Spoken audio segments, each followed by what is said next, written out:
Good morning, everyone out there. You've seen the risk disclaimer. You've seen John Doherty. You've seen not Eddie, but myself. It is opening call. It's Monday.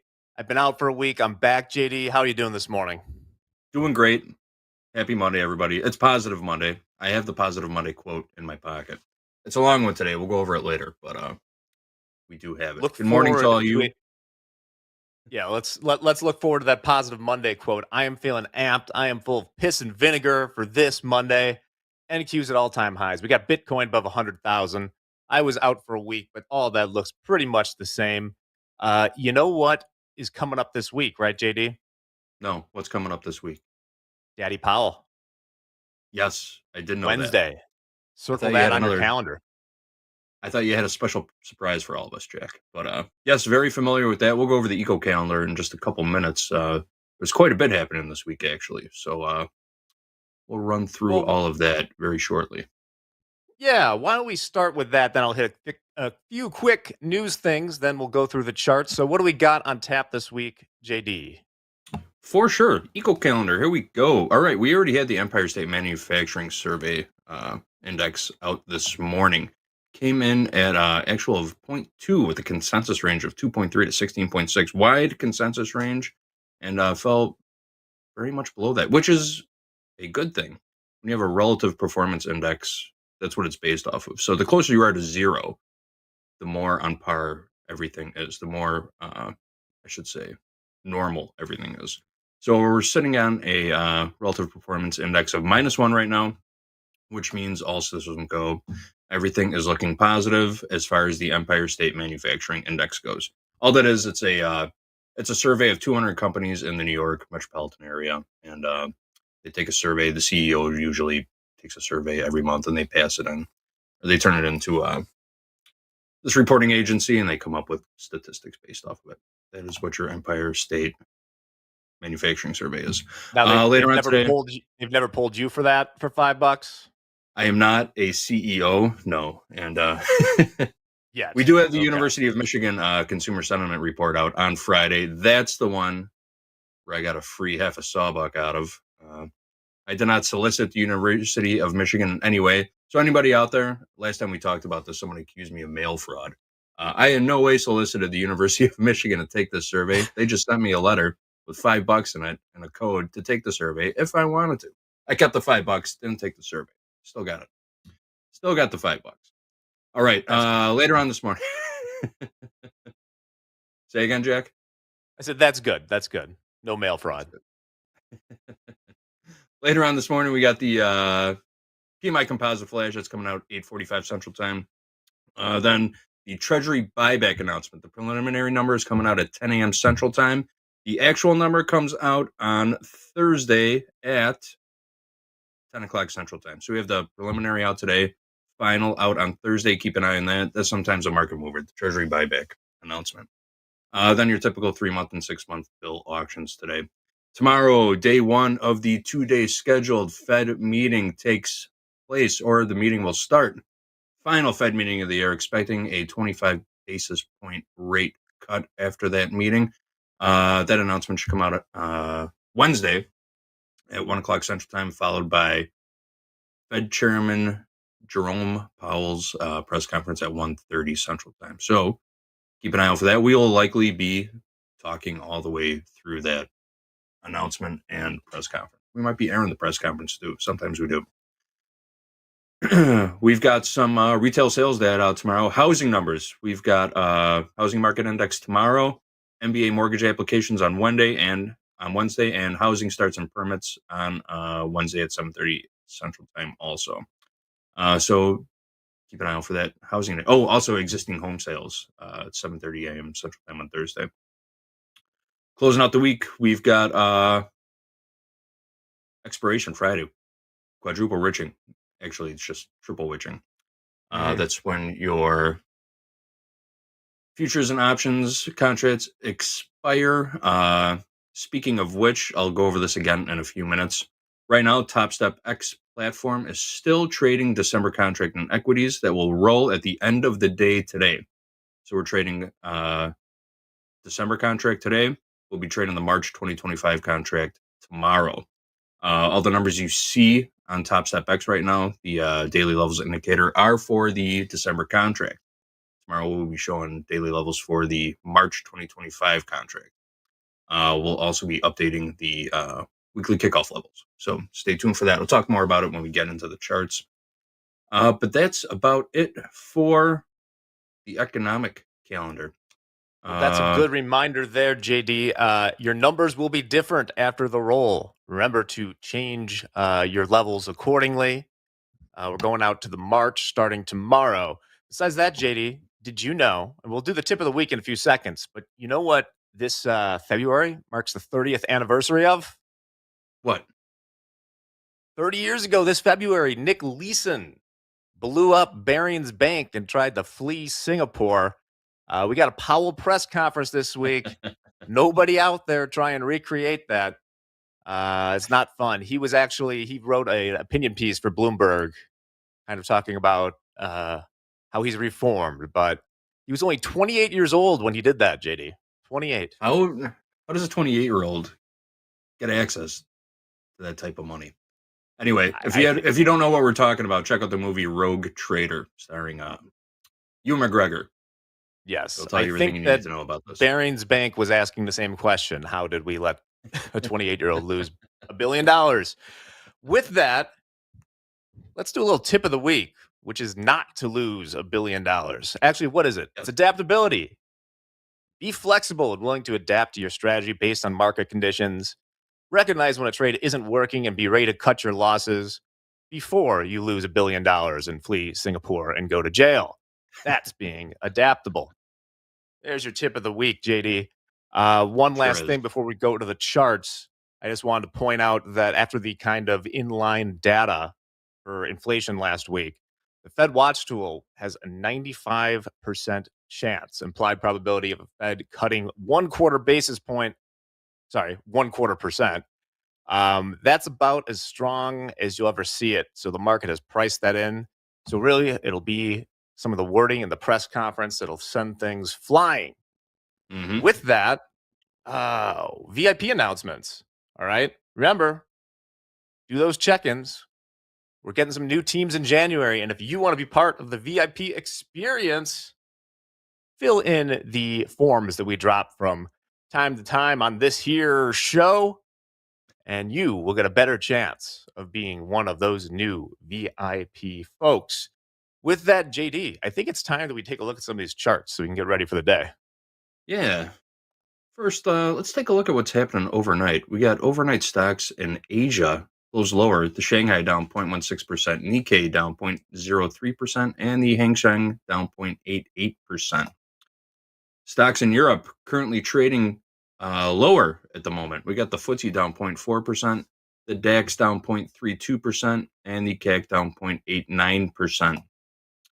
Dollar index, US dollar index, currently sitting at 106.92. VIX is resting comfortably at 14.19, up 0.38%. I'm sorry, up 2.75%. And the yield on the US 10-year Treasury note sitting comfortably at 4.375%. All right, let's move on to what's happening in the markets.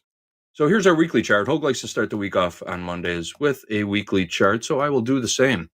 See up here, we're coming off a couple weeks of some simple consolidation right here. Still tapping on the ceiling of new highs, opening right in the middle of this 2-week range this morning. Upside structure still very much intact, I should say. We continue to make higher highs, higher lows, higher highs, higher lows, stair-stepping all the way up. This is healthy upside structure, everyone. Our new weekly kickoff levels for the December contract right now. We have our weekly kickoff high at 6,100, weekly kickoff low at 6,015, pardon me. Like I said, just a few minutes ago, the TopstepX platform will be rolling to the March 2025 contract at the end of the day today. The bulk of open interest in the E-mini S&P 500 contract has rolled into the March contract. I'm looking at it right now. Actually, I'll share my screen. I just stopped sharing. Hang on. Sorry, guys. because those are all facts. He just Well, that was fun. How about it? Let me pull this back up.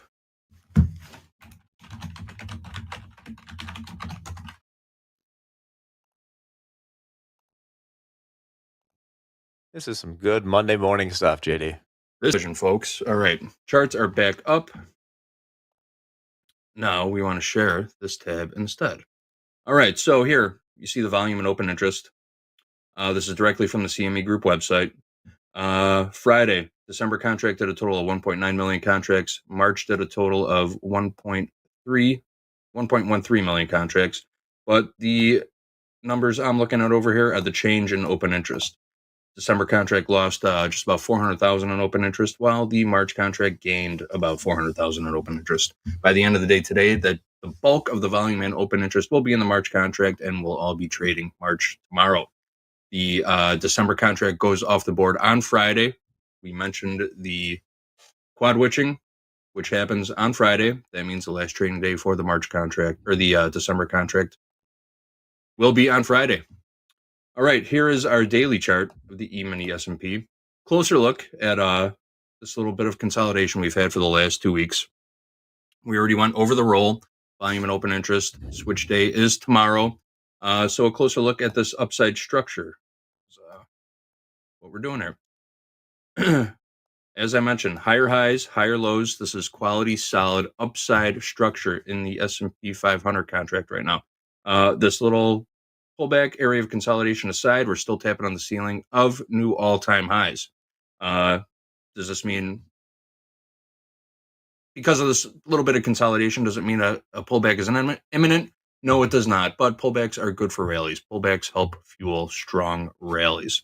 I know we're going a little bit long already. So here's our 30-minute chart.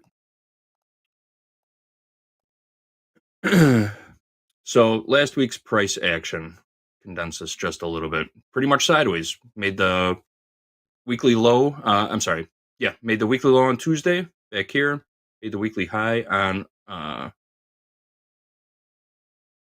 Tuesday, weekly high on Wednesday. Closed out the week on the lower end of the range. Overnight inventory this morning. We're long ahead of the regular trading hours open, 8:30 Central Time. So we're trading in range, but above value from Friday. Inside range, but above value. So we are seeing a bit of acceptance of higher prices this morning. First step will be to take out Friday's high. It's 6,085 and a quarter. That's on your Topstep Topstep daily levels indicator. 6,085 and a quarter is Friday's high. Above that, we have a naked point of control back here. Going back to last Thursday, that level is at 6,096. That'll be a nice secondary target if we get some follow through to the upside this morning. Those are a couple major levels I'll be looking at as we go into the 8:30 Central Time open. All right, let's move over to the NASDAQ. Here's a weekly chart of the NASDAQ. Another example of a healthy uptrend. We've got higher highs, we've got higher lows, stair-stepping all the way up, tapping on the ceiling of new all-time highs as we speak, trading above our weekly kickoff high, 21,797. That is your weekly kickoff high for the December contract. This will change tomorrow, as I said. So your December weekly kickoff levels, weekly kickoff high, 21,797, weekly kickoff low, 21,232. And as I said, upside structure very much intact. Every pullback has been bought. Volume has remained pretty consistent. I don't know why my volume bars aren't showing up on here right now. Let's take a closer look at the daily. There you go. There's your volume bars.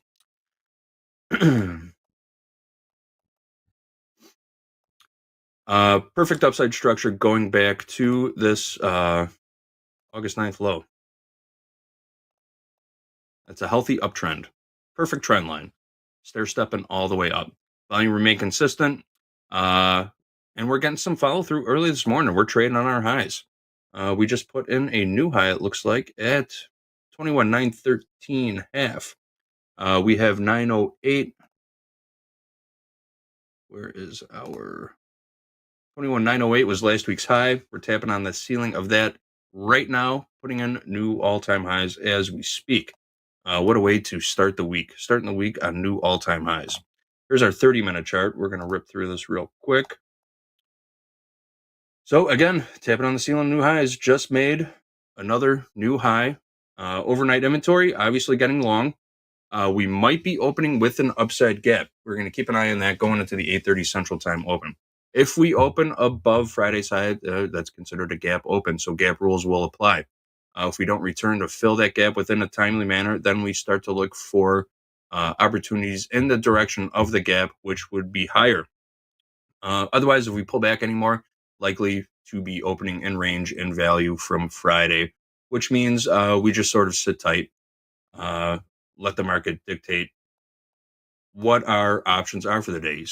You sit tight, you wait, you be patient, and you wait for better trade locations and better trade opportunities. That's if we get a pullback inside of value from Friday. Value area range in the NQ from Friday is we have a value area high of 21,845. So below that, move back inside 21, let's call it 21,840, and we'll be opening in range and in value from Friday. So that is a key level to watch. If we find acceptance back in there, possibly move to the opposite end of that range from Friday, but mostly we'll be just waiting for better trade locations, better trade opportunities. All right, here is your weekly in crude oil. Now, this is some serious sideways action we've been getting in crude oil the last couple weeks. This is your weekly chart. And these are your weekly kickoff levels, 71.20, 66.90. These levels haven't changed in, I believe this is the third consecutive week of the same weekly kickoff levels for crude oil. Volume and open interest. We're looking at the January contract right now. Volume down just a little bit, 230,000 contracts traded. Lost about 22,000 in open interest. The February contract gained 27,000 in open interest. So crude oil is also rolling at the moment. We'll keep you posted on the crude oil roll, but it'll likely happen later this week. Switch day in crude oil. Not tomorrow, later on in the week. Still trading the January contract right now. Couple words on chart patterns. We've got a couple different chart patterns on this chart right now. So we have a large expanding triangle, sort of. Let me draw this out. Potential megaphone pattern happening here. We talk about this quite a bit. These megaphone patterns happen usually, historically, at major tops and major bottoms. So a breakout of this pattern, which is very wide right now, it's huge, would be indicative of a pretty significant move once that breakout happens. We're also looking at sort of a bit of a Dolby Dorito formation. Well, we've got sort of, there's a lot of patterns right here. A little bit of a down channel, a little bit of a Dorito pattern. Maybe we can get a better look at that Dorito pattern on the daily chart.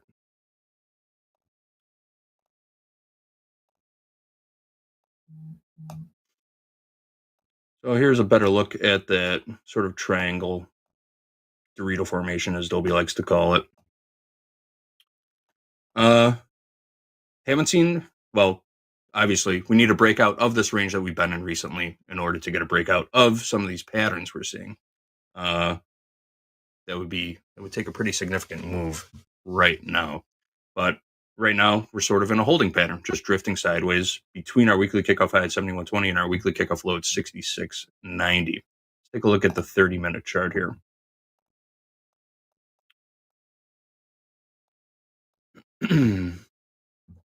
So right on last night's open overnight, my drawing tool, right here, last night's open, spiked up to test last week's high and pulled right back. Overnight inventory was getting short into the open. We have since flattened that out. Crude oil regular trading hours open at 8 a.m. Central Time, came in, took out that short overnight inventory. We're trading back in a balance right now. So we're trading inside range, inside value from Friday, which, like I mentioned with the NASDAQ, when this happens, you sit tight, you be patient, and you wait for better trade locations. Wait for the market to dictate what direction it wants to go, and then you try and jump on to the right side. So right now we're trading near the upper end of our 8-week range right now, which you could basically use our weekly kickoff high at 71.20 as the upper range line if you really wanted to. It's been a fantastic line in the sand for the past few months now. So if you're a schooled range trader, you're probably looking for a move back down to the lower end of the range, which would take us back to 66.90 weekly kickoff low. This range has been a moneymaker for range traders the last couple months. If you're schooled in range trading, this should be it looks like it should be a bread and butter setup for you. You know, we're at the upper end of the range right now, drifting back a little bit. You got a great opportunity to cheap short to take this back down to the lower end of this 2-month range. We're going to call the lower end 66.90. So we would need a significant breakout to the upside of this range right now with some real significant follow through, which means volume. A big push in volume and a big move higher to really convince me not to play the range in crude oil right now. It just looks too perfect. It looks like too perfect of a setup. You know what your risk is before you get in a trade.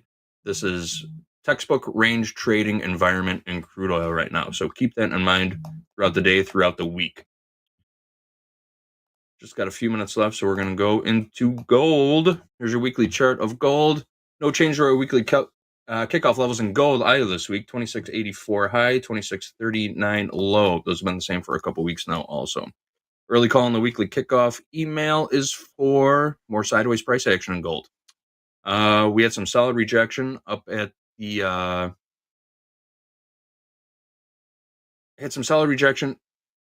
at higher prices last week, came right back inside this range that we've been in for the last couple weeks. So we had a spike to the upside last week, came right back into balance. A little bit of a liquidity grab, it kind of looks like on the charts. We only got a minute left. I'm going straight into the daily chart here. All right, volume and open interest. Not much change in open interest. We're looking at the February contract down 10,000 contracts. We'll call it 9,200, called it 10 grand. Volume kind of light, 178,000 contracts traded. So nothing huge there from Friday. This 2740 to 2760 level has been a solid resistance zone the last few weeks. So keep an eye on this level. We've tested it 3 times. It keeps meeting with rejection right in the zone here. You can see it. It's marked on the chart. Actually, call it 2680. Or I'm sorry. Yeah. It's 2682, 2716. Call it that. It's been a decent rejection zone. Keep that in mind. We're trading just below it right now. Move on to the 30-minute chart. We're going to get out of here in just a minute, guys. Here is your 30-minute chart. So Friday, opened with a gap lower. No effort made to return and fill that gap during regular trading hours or after. So right now, that gap is yet to be filled. Call the lower end of the gap 2696.9. Overnight inventory getting long. Started off short, took out last week's low, came back. Overnight inventory getting long ahead of the 7:20 Central Time open. Gold is now open regular trading hours. Gold regular trading hours open as 7:20 a.m. Central Time. So we sort of paired off a little of that overnight inventory. Still trading inside range, inside value from Friday. So again, we're not looking for a huge move right now. Trading inside range, inside value means we sit tight, we be patient, we wait for better trade locations, better trade opportunities. Likely, everything's just going to be choppy ahead of the FOMC announcement on Wednesday. Then big numbers to close the week. Quad witching, I don't think I mentioned personal consumption expenditures when I was going over the economic calendar. That's out on Friday also. So big day on Friday, big day Wednesday, big day Friday. Likely just drifting sideways ahead of those big news events. Those are your charts for today. I hope that helped you out just a little bit. That's what I'm looking at. Jack? Right on, JD. Big day Wednesday, big day Friday, big day today, because we're going to do a quick turnaround here, and we're going to have Coach Dakota, our number 1 trader from the big board, is here. He made $8,000 while doing the show himself this Friday. Thank you again, Dakota. Also, number 26 on the board, Jerome is back to use his mindset to entertain us and to make some baller trades. We're looking forward to that. We're going to take a quick break right now and be back with Fast Markets just after this. This is TopstepTV. Let's go.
Welcome, everybody, to Fast Markets. This is TopstepTV. We got number 26 in the house, Dakota. I'm sorry, that's Jerome, number 26 in the house. Number one on the big board, Mr. Dakota. You might have seen him on Friday. Started off Fast Markets down $5,000. Ended up the day up $8,000. Yes. And we are open. We did make new all-time highs in the NASDAQ, topping out at 21,913. Last trade, 21,906. See if we continue to make new all-time highs today. Can we get to 22,000 even? Let's get right into it. Dakota, I see the bull behind you. How's it going, Mr. Number One? I mean, we're at all-time highs, right? Right here, right now. Here we go. There it is. New all-time high. New all-time highs, indeed. Get that air horn out. Here we go. Highs. Wow. New all-time highs, folks, right here. Wasting no time on Monday, Dakota. Here we go, Jerome. Good morning, everybody. Hope everyone had a great weekend. Looking forward to get back into Do anything these markets. fun this weekend, Jerome? Yes, it was a pretty relaxing weekend. Good. How about yours? Yeah, I mean, weekends go by so fast anymore. It's like one day, maybe, feels like. But relaxing, we got to love sleep Mondays, in, don't watch we? my Green Bay Packers win. I love football. Oh, Yes. yeah, I don't late for follow that that game, much US football. Stayed up late for that game, Dakota. Wow. I did. What do we do here? All-time highs, 22,000? Why not? Yeah, I think we can see it today. Unless we have a major breaking news, but yeah. Yeah, all right, let's get right into it. Go ahead, Jerome. You guys, PMI, please let me know. PMI coming out in, what, 15 minutes? We got PMI. Correct. Dakota. Yes, PMI coming out. Yep, it's 8:45 PMI coming out. Then we have a press statement from President-elect Trump at 10 a.m. Then we have a 6-month bill at 10:30 a.m. Central Time, that is. Yes, we got PMI. It's a big one, too. S&P PMI manufacturing coming out in about 13 minutes, like Dakota said. That's a decent rejection. That's a decent rejection right there in those 20s and 30s. Do we look for a short? Do we look like we're going to consolidate? That's what I'm kind of thinking, Andre, is I'm looking for us to grind higher. And by grind higher, I mean maybe we could even see some type of a channel here. maybe some type of consolidation. I'm not sure. Maybe we have a rotation back down towards 21,800. 21,800. 21,800. Okay. 21,800, you say. All right, last trade, 21,922. Here comes some more buyers. This is the And right NASDAQ, back of up. course. S&Ps. S&Ps kind of just stuck in the mud a little bit. Dow selling off pretty decently right now. Dow on the lows. Is there like Nvidia pushing or Microsoft, something like that? Because Nasdaq seems to be pushing more than the S&P Stand since this by. morning. Nvidia's but I don't know down if- about There you go, a Jack. percent, just down $1. Wow, is that possible? Nvidia down? Is that Lately, it has does been. that happen? Everything else in the Mag 7 is up. It's True. against the law for Tesla to be down, Okay. so that's up. Against the leading the Jack is back. lead- Everybody. leading the way Jack is is Google with their quantum chips. Wow. It's against. Oh yeah, that's true. Welcome I back, think Jack. I'm gonna wait till after PMI. I think Yeah. it's just wait Welcome till back, after Jack. the news. Indeed. How was Yes, your thank you. rest or holiday? It was good. For those that don't know, I went absolutely nowhere and tried to do absolutely nothing, and it was great. Ooh. How'd that That go? is hard to do as well. So congrats. That's Yes. beautiful. Staycation. Yes, indeed. All right. Upper That's left-hand good as corner well. of the screen, you'll see the hashtag Power Hour. What did I say? Power? No, Fast Markets. Hashtag Fast Markets. Use hashtag Fast Markets or hashtag Power Hour.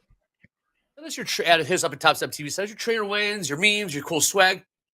5K payout hat, of course. Morris Dashboard Analytics. Again, hit us up. Hashtag Power Hour. Hashtag Fast Markets at TopstepTV. Also, we're getting these on the way. Top pin to the top of the chat. We got Topstep daily levels, man. You guys make sure to have those up. We'll be referring to them throughout the day. In fact, you can have them overlaid onto your chart. I know MP does. MP will be here shortly.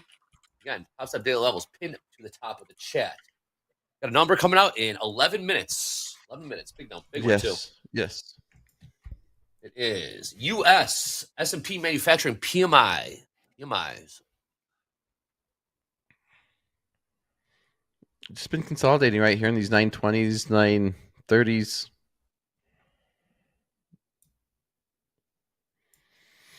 Yeah, a lot of I'm tempted to different- short it, but I'm not. I just gotta wait till after the news. Okay. Yeah, I Again, feel like you heard safer. JD saying opening call. We'll be rolling in the equities from December to March after tonight. Tomorrow we'll be trading the March contract. Equities. Of course, Topstep X will automatically put the front contract, the month with the most volume traded, on your charts and ladder. Right now, it's December. This is going to be the last day of December. Then we're going to go to March 25. My goodness. Yeah, this is an interesting flagging pattern that we're having. This is a range, kind of like tightening range between these lower 930s and basically lower 900. Who's here? Oh. Hello. Good There morning. he is. Good morning. Stacked. You have to ring the doorbell to your own house? Oh yeah, I do. Yeah, very polite. Very polite. Very, very polite. Can I come Welcome, into my own? Michael. Can I come into my own establishment? Yes. You got people Sometimes sitting on my your wife couch says changing no. their Sometimes my wife says no. So hey, I don't know. changing the remote, changing the channel on your television. Anyways, what's up, Michael? Welcome to Fast Markets. We just made new all-time highs in the NASDAQ, 21,936, new all-time highs. And we got a big number, S&P Manufacturing PMI coming out in about 9 minutes, MP. 9 minutes. Well, Santa Claus. Somebody said it's Santa Claus rally. We've been rallying since Yeah. August. It's been rallying Well, since there's August. I was just looking at the daily, catching up. I like to do it, guys. When you come in trading, I like to go high level. Like if you're one of those SpaceX satellite dishes out there, actually I go further out, see the planet Earth, and then go all the way down to your front doorstep to see what's going on, to have a thumb on the pulse or whatever. With where the market is trending. And what'd you see? I was just looking at it right when I came in. Up and to the right? August lows when it sold off hard. Now I'm just looking at the NASDAQ. Somebody said Santa Claus rallied here, and then CNBC this morning had that. So just keep going up and to the right. Yep. Buy the dip. That's what the story of this year has been. Buying the dips. They were just talking about like there's nowhere. They're talking about the U.S. economy. They're talking about that California might pass the German economy. Really? I caught like that and I'm like, Yeah. what?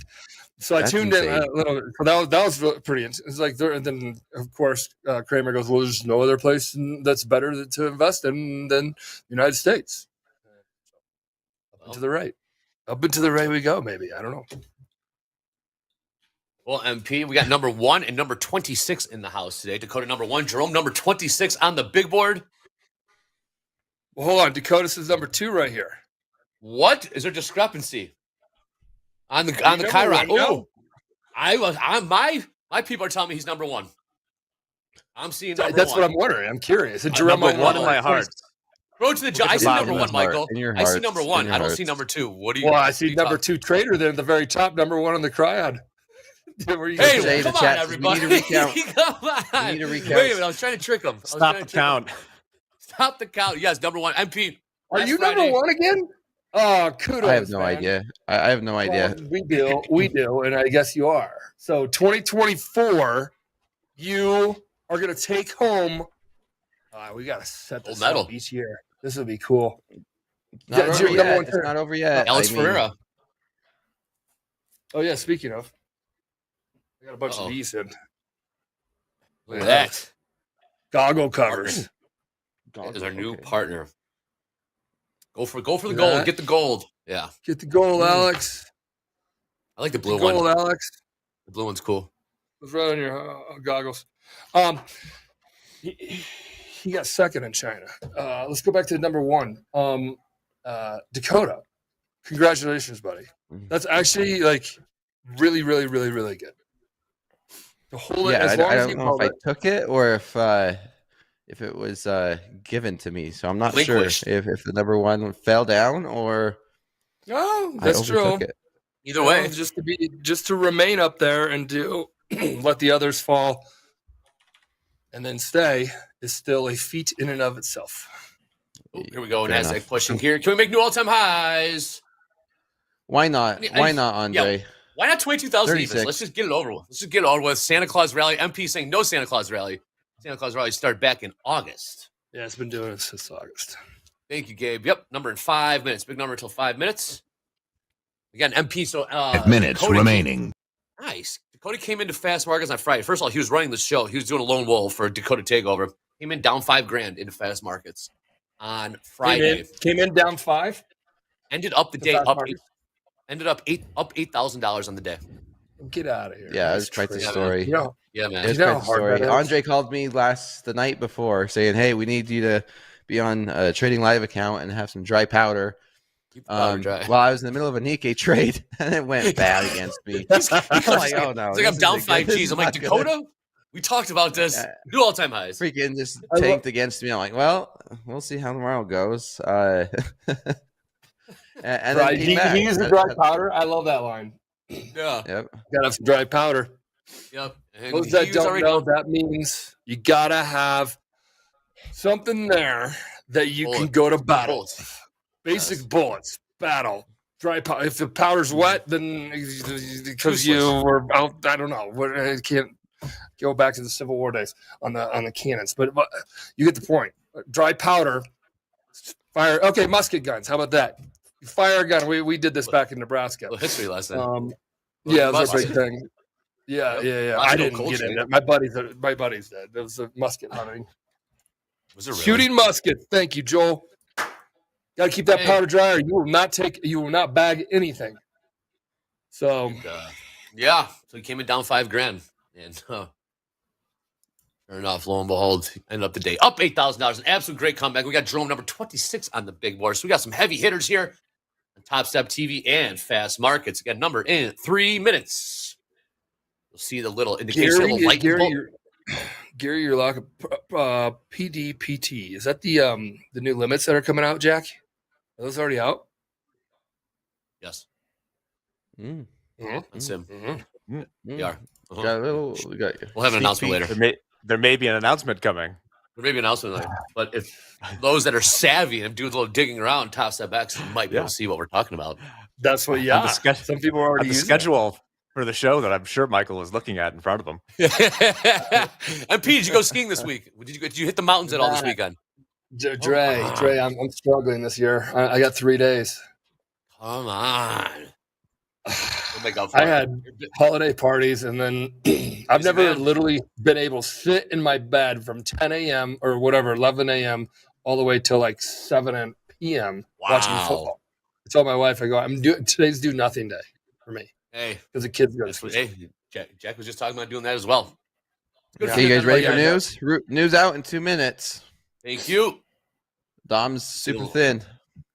Good staycation, Jack.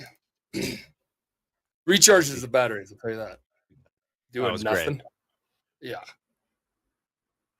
S&P The art water of doing fares. nothing. The art of doing nothing. Part of the deal. NASDAQ very thin as well. Again,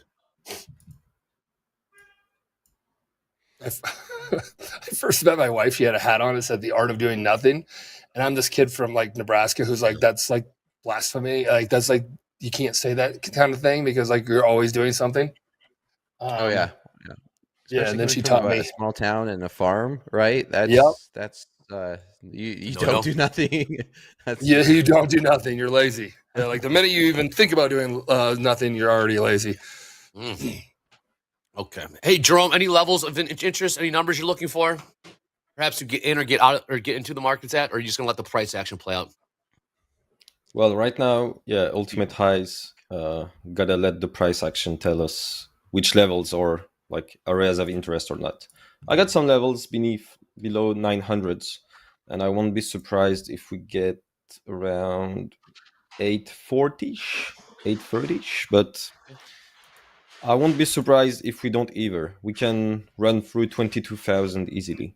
And we don't have that much news today beside the one coming up in like 20 seconds, right? So if it's bullish enough, we can have a strong push. Look at 10 this NASDAQ seconds. ladder. Look at this NASDAQ ladder. thin. It is. There's nothing in here. Oh, here we 5 go. seconds. It's empty. It's It's empty. Someone hit the off ones and switch. twos. Yes, it is. Here we go. And it's out. Not got the number just yet. Anyone does get it before me. Shout it out. But market's just digesting right now. Look at this gap around. Holy cow. Here we go. Actual 48.3. Actual 48.3. At first forecast is 49.5. So worse than expected. Worse than expected. Average or actual 48.3. Forecast at 49.5. Previous 49.7. A little worse. All right, here we go. See if we get back to business here. I've never seen that thin in a while. Yeah, that was crazy. There's like a 5-10 point spread. Shows you how many algos are in this thing. Yeah. Just hit the off switch. Yeah. Let's take a look at the S&P ladder real quick. It does. You know, that is true. That's a very, very, very good point. Just hit the off How switch. many algos are in here? See how thin it got?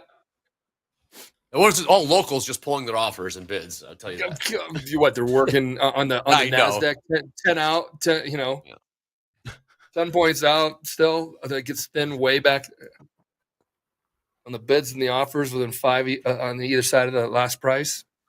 Those are out. That's who we're competing against, folks. That's why you manage your risk. Nice, Gabe. Oh, we want to do Especially this now, during Gabe. a rollover, too. Roll, who's right? That's right. We switch to the March contract in the equities tomorrow. I think it will roll tomorrow, right? Topstep automatically rolls tomorrow. Yep. Based on the volume. I think it is, yeah. Everything's always based on the volume. Follow the volume.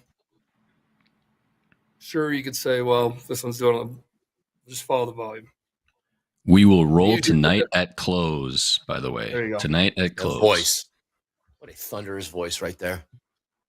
Mm-hmm.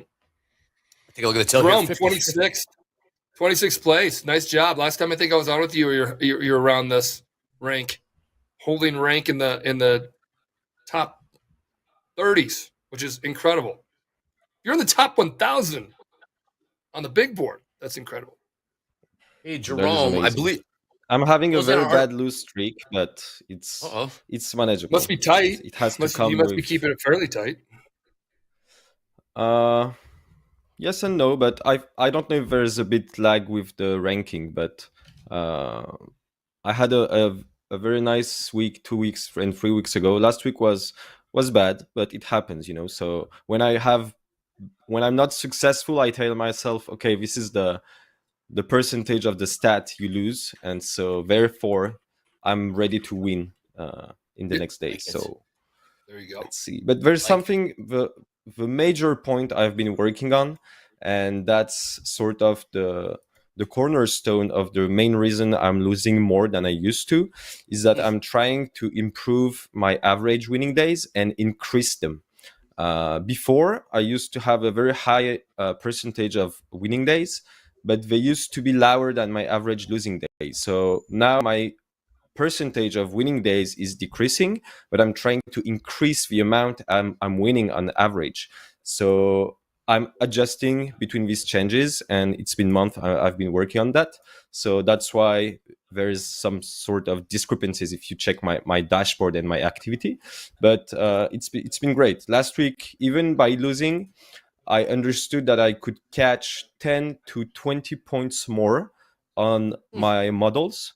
So now I'm trying to apply this week and try to catch these extra points, so it could improve the math around it. So you're always tinkering. It's very hard for me. The live account is, I didn't think it would be that hard, and props to you for focusing us live traders on one account, because this will ring a lot to live traders, but people who do not have a live account yet, they may not understand it, because I didn't. When you have a live account, it's like starting a brand new challenge every single day with a daily loss limit, whatever your account balance is. And that was hard for me to understand and to grasp at the beginning. But that's the beauty of the live account, and that helps you to maintain consistency instead of YOLOing whatever number of lots and without having a proper risk management. So yeah, I'm learning, improving, and trying to be better every day. Yeah. Okay, Meet Anderson. Meet Anderson goes, boo to the live accounts. Now, Meet Anderson, tell me really quickly, you got to jump in here. Do you have a personal brokerage account? Because if you don't, or if you do, either way, if they're boo to live, the game of trading live. I've never heard that before. Never heard anybody in the planet until Sim Funded came around. Say boo to live. And I'll tell you why, because like trading, to be considered a trader, you have to trade live. Like, no, you don't. You can just trade. You're not a trader. You're like, you're in the sim markets, but you're technically not in the live markets. You got to be in the live markets to prepare yourself to trade your own capital. Because guess what? Airplane pilot. A lot of these live funded traders, a lot of these XFA traders take payouts and they go put it in their personal brokerage account. Why do you want to? You got to get yourself the best at all levels. Combine, XFA, sim funded. Because there's like a rise up of stress that goes there, because now you're like, oh shit, now I can actually make money on this sim trading. And then next thing you know, like, well, I can actually make money, real money, and play at the professional level, scale up, get bigger size, hold positions, all that kind of great stuff when you go live. Oh, he was joking. Of course, working with what's that? People in the chat think he was joking. We missed the joke on that one. Oh no! Well, you're joking or not? Excuse me. I see those folks in Twitter say that. Oh yeah. So yeah, joking or not, I am not messing with you at all. But yeah, live is, you got to prep yourself. Bitcoin to the moon, everybody. Micro Bitcoin. Yes, you trade micro Bitcoin here at Topstep. Last trade to $106,000, $350. $106,000 just cracked above. Spot Bitcoin hit new all-time highs last night. It's trading above 105,000, 105,700. Nice. Yeah, that's that conversation is what gets me on the rants, talking about live versus sim. I know. I figured. So I'm just trying to hold. I'm over here trying to hold my tongue, MP. Just like I've had my fair. Are share. I you get seeing? it. I I'm get seeing it. more people on Twitter that are getting called up live because other prop firms are doing this. You're not a Good. prop firm if you don't take me live. That's another thing. If you don't, I mean, that if was a prop my firm does question. not trade live capital at all, they're not a prop firm. It's not. It's a data company. It's not even a data company. It's just whatever. It's a woozy woo. I don't know. But yeah, more and more companies are taking people live. You see people talking about, I have a live account here, I have a live account there, and they're still putting up dollars. That's great. Good. That's the whole point. Yeah, that's what I want to see too. Because to me, it's just like, It's like oh, you have an amazing trader and self-proclaimed or whatever the situation is, and they're making all this money. My question is like, okay, well, why doesn't the prop firm just let them go live or make them trade that and make money in the live account? Because I know, MP, I would love to be in copy trading 5XFAs. You know I would, because that's just free money for me. I would love to be able to trade 75 contracts, zero little slippage in a simulated environment and get paid for it. But that's not the reality we live in. And it only makes sense for a prop firm to move me to a live account. And so I was just, that's the only question I have. I love to see traders trade new live all-time highs. with whether it's their personal account or with the broker or prop firm. Exactly. Trade your personal or trade live with any prop firm. Sweet. We push it. All right, new all-time highs, 21,962 in the NASDAQ, 962. Now the last trade at 958. Again, it's going to get repetitive. But where's the air horn? Micro Bitcoin, also air horn, $106,570 last trade. Crude, $70.91 last There's trade. also the margin benefits. Sorry, Andre. Didn't want to. Oh, please, Jerome. You're number 26. I am not. Oh, please. No, it's I don't know everything about it. I think it depends on the deals you can get with the brokers as well. But I know on average, roughly it can be up to $10,000 to $15,000 for trading one NQ mini. So you need to have like $10,000 in your account balance to be able to trade one mini. And so with a prop firm, with Topstep, when you're live, you can trade up to 15 and perhaps more if you want to, communicating with the risk team. And you don't need to have this ratio of 10K per one. And that's a very, for me, underestimated element within the live trading environment with prop firms. Well, let's try to get people live. So what's the markets doing today? How has it been all December for you guys? Slow? Different trade? Dakota, you came in down 5, but ended up 8. Wild. That's a mid-December swing. That's pretty impressive to do, given the lack of opportunities. Yeah, given all that, I'm right around scratch for December. I was in like a 20K drawdown, and I'm right around break even. I mean, that's all. Sometimes that's all I'm happy with. Is just like, just keep going, trade, win some, lose some, scratch, rough trading. All-time highs are very hard to trade sometimes.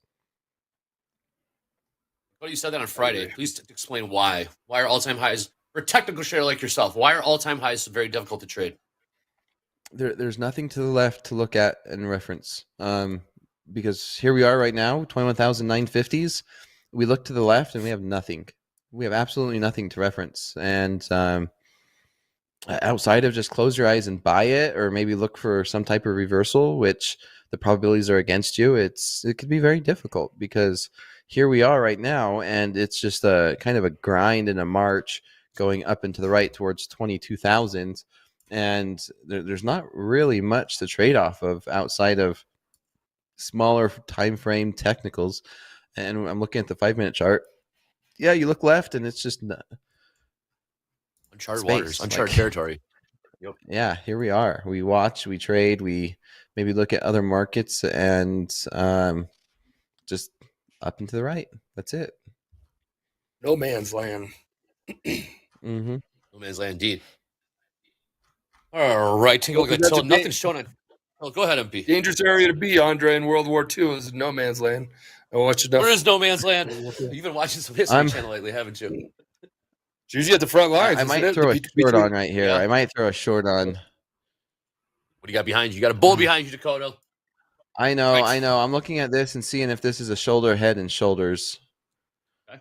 I feel like I'm reaching for straws here. Looking for patterns. Jack will be executing for the house account. I think I was a little slow on that one. That was World War One, two, right?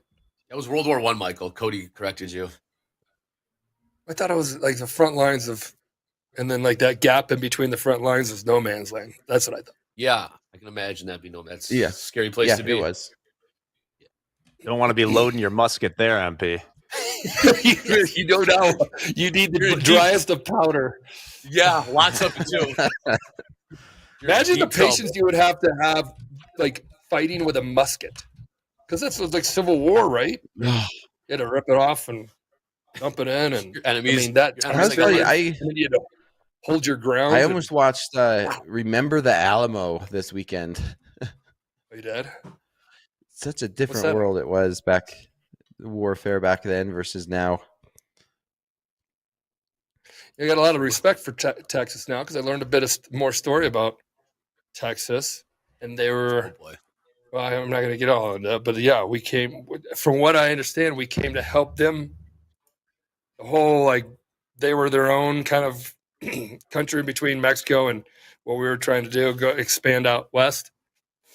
I don't know. I'm not a history buff, so don't judge me or critique me here, but it's very interesting. Tread carefully, Michael. Yeah. I know. Right. You're getting, I know where you're getting your. I know you're getting your I info. can't regurgitate exactly what I remember hearing. You're getting info from Texans out there. I know exactly where you're getting this history. Well, I get the lesson from. Lone Star State, I get concept, and I get all that. I usually rag on them. I'm like, okay, everything's bigger there. You're Lone Star, blah, blah, blah. And I was joking with my Texas buddies. I was with at a party with one on Friday. Hey, what I've noticed though, S&P's been dragging here, guys. We got NASDAQ making new all-time highs. S&P's aren't even above 6,100 yet. As a matter of fact, last trade 60.75. S&P's kind of stuck in the mud lately. So for the movement, we are looking to the NASDAQ. So Andre, last week the Yes. breadth of the move was terrible in stocks. Like it was all 10 companies in the Mag 7 that are contributing all these gains. So bit Sounds unstable. about right. Sounds about right. We're going for all-time highs again. Here we go. Get your air horn out. 970. And can we get some? Can we get to Maybe 22,000? 969. Maybe. I don't Here know. we go. We're not far. Here we go. New all-time 970s. highs. Boom. And running. We are running here. 22,000. Come on. Yep. So how do we trade this? Anybody know how? Anybody has a strategy to trade these all-time highs? Huh. How did you Wait guys and trade see. all-time highs in the pits? We waited for Getting- orders. Yeah, they're getting this laid is where up we from got- brokers. Shut up. I was going to get there. Oh, Really quick, Nick for a tick. Someone say Texas. What's up, buddy? Hopefully the new baby and being a dad is awesome. What are you, about a month into it, I think. In the trading pits, you just wait for orders, because like the minute it would make a high print, you would try to make another high print. You know, well, I'm at 80. If the high print was 79, and then the guy right next to you, like, you're at 80? Okay, I'll buy one. I'm like, okay, 80's print.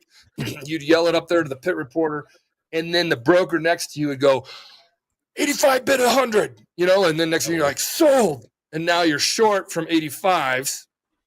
And then you keep getting short on the way up. This is kind of like, because you're running stops on as it keeps moving higher.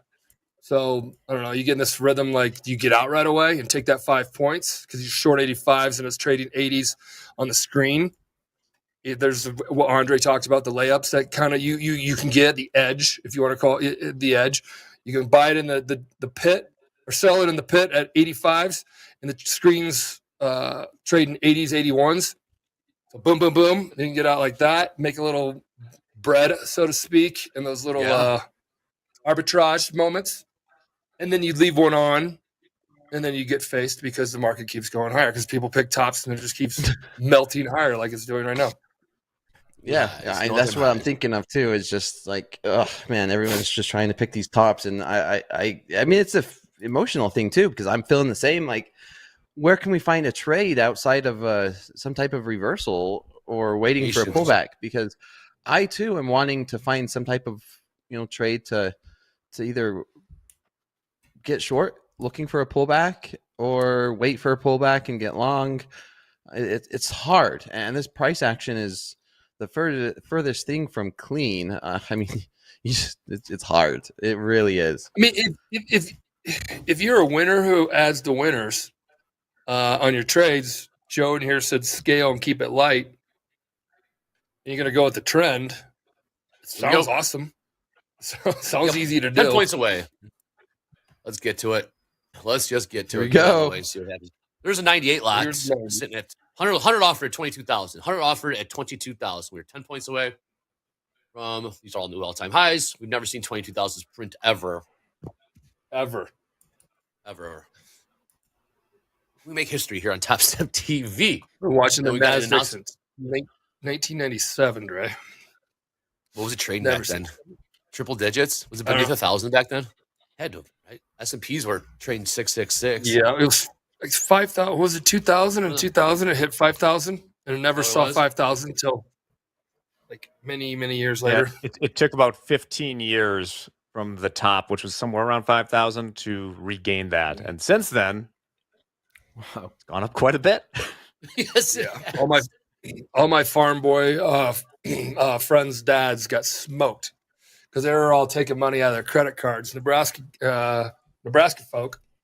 Here we're kind of little community that were like interested in trading. A bunch of us got smoked in 1997, 98, 99, 2000. Roaring 90s.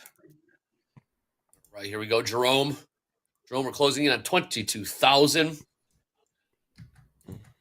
Still no trades. You guys Would you ever their patience. Would you ever buy one here looking for 22,000 to fill? Well, there is 100 lot offered at Why 22,000. Don't hate it. The thing is, if we have a rainfall selling movement right after hitting that, we're going to be like the top buyer, right? But I don't know. Anything can happen. We can have euphoria. What are the odds of us going to 22,000 right now? I think it's pretty high, right? We're almost there. There's a big order sitting at 22,000, and I don't see a reason why we wouldn't. Put the sell a tick in front of it. There's that one. Yep. Man, Twitter was fired up this weekend, Michael. I don't know if you caught a glimpse of that. Twitter was fired up this weekend. I need a Twitter break. I find it gives me digital sickness. It does. Doesn't make me feel good. I know that. For a fact. It does not make me feel good. It informs me, gives me information, some of it, whatever. But well, if we hit the 22,000, we'll definitely cut in. But my man Gabe's got an announcement. Gabe, if you're ready, let's do this thing. We have an announcement. We also have about 5,800 people watching us right now live all across the globe, all corners of the earth. 5,800 people watching. Click like, click subscribe. We got Jerome in the house, number 26. We got Dakota in the house, number 1 on the Top Step big board. Right now, I'll throw it to me, man. Gabe, if you're there, let's give him the announcement. Captain Gabe. I am indeed. Let's do this. All right. Good morning. Happy Monday. We are here with a quick little Topstep X update for you guys that released overnight last night. So we're going to switch to my charts, and James going to run a little quick graphic for us just to give us some highlights. But we have added trade limits to give traders more control over their trading, designed to help traders stick to their strategy, avoid overtrading, and manage risk more effectively. So we're going to talk about how it works, but you can set a daily or a weekly trade limit. Of course, when you hit your limit, you'll get locked out from placing new trades. This can help keep you disciplined, prevent that emotional tilt, and lets you just take a step back and focus on reviewing your trades instead of potentially digging yourself into a deeper hole. So let's dive into it. Here's where you go in the platform. You're going to go all the way to the left-hand side to click on the little gear icon for your settings.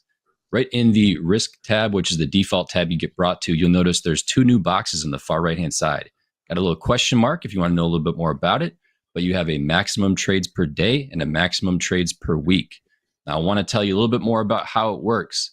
So every entry and exit counts as a trade. So if you enter a position with one contract and close that position with one contract, that will count as 2 trades. So just be conscious that trade limits are going to include both sides of the execution. So if I wanted to set a max trade limit of, let's say, 2, it'll give me a little idea of what's remaining for that day. I'm going to go ahead and click on save. And then I'm going to go ahead and place a quick little buy order.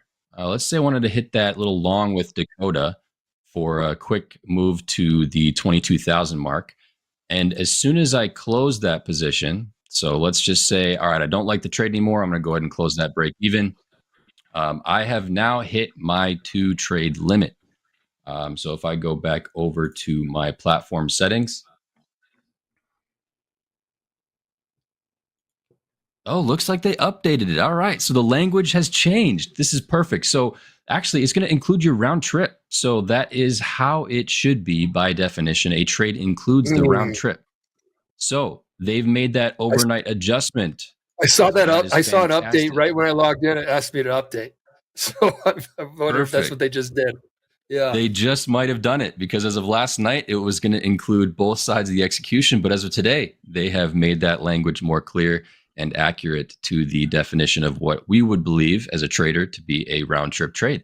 So if I go ahead and let's say I want to go for those 22,000s again real quick. Let's see if we can get this to live demonstrate on there. And we'll give this just a second. All right, I'm cool with this. I'm going to go ahead and close for a couple $100 profit. Now you'll notice at the very top of my screen, I have been locked out due to my daily trade limit. Nice. I know it's a little hard to see, but there's a timer just as the personal lockout timer gets put up there for you as well. So that's the update. Go check it out. You're going to get a little bit of more information as we continue to hammer this home about this update releasing. But we are super excited for you to be able to use this feature. And once again, you have daily and weekly trade limits, and it includes round trips for the counter. Hell, That's what I got. So guys, for you this guys. should help. Thanks, Gabe. Perfect explanation. Yes, this should help slow you down when you start to get when the slope starts to get slippery. Andre usually takes his skis off and walks down when the slope starts to get slippery. Go on. I'll let you finish your joke. Oh my god! I had to. Now, guys, don't go like trade limits. Oh my God, Topstep's limiting me. No, you set it yourself. You set it yourself, not said. Set. You set this yourself. If you don't want to get, if you know you get caught, hey, after 30 trades, go look at your trade reports too. After 30 trading trades in a day, I have negative days, and they're usually about 60, 70 trades because I just start over trading. Well, say you're setting it like 30. Set it at 30. Guess what? You're going to lower the probability, we think, nothing's ever for sure, of you over trading. We're going to lower that probability. Let's lower that. That's on you to lower it. We gave you the whatever the tool. You can either use it or not use it. Some people will be like, oh, again, like that's limiting me. No, it's not. You can set it on your own. So don't go to Twitter and be like, all they do over at Topstep is limit. No, all we're just trying to do here is help you out. That's what we're trying to do. Give a man a stick or fish or whatever. Blah blah blah. Not give him a fish, but teach him a fish. So the settings, that's very very cool. And somebody said about position limits and there's other things that are going to keep rolling out. So this stuff is the latest and the greatest. Trade limits. Love it. Risk management tools. And traders love it. I know when I see statistics and traders, some of the better traders, I mean, could you imagine how different your statistics would be if you know that you only have 2 trades a day, for example? You're going to be more selective. You're not going to just be jumping into every little thing. You're going to take quality trades over quantity. Hey, Yeah, Raphael, you're giving yourself 20 a day, and you just started the day, and you already got 10 that you like. I mean, it's like firing bullets too. Go back to the musket thing. If you're firing, you don't have any bullets left. You got 10 left, and you're in. You're right at the edge of no man's land. So what are you gonna do? Exactly. Yep. You did see Jack in the chat say we once had a trader trade. What was it 30,000 micros, Jack? Yes. We once had a trader who traded 5% of the entire daily volume in the MNQ. Come That's on. pretty. 30,000. I remember it. this cunning ruse went on for a few days, and then, he flew too close to the sun and lost it all. No, come on, shocker, shocker. Was that in a live account? Of course not. No, That's no. part of Okay, the reason why that's the right. I stock was like, moving. wow. Fees would be. Wow, Fees okay. would be. Yeah, see, Terry Duffy would call me personally and be like, "Hey, what's going on today? Looks like you." Wanna I shake had a it. good day, Terry would say. All right. Jerome is flat, correct? Dakota's flat. Yeah, What trade flat, jets? waiting, watching.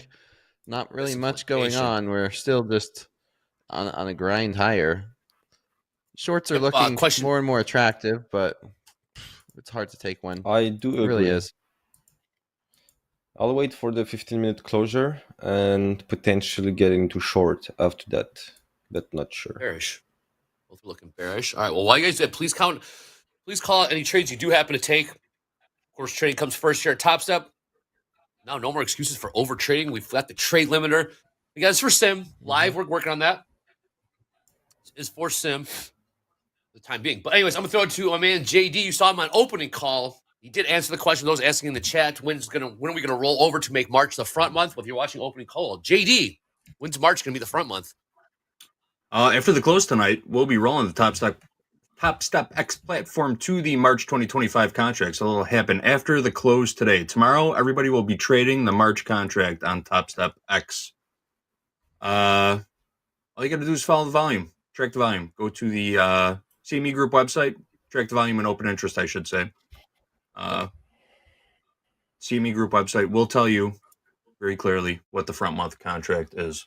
All right, let's take a look at some live funded P&Ls from Friday. Sweet. Here we go. Shane Shane S, number 33 on the leaderboard at the top there. Shane S. Wow. $25,446 traded in the NASDAQ on Friday. Big day for Shane. Then we got Trin, who's Great. becoming another popular name around here. Trin was trading the NASDAQ and the ES, took 14,300 out of the NASDAQ, 1,500 out of the ES for a total of $15,803 in profits on Friday.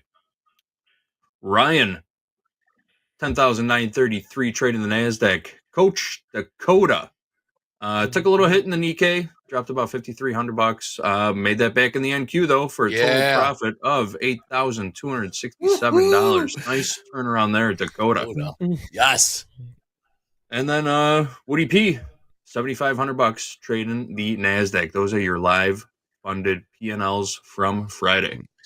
Woody. Shane Those are putting up big numbers. 25 grand. Must have gotten short. Why wouldn't we want people to go live? Why wouldn't we want? I mean, if you put up 25 grand on a Friday, that's, let's call it 30. Top Step's 90-10. Prop firm gets 10%. You get 90. That's almost $3,000. Yeah, high five you. Like, Yeah, win-win. I'd rather that all day long than you be in the combine burning and churning. Get you alive, keep you alive.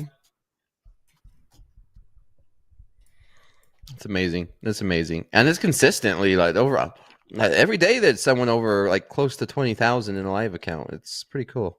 Yeah. Absolutely. All right, take a look at these markets now. Last trade in the NASDAQ, 21,960. Never quite got to those 22,000 evens. Got about 8 points short of the 22,000s high of the day. All-time highs as well. 21,991 and 3/4. All-time highs. We're about 35 points beneath that right now. For Jerome and Dakota sounding a bit bearish right now. Is that still the case, Dakota? That's a 30-point sell-off. NASDAQ. Yeah, I mean, I was looking for a short up here in these 80s, 90s. 40. As you heard me say, but I didn't have a decent setup I liked. Sure, we got a 3-bar reversal, but it wasn't as solid as Fridays. Fridays was pretty clean, and in terms of it came quick. This one, there was too much consolidation here at the 80s, even though like I said, it was looking pretty bearish now, and then now we start to sell off. With the power of hindsight, you always wish you would have taken it, but Sure. It's rollover, and maybe that's why we're seeing a lot more chop here.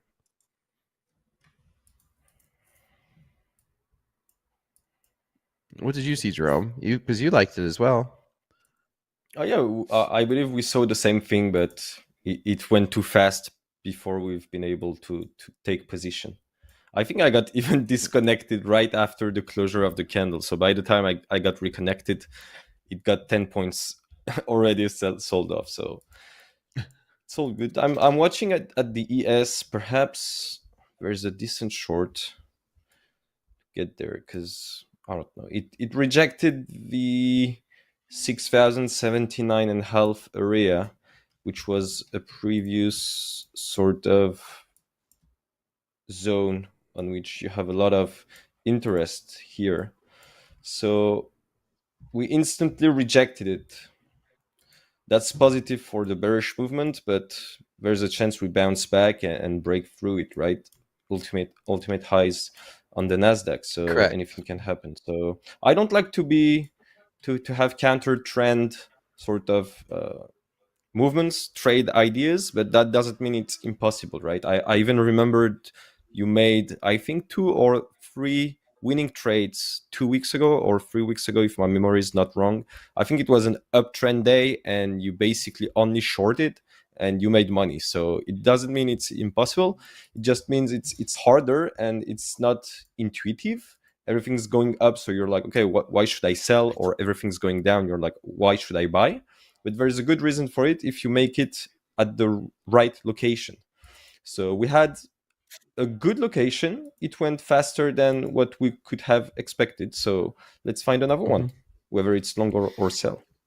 And this does feel much different than Friday. And the reason being is the volatility, the volume, and price action is much different than Friday. Friday it was just straight up reversal and straight back, straight down, and it was pretty violent moves. Today it's a lot slower. It's a lot more choppy, and every little dip or every little sell off has been ran into by buyers. So Friday's price action and today's price action, it feels a lot different. It seems a lot different in terms of volatility and the way price is acting at these highs, at these all-time highs. I'm tempted to short right here. All right. Keep us posted, Jerome. 40 points off the highs on the Nasdaq. Everyone front ran those 22,000s. Mm-hmm. Jumping They over sure each other. did, huh? Who can sell it? Who can sell it? Here we go. No. Nope. Does this turn into the Friday though? Maybe it is. Maybe we sell all the way off.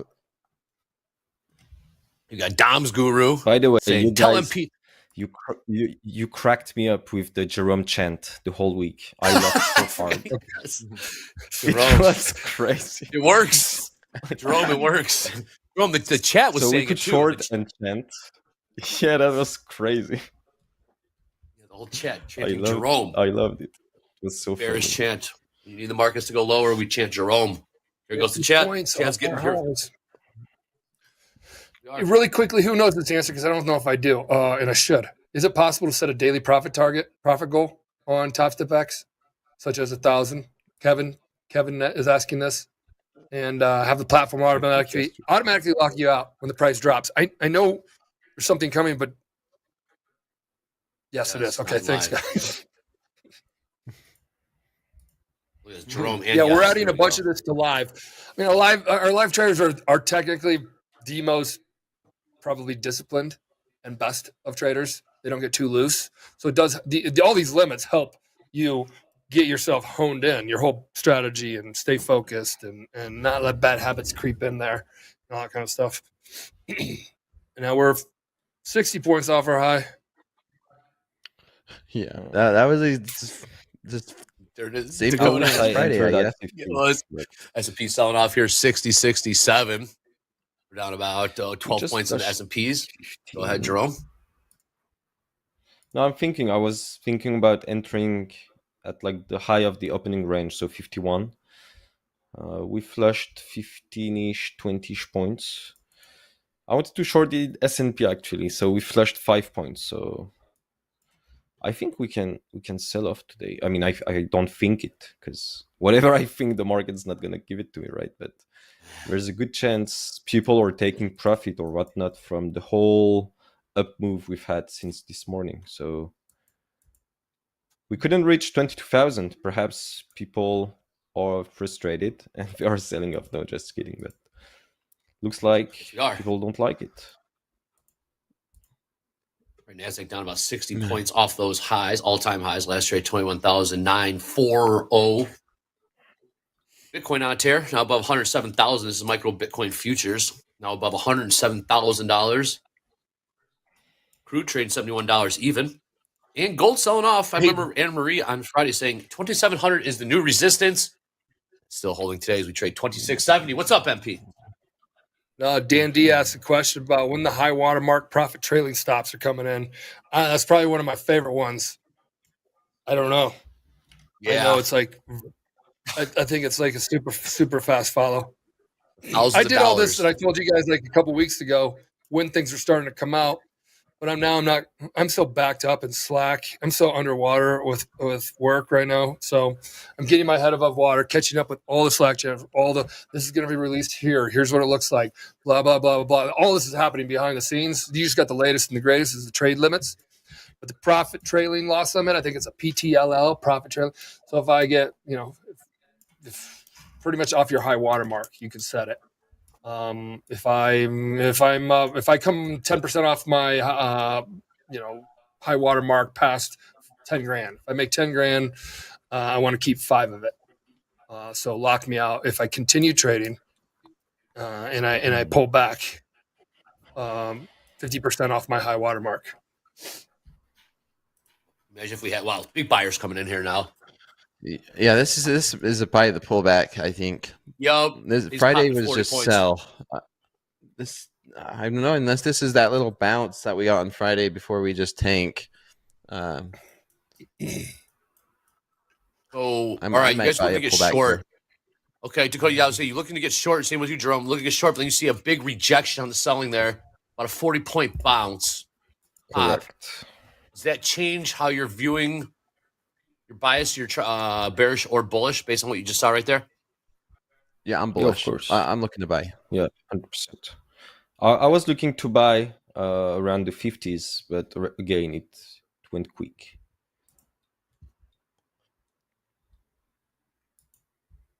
While we're on tech, I get a demo some tech today of the new dashboard. They're asking about that. Wow. Dashboard. Who this? Yeah, that would be cool. So January really hits it off. I said October. Sorry, guys. Scope creep. Call it that. They're like, October, we're going to be bringing out this new technology. It's now December. Welcome to the world of tech. All hell of everybody's working their ass off, but he's just like, what about this? Okay, that adds 2 more weeks. Then what about that? Well, we got to test that for another week. What about this? So, Tom's taking a vacation. Well, we need Tom because Tom's the lead on the project. Blah blah blah. So, all that kind of stuff. But January new dashboard. When you reset in January on the new dashboard, if you migrate over, you'll be able to reset your rebuild date. So therefore, you don't reset, and then 2 days later, your rebuild day hits, and you're like, "Hey, WTF? What happened?" Now that'll be awesome. When you take a payout, they'll instantly be pulled from your account, so you can continue trading. All of it will be built in. New dashboard on the website. New dashboard on the website. Yeah. You're saying? Yes. So when you go to yes. Is that what I've been testing out too? Is that? I think you're testing that out. Yes. There's only less than 50 people testing it out right now. So we're going to start adding hundreds and hundreds and hundreds day by day, inviting. It's supposed to be slicker. That's amazing. I've seen it, and I get demoed it shortly on the payout experience that a trader would have, and then our team would have. Remember, people are like, "Why do you do payouts every single day?" I'm like, "Do you know how hard that is to process?" With Dakota, you want to take a payout today? How much? $80, $800? Yeah, every day you're going to change that? No, man. You get paid every 2 weeks at your 9 to 5-er. We were once a month. Paid every 5 winning. You get paid every 5 winning days. In Topstep, so you can technically 4 times a month. Every day just puts pressure on or stress on unnecessary. I love the team. It's. I mean, I had a blast. I have a blast talking to him on the day, joking, having fun, and Hey, It- 5,900 people watching right now. Click like, click subscribe. Yep, new dashboard getting rolled out. So ask questions in the chat about that. You heard MP. We'll be testing that out. Getting a demo on it. Yeah, Let's January. get to 6,000. Get to 6,000 viewers right now. Click like, click subscribe. Give us a follow at Topstep. Come on, guys. TV. Let's celebrate 2025 and the new features coming on Topstep, the new Thank you, dashboard. Jerome. Hit the like button, guys. Well- Come on. Tell him, Jerome. Thank you, Jerome, Jerome. also what's coming is no other platform does this. If a rebuild happens, you'll be able to actually get no matter if you're up, down, or all around, busted out account or $1 away from profit target, and your rebuild happens. There's value here now for everybody. You get a reset. So if you have 5 accounts and they all rebuild at the same time, you get 5 resets that go into like a credit system. Like there'll be like a little hopper Here we go, Danielle. up there. Here we go, Danielle. And then you can use those only in TopstepTV, Dre. And you can use those. You can use those on all this on any account you choose. On any account you choose. I call it the Massage Envy feature because I had a Massage Envy subscription at this massage place in Chicago, and I came back from Topstep. This is years ago. I'm like, guys, I keep accruing like a massage every month. I have a subscription with them, and it's badass because now I have like 4 massages already accrued. Blah blah blah. And we need to do this when we do a rebuild. We need to give them something. We need to give them something to continue working towards wherever they're working towards, which is getting funded, staying funded, and taking consistent. Here we go. So, Massage envy of futures. That's what Michael set out to create. 12 Go years ahead, ago. Jack. Jack, what do we got? We're at the inspired by bottom of other the, people. Yeah, they had. Jack, we're at the bottom of the Well hour. done, Take a look at Amazing. We got 80% long in crude oil right now, 80% long right now. If anything does pop in, please jump in with your trades, trade ideas. Anything comes in, you knew the chat was going to jump on that joke, so let's get right to it. Hey, Jack, do you have any? What's up, Jack? Welcome back. Any news? Hey, what's up, guys? Good to be back. We got a few news stories here. As you know, I've been gathering all of the estimates for the S&P 500 this coming year, and I'm proud to announce that we have a new leader in the clubhouse, I believe. It is Oppenheimer Asset Management is looking for 7,100 next year. We have had someone break the 7,000 barrier. Oppenheimer's also kind of an odd name for an asset management place. This year? Is that the great movie? By the end of this bomb. month, right? Yeah. Is that what they're saying? The end of this month? Yeah, they're saying by the end of this session. No, they're talking about sometime next year in 2025. Here we go. Here's a run to 22,000. Run to 22,000. We got 200 offered at 22,000. Even go ahead, Jack. All right. Next up, maybe some people short the NQ in this situation. Stop jumping in front of oncoming cars. South African government warns citizens. There's apparently an epidemic of 50,000 fraudulent claims in the period they looked at of people jumping in front of cars. So, if you live in South Africa, which I think some of you do, invest in a good dash cam. Help you out there. Is that Joburg? There are easier ways. Yeah, just buy the NASDAQ. You don't have to do this. You don't have to jump in front of a car. And lastly, this is very interesting. I like to scan Wall Street bets. We did it. Sometimes. We got it? 22? Yep, We did it. Yep. There's 200 You won. contracts just got filled. Wow. I was just saying we were 60 points off our high. And now we flipped around and rallied 70, almost 70 points. Yep, that's Carve it up, boys. and Lastly, Straight- for our viewers in then it bounced right off it. That would have been a hell of a trade. We have an opportunity for our traders in Southern California. Someone on Wall Street Bets is looking to get married to someone with $1 million of short-term capital gains this year, as they have $1 million in short-term capital losses. They propose getting married and then splitting the tax savings. Further into account with this person, it's quite the cunning ruse here. The individual says that they have a slight preference for a woman, but any sort of relationship will work. The savings are what's important. So there you go. I love how our Finally, principles have changed. Savings are important. Boom. Heady play. Finally, a Very reason heady. to get married. Heady, there you go. Heady play. Thank you, Jack. No problem. So there's what we have for now. Awesome stuff. Awesome stuff. All right, we had 22,000 slight preference, but hey. Savings are important. It's funny. Savings All right, are what is important in this relationship. Our savings. Pretty good. I have a question for Jack. How do you find all these crazy stories? Like, they are amazing. Every day you have like gold gems. It's crazy. I have a system of weird parts of the internet I scrape, but thank you for that, Jerome. Look at this. We are shot out of a cannon, folks. We're making new all-time highs in the NASDAQ. 22,010. We're cooking right now to the upside.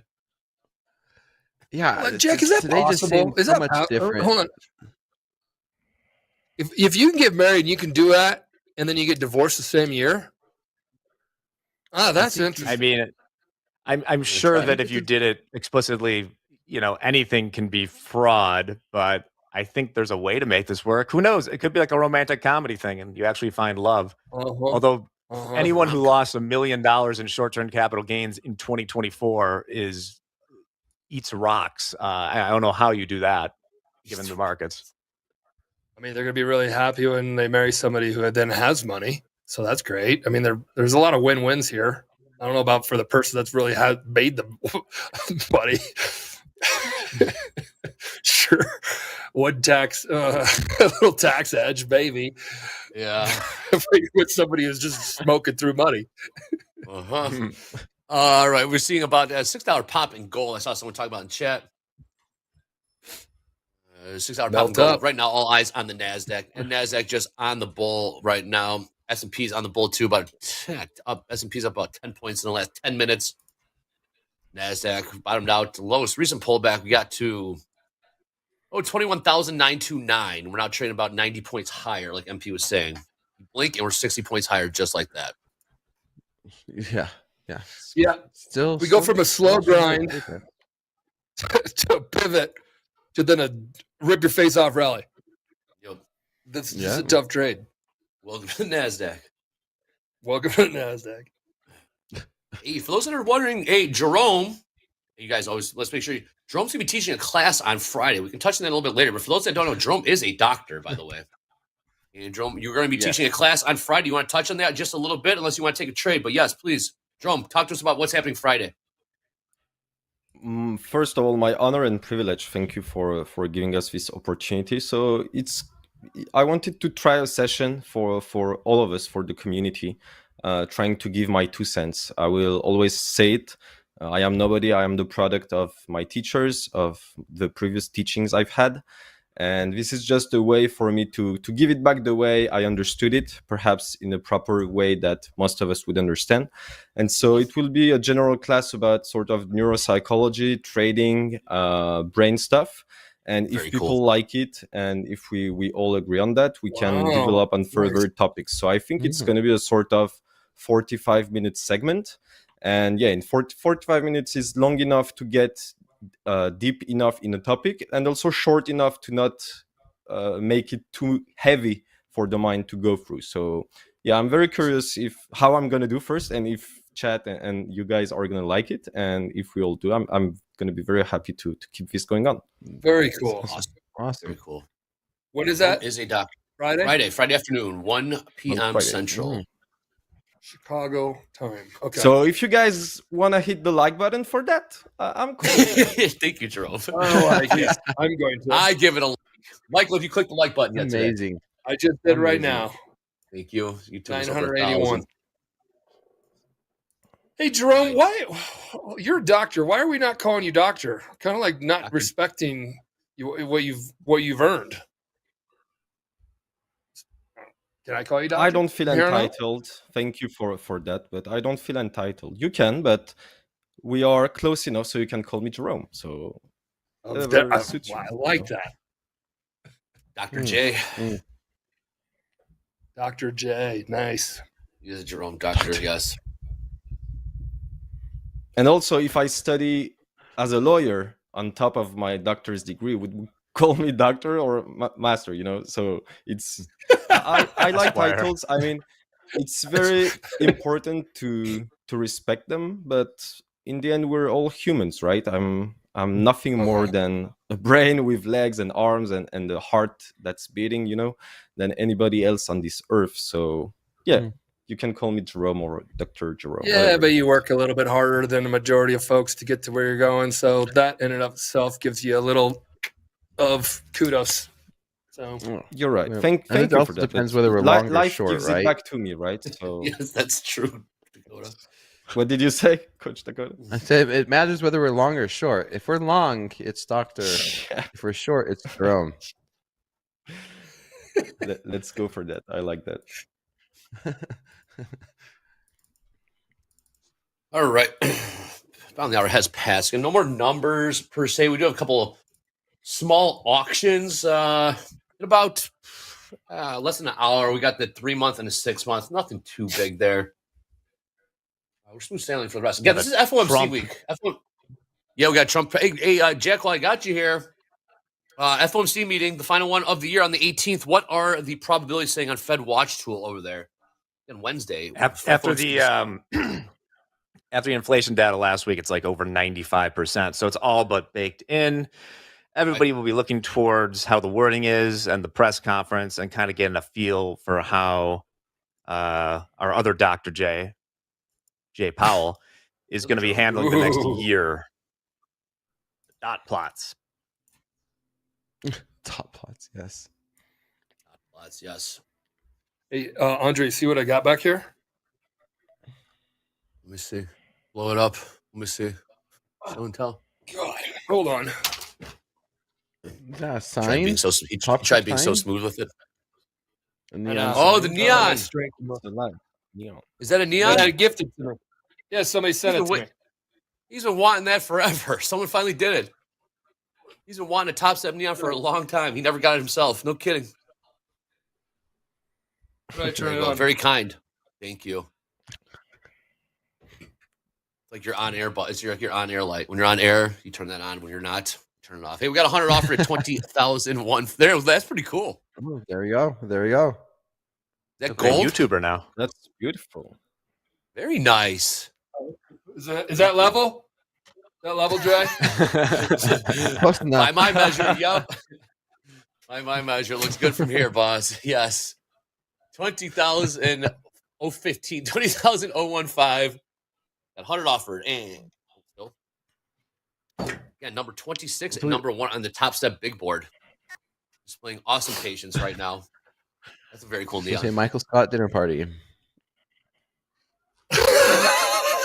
The best one ever. I'm so glad he said that. The best episode ever. Michael Scott dinner party. I think it ties the room together, babe. So awkward. So awkward. It's so awkward. She's dancing her like side piece. He's just like miserable. Yeah. You know what's so funny? That TV that he has, that small little TV on the wall. My wife jokes around with me because the first time she came back to my house. Yes, we started dating, blah, blah, blah. Into the room. She's going to spend the night. I had a small little TV like that on the wall that literally, like, it was that, like, like where he says that. She's like, you used to think you're a flat screen TV, which is exactly like Michael Scott's one when we were watching that. She's like, you used to think it was so cool. I'm like, at that time, in 2008 or whatever I met you, it was cool. Oh, I'm thinking about shorting this. All right, look at this patience. Almost an hour, 10 minutes into Looks the like session. a nice three-bar reversal, right? Yeah. Oh yeah, I'm short. I'm From short the from 5 2 evens. Short 21,000. All right. Here we go. Dakota, what's the risk there, Dakota? One CYA. second. I'm switching it to points. Yep. Gotta make sure we're on points. The risk is 28 points. 30s. Risking 30s. Thank you. Go to short 5 NQ 21,202. 202 short 5 times. I got short 1 to start. All right, house is short as well. What price did we get, Jack? This isn't going to be like 20. a Friday trade. This is one where I'm looking for a scalp. This is not the same price action as Friday. Maybe we could get down to these 70s. Do you want me to start speaking? Jerome. Yes, Jerome. Jerome. Please, Jerome. I think I Send already- this thing lower. Yeah. Hey, wait, Jack, what price did we get? 22,000? We are short 3 from 22,002. Right here, right now. Hey, that's the exact price that I'm short. I Oh, planned on short? that. You planned that? Prices. You planned that, Jack? Jerome. Here Everybody's we go. Come on, Jerome. chat. Come on, chat. There we go. Chat, let the market hear you. Chant Let's Jerome in go. the chat. Come on. See if we get this thing to go lower. Jerome in the house. Watch this, Michael. The chat goes wild for this one. I know. I've seen this happen. I mean, It's so fun. It's amazing. Let's go, baby. Let's Where do are you it. thinking this Come would be on, Nasdaq. invalidated? I have mine at 30 and a quarter. Okay. But you could also say like 27, 28, 29 in that zone. Jerome in the house. Yes. Really quickly, where's he originate from? Where'd Jerome originate from? The chant. So last week Was on Monday, last we had a short going on, and oddly, the correlation is completely wrong, right? But the funny thing is, every time I started to speak, the market started to dump. And so they carried this on the whole week. And every time we were short on the house account or whatnot, they started to chant and type Jerome, and it kept like selling off. And I was dying laughing at my home. I was watching that and dying laughing. So that was crazy. Well, I mean, Jerome. If enough people do the same thing, everybody's Yes. getting short, and That's they true. chant the word Jerome, Bumblebee. then the market will start to get heavy. Dr. Exactly, Jerome. yeah. We can make this Yes. together. Come on. Make this No together. science House account needed short. on this one, Jerome, says Toby. Always say no- yes. no Stop using science. That's true. Stop Very using good. science, Dr. J. Look at the tilt here 50-50 ES, 50-50 on Q. So nothing really showing there. And house account and Dakota short. Can we Yes, they- close below 90, 89? We need to reach down this level to reach down back to this low. Otherwise, it's going to be very hard to Mm-hmm. Yeah, we keep the short. need to stay below 22,000. So 3-bar We were reversal, buying the Dakota. dips. Yep, it's a 3-bar reversal on the 5-minute chart. Didn't take the first one. First one would have worked out nicely. Second one, we'll see if this second one works out. But yeah, same trade, same setup, same. Trading's boring, Andre. It's the same thing over and over and over and over again. Managing risk, managing the trade. Nothing fancy, nothing new. It really is very repetitive if done correctly. Mm-hmm. Was the big trade. You guys spotted it out. We can talk about what the 3-bar reversal is a little bit later here in Come fast on. markets. There's a good chance we have a very big red candle. I mean, green as well. I expect a 20 points-ish candle on this movement. And we have 15 minutes left. So, yeah, volume is going to come, I believe. If not now, It's a very decision soon, zone. but we'll need For sure. 22,000 is a Exactly. decision zone. Which is wild. We could bounce. This could be a good buyable dip, too. But we don't want it to be a buyable dip. We want it to be a rainfall. Right. Well, I don't want it. Yeah. There's somebody out there that wants it to be a buyable dip. Are you Yeah, short exactly. as well? Or this is the house? I'm Jets. short Okay, at that's the Jets. 96.25. Very, very late, but 996.25. Jerome, how many short? just one. Stop is at 24.25. All right. Jerome is short from? Short 1. 21,996.25. Dakota short 5 from 22,002. And house account short from 002 as well. You know, we have these charity accounts coming, Dre. No. I'm excited for those. I really am. Yeah. Yep. That's amazing. I think well. Dr. J, you might be having an email here shortly on what charity you would like your profits to go to. Do I we got hustle mine down picked the out. charities for losses? The votes Did we out turn of into a behind. charity? We'll have a lot of jokes, I'm sure. If the account takes a loss, oh, it's a not-for-profit account, blah blah, like stuff like that. I'm sure. Pull up in the chat. Bullish or bearish NQ right now? Bullish or bearish NQ? Thank you for that, Michael. But I believe there's already a charity for brain injuries, correct? Neurosurgery, providing neurosurgery. Well, you could have your own. Mine is QLI out of Nebraska. It's brain and spinal cord injuries, and they do rehabilitation. Pretty near and dear to my heart since my friend died of a spinal cord injury when he jumped into my pool. Yeah, but you can do whatever you want that's near and dear to your heart. We'll talk about it. What is it? Why do you like it? All that kind of stuff. Why do you think it's important? Why do people even need to know about it? And then when we trade on here, you guys trade, and the guests that we have on here trade. They're able to trade, of course, any account they want, but they can jump into their charity account for whatever reason. And if they are profitable, we'll have one game, some type of trigger point. We'll have some trigger point on when you get, or when Topstep, when you get to a certain, I don't know. Well, the details will come. I don't know all the details. Again, I'm behind in Topstep work, but I'm catching up. Absolutely love it. Yes, very, very nice. Very cool. That was chat. That was chat feedback. It's chat feedback.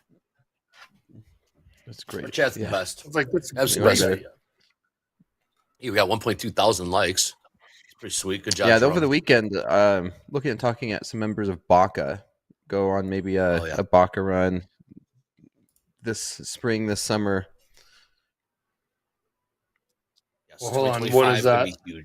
Baca, you tell them. Baca, Bikers Against Child Abuse.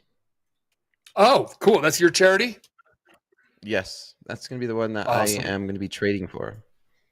I know Anne Marie's talking about one last week that she was talking about for women, and the more we get to know these, it's a great conversation because giving back it's the hardest way to make easy money is trading, but when you start making the money as traders, and I did this in my trading career, giving back is extremely, extremely important.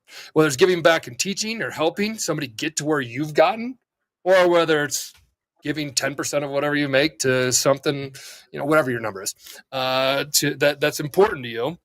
I think it's really important. Mm-hmm. It is. Giving back is important, Michael. If I can put my spice of science in this, it's been proven that in life, the more you give, the more you get back. And what you give to life, life gives it back to you. This is a global sentence, but it's been proven through studies that have interviewed very wealthy individuals around the world. And one of their common point was that the more people have a tendency to give, the more they have a tendency to increase their wealth. It's a disproportional correlation, meaning that it doesn't mean that if you give, you're going to get rich and vice versa, but it means something, right? It means something on an energetic or spiritual level, whatever you want to call it. But I resonate with that, and props to you for doing this. This is amazing. I'm speechless for that. I don't know if people realize that, but it's literally like taking a portion of your profit and also shifting focus. For example, if you give this, let's call it charity account in my hands right now, I will trade it. I would even give 100% of the profits, whatever options was there, but I would have my whole focus towards getting the profits for the charity, right? And so it's a whole different mindset. You take the skills of your good traders, and I mean, do I care about trading my own personal account on air versus the charity account? Of course, I don't care about my PA, right? I want to trade the charity account. So it's beautiful. I love that. Okay, cool. Love it. Well said. Yeah, my trading psychologist back in 2002, I had a trading psychologist. You make the most money when you don't need it. And then it was always about like giving, the kind of the pay it forward. When you have that, so when you start to get in those zones, you got the number 26 and the number 1 trader on here. You start to make this money. And then you both have another income, solid another income from whatever you do in your day-to-day outside of trading. You have that as well. So it ends up starting to be a little gravy on top when you do the trading world, especially if you're a good prop trader. and then there's a prop firm there to get behind you and help you like support your growth. What do you want to do next? Is kind of what, besides keeping yourself in the game, always growing and learning and improving, which is a hard battle, but like give back somehow, some way. 100%. And we see a lot. Last point to that, we see it a lot with coaching, and that's why I will jump on your throat if you say those that can't do teach. You just knocked every coach in the planet to say you're if they can help you get to where you're going, that's called a coach. It's called a coach. And if you're looking for somebody who's going to be a coach for you, and then also put up millions and millions of dollars trading and then work with you every day, you're out of your mind. That doesn't exist. All right, Jack, how we looking over there? What's our unrealized? This spring? Yeah, Jack, how we look? Yeah, that's what got Dakota started. Jack, how's the house account looking over there in the trade? Last trade, 21,991. That's the NASDAQ. So the situation is fluid. Unrealized, we're up about $700 right now. Right. Situation, huh? Mm-hmm. So far, so good. So far, we're so 002. good. We want to close below 89 and a quarter, and that would be very good for us. Let's close behind 89 and a quarter. Okay. Oh, we're crossing it. Yes, Come Jerome. on. Jerome, you know Come what on, to do. close Here. below. Close Jerome. below. Jerome. Don't trick us, market. Jerome. Just go for it. Get the Jerome chance fired up. But then I get afraid to get long, right? Or I just don't speak when I'm long. You created this beast, Here we Jerome. go. Let's see if we can push it. Let's see if. Oh, we got the Jerome chance coming. The chats are fired up now. Chat. The market's hearing us. 1 minute left. 1 minute left. Come on. Come on. We can do it, chat. We can do Yes, it. we can.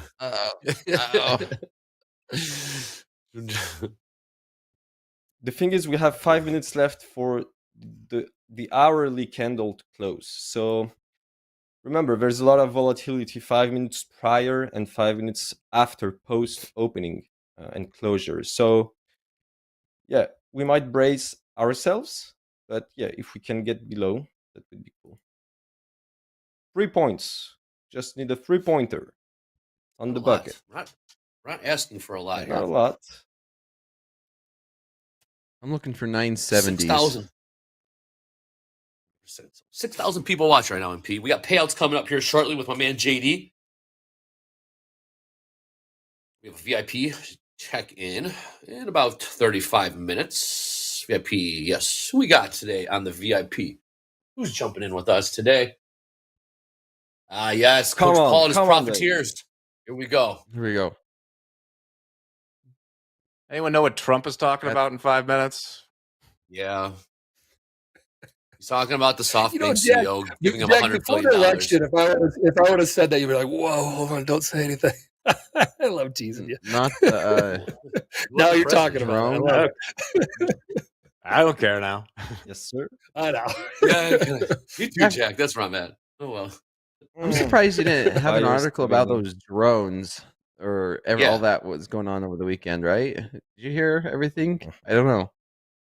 I did limited reading on it. Or Yeah. aliens. Some of those drones, Michael, in Jersey. They're looking for stories now. Yes, they are.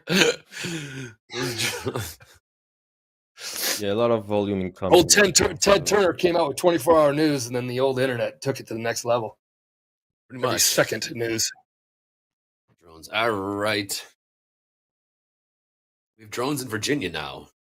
Yolanda says, "Oh boy." Here we go. Dre, we have a Dre had a drone. We lost it. Past tense. Past tense. Used to. Yes. Yeah, It crashed in the Rocky Mountains.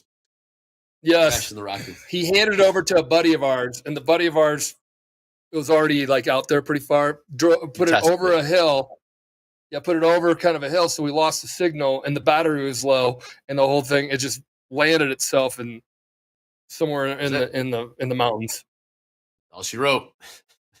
Yep. Goner. All right, JD. Hey, JD, come in with some payouts right now. All three of the guys are short right now, but market's kind of in a holding pattern for the time being. JD, come on in. Let's do some payouts if you're ready. I am ready. Let's do it.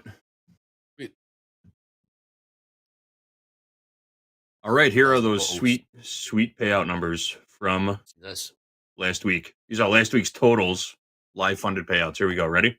Live funded. We've got Shen right at the top, number 24 on the leaderboard, $35,192 in payouts for Shen last week. Ali's taken payouts the last 3 weeks in a row. Currently number 42 on the big board, $17,550 last week for Ali. Ali's going to have a nice holiday. Vincent and Renato couldn't find their ranks on the big board, but I will get to business on that. But $15,300 for Vincent, $14,400 for Renato. And then Justin K, number 64 on the leaderboard. Also, pretty common payout name, $11,700 for Justin. Good stuff. Nice. Hey, money. JD, Live funded Ali's been payouts. doing this every 5 days, huh? Yep, taking a payout a week. Sounds Last like 3 weeks. There you go. You can get paid every week. Every day, I'm not turning my funding team, payout team, and all that team into like tripling the size of it just to do every day. Ali's doing 17 grand. I don't know what the last other three are, but it's a lot better than $1,000 a day. So, and same, but win-win for, well, I don't know. You get the point. Yep, we got. I don't, to be honest, I don't even know anybody in their personal accounts that would just pay themselves every single day. It usually is. It's so dorky. So I said on Twitter, I'm like, okay, like every day. You wouldn't do that with your personal brokerage account. Why? You got to call them every day? No. Oh, by the way, Eldorado's once a month, MP. Once a month. Eldorado, Yeah, I was going to say once a month. I did mine once Maybe a month. every other week. Every other week. You can do that. Is the for me, it's monthly because it's trading. You don't win every single day, and you win some, lose some. And monthly is this, monthly, maybe every other week for me on with taking any withdrawals from my personal brokerage. But how about this? How about this? I have Dr. J. Were you really? I got Dr. J on here and Dakota. I got Jack, Dr. J and Dakota on here. And if what's that? So how about this? I'll throw it out here. So the 6,000 people here know. So if you can go to Twitter and when they go, I want to get paid every day. You know what? Dr. J, Jerome, and Dakota, if you guys want to take a withdrawal, call up your the guys. They'll do it for you. You don't like, but there's a structure that we have to come into, and then you build a relationship, become pro ball, top dog there. I mean, yeah, we're gonna be like, hey, no, Dakota, you gotta wait 4 more days. You're like number one. And then we're going to work with you. So a different relationship when you get to the end of the top step of Topstep, live funded trader, and like one of the best, the doors open up for you. You're a partner almost of us. You're just like, hey, yeah, we're going to, so you want 10 grand today? Oh, something came up. You need 10 grand tomorrow? Okay, cool. I mean, if it's in your account, it's in your account. We'll work with you on that one, but we're not going to build out the whole functionality so the whole planet can do it. It's kind of like you got to earn that right. And rightfully so. Yep. And speaking of taking payouts, if you've taken 5K in payouts, you are eligible for the Topstep Payout Club. We send out a pin and a hat that you get to wear proudly and join us, just like MP and Andre have on. So if you've taken 5K payouts total, you are eligible. There'll be a form in chat for you, and you can go ahead and submit. And be patient. We got a one-man crew packing those individually by hand, sending them out to you here in the States. So appreciate y'all. That's cool. Thank you, Gabe. Got 100 offered at 20,000. Yeah, what's up? What do you think, Dakota? Yeah, I was just gonna say that. 100 offered at 15. 15, like you said, Andre. Market likes to gravitate towards those paper orders, as we call them, liquidity grabs. Many ways to say the same thing in this industry. It drives me nuts. But yes, there's 100 offered at 015, 22,015. Nothing on the tilt. Still in short, again, about Still, stop is at 24 and a quarter. So not that far, but yeah, still. So you're one to just let it play out, or do you have any decisions to be made? Do you change? Do you close out early? Like, what's your thought process when you're in a trade? It's a very interesting question. So I've been through a lot of things in my journey. So first, I had the strategy of the behavior of not touching what I put, so profit or stop loss. Then I had the behavior of modifying it, sometimes putting stop loss to break even, sometimes taking partials, sometimes exiting partially in red. And so I found out that I don't do this well. I don't, when I change something I'm used to do, I don't do well. So I need two things. Either I need to not change it, or I need a lot of time and data to gather to know if changing it, modifying it was worth it or not. So on a single trade, I could put myself at break even, get stopped, and then it runs in my opposite direction. And I would say, yeah, I was right to put BE, right? But the opposite happens more in my case. I'm not advising anybody to follow my journey, but I'm answering for your question, right? Because it's very important. And who I am today must and might be hopefully different in a couple months and years, because I want to improve. For example, I know I'm bad at exiting in profits or in loss, but I'm very good at identifying ranges and trade entries. And sometimes I have the worst entry. I have a fire in the hole entry, and sometimes a sniper entry. So my goal is to try to understand how and what the market tells us. And sometimes I'm completely unable to read anything, right? And I'm in front of the chart and I'm like, okay, I don't know whatever is happening, so I'm just going to wait. And sometimes you think about something and it appears you're right or wrong. The goal is to understand why you were right or wrong, right? Many times, for example, last week, I entered, I had some spreads. For example, let's say my take profit was at 50 points and it reached 45. There's the 10% rule of Hoag's, right? But every time, for example, I will exit at 45, it will run through my target. And every time I will leave it, it will go back and exit me, right? So it's about finding a balance between the statistics, and also try not to be hit by that, because losing streaks as well, and when you change a strategy, you're not used to what you're doing. So if you get hit a couple times in a row, our brain will naturally think what you're doing is wrong, right? So for example, last week I had a very cold losing streak, so I could think right now, okay, what I'm doing is wrong. Well, market has changed, volume has been dried out, conditions has changed. Most of my trades were valid, but my targets were too far away. So it was a mistake from my side, right? But you need to adjust yourself with what's happening. So I'm ready to improve. This is the most difficult part for me in anything you do in life, whether it's for school, for sport, if you're an athlete, professional or not, is to identify what you do well, identify what you do very bad, and try to firstly improve what you do bad and then improve what you do well. And for me, it's one of the most difficult thing in life. So yeah, sorry. And what better time, Dr. J, what better time to do that than at the end of the year, reflect on all those things you just said at the end of the year, which is right now-ish. And then if you go into your trading year in January, you're better set up. I mean, it's a clean break from like the end of the year. How did I do in 2024? Well, 2024 was a reflection year. It was a growing year. It was blah, blah, blah. So in 2026, you look back, you're like, well, that was that year. Here's all my notes and journal from that. And this is what I worked on. And 2025 is where I crushed it. That's where I crushed it. And by crushing it, I was profitable and I was taking money out of the market. So you got to also lower your expectations, increase your standards of which you're going to get there by. So once you do that, then you now you're building a foundation and new grooves and all that, like you talk about, in your brain that you can work on, all that kind of stuff. So melt up, man, these markets.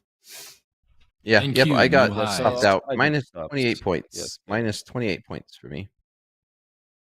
Get a P&L update from you and Jerome there, Dakota. Appreciate y'all. Yeah, minus 2,800. I'm minus 3,100. I was a bit red starting the session. The chant, the Jerome chant, and the markets gave it a slight college try to the downside. I mean, we stopped chanting. Maybe that's what happened, because we were chanting and it was working out pretty well. And now we started talking about something else, and I mean, we've been rallying since August, so if you're going to try chanting every day to get it to sell off, it's going to be very, Yeah, very exhausting.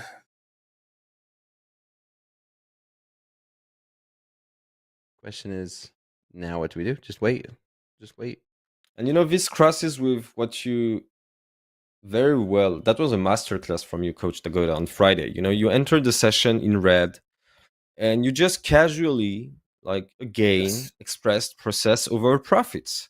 And for me, it was a very important day because I had a very bad week, right? So I'm Jerome. I'm a human being, right?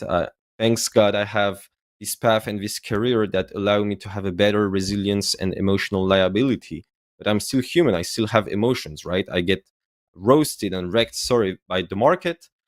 So you need to have your mindset up, right? And so you're remembering us that process over profits on the long term always wins.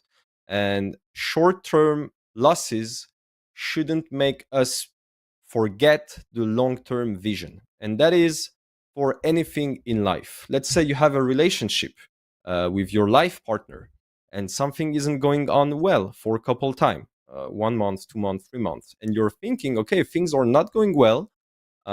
It means it's not going to get improved. It's not going to get better. And people get closed in a negative mental attitude mindset, and then starts the decline, right? You have frustration, and then anger, and then PTSD, and then depression, and then the ladder goes lower, right? So there's a lot of analogies between my professional practice and trading, and that is fascinating. It's very fascinating, and it's even more fascinating that people can master themselves over the market. Thanks to Topstep and Anne-Marie. Thank you, Anne-Marie. I've learned that trading is us versus us, right? It's not us versus the market. And this is a very important point. You have the technical points of trading, and you have the psychological points. I mean, of course, anybody can push the buttons, but not anybody can handle the red part. Not anybody can handle the account balance. Make 10 points on NASDAQ with $100 balance is easy. But make 10 points on NASDAQ with 50 lots on is not easy, right? Because if you have the 10 points on the opposite side, you're minus 10K instead of plus 10K. So with size, everything becomes harder. And I understood it through trading. My journey started with minis. I sized down 10 times to micros. I started to become profitable. And then I decided to slowly size up. So now I'm in the middle of either I'm thinking I sized too much up, but I don't think so. But still, I'm considering this to probably size a bit more down and then bounce back. Or I'm in the right path, and perhaps I just hit a bad streak. And if I hit a 3-4 winning streak, or not even a winning streak, I'm going to be hold back up. That's the beauty of math, right? But that's trading as well. It's a whole business. Thanks to Topstep. If I didn't have Topstep as a program, I would have been lost. I'm telling you, because you need guidance. You need guidance, and you need good teachers. Any teachings to be taught needs good teachers. To some, this sentence might sound stupid, but it's very important. I mean, you can give water to somebody who's not thirsty and don't understand. Yeah, we talk about guidance. We talk about teachers. We put a disclaimer up there about like following, don't following, all that kind of stuff. How do you guys respond to, you got Curl Gray right now, lost $890 following that short. Could we get a reset? How would you respond to them? Because they took the short that we took with your guys' trade idea. Didn't work out. So how do you help somebody understand that when you got a coach and you got a mentor, how to work in that situation? Because I've always said, and I'll say it I'm blue in the face always, we are teach a person to fish. We are not handing a fish. And when you guys come on here and the guys that know more about and more in tune with the markets, it's all about like listening to you, but it's not about copying you. That's my take. Correct. Yeah, it's about showing a process, not it's like, hey, everybody, let's just all do this. No, that's crazy. That's why we share risk disclosures. That's why we talk about it. You just seen that again. And never once do we ever tell anybody to follow what we're doing. It's showing the process of risk management. It's showing the process of, working through the ups and downs of trading and helping traders find their own way. And that's it. By the way, I just got short. I just got short again. 030, short 030. Risk is at 51. Risk is at 51. Short 030. 22.030. Thank you. What an entry. 50. 22,000. Short 5, Dakota? Short 5. Short 5 from 030. Thank you. And yeah, just to add my To 2 that point, cents, right? and we'll focus on the trade. Sorry, MP. Friday we'll drop the clip that Jerome was talking about that helped him out. Process over profits was really the theme of it anyway. And that's kind of the point of what I was trying to make here. And nice segue with that, Dakota, while you're putting a trade on. And check out Friday's kind of turnaround and how process was over the profit conversation. Yeah. Wow. I'm used to First goal. losing. I really am. MP and everybody in the chat is, hey, I lost 28 points. Okay, well, wait for the next trade setup. If this is a loss, great. Okay, I lost 21 points. I'm done for the day. Tomorrow's Tuesday, and do it again, and then again, and then again. Follow the process. Follow the process, and I'll keep doing that until until maybe I start to see a negative expectancy in my strategy. Then I would look and say, okay, well, maybe there's something I'm doing wrong. Maybe I'm reading the market wrong. Is it just us hitting all-time highs and me shorting these all-time highs looking for pullbacks? I mean, there's definitely something to it, right? Where, maybe this is not the right move. This is maybe incorrect. Where, oh, why did I short? Why am I short this? And it's like, should I be looking for these patterns at all-time highs? Should I, no longer look for these patterns at all-time highs and like adjusting based off of how this market is? Maybe it could be a rule where I could put in my own strategy. Guess what? It's rollover. I should not be doing this during rollover because, when I do this, I have a negative expectancy. And that's part of trading because it's you versus you. You start with a strategy and you trade it, and you're going to trade it as long as you have a positive expectancy. As soon as you believe that you no longer have a positive expectancy or you start to lose money over the long run, then there's definitely adjustments that need to be made. But I don't mind being down 5,000. I don't mind being, down 1,000, up 1,000. I'm going to follow the process. You guys seen it on Friday, and you maybe seeing it here again today. Maybe today's that losing day. I have a lot of losing days. I mean, I think you guys seen the statistics. 70% of the days I trade, I have losing days. 70% of the time. You've always been good about, Anne Marie goes in here, personal accountability is job number one. Personal accountability, if you don't own it, the markets, the trading is like personal accountability to the core. Like, you're the one who clicked it. You're the one who clicked out. You're the one who clicked in. You're the one who That's what you David did. Green says that. You did every single thing. Right here, this little guy right here, the little mouse or keyboard. Well, that's you clicking it. So that's personal accountability, which you got to own from the get. You do a great job of that. As far as anybody that would watch and listen to you about, this is what I did, and I did that. You have great personal accountability, Dakota, and it's very calming to the point that you embrace it in a way that it's actually healthy for your trading, or works to your advantage, or gives you an edge, or whatever. I've enjoyed it. I've learned a lot.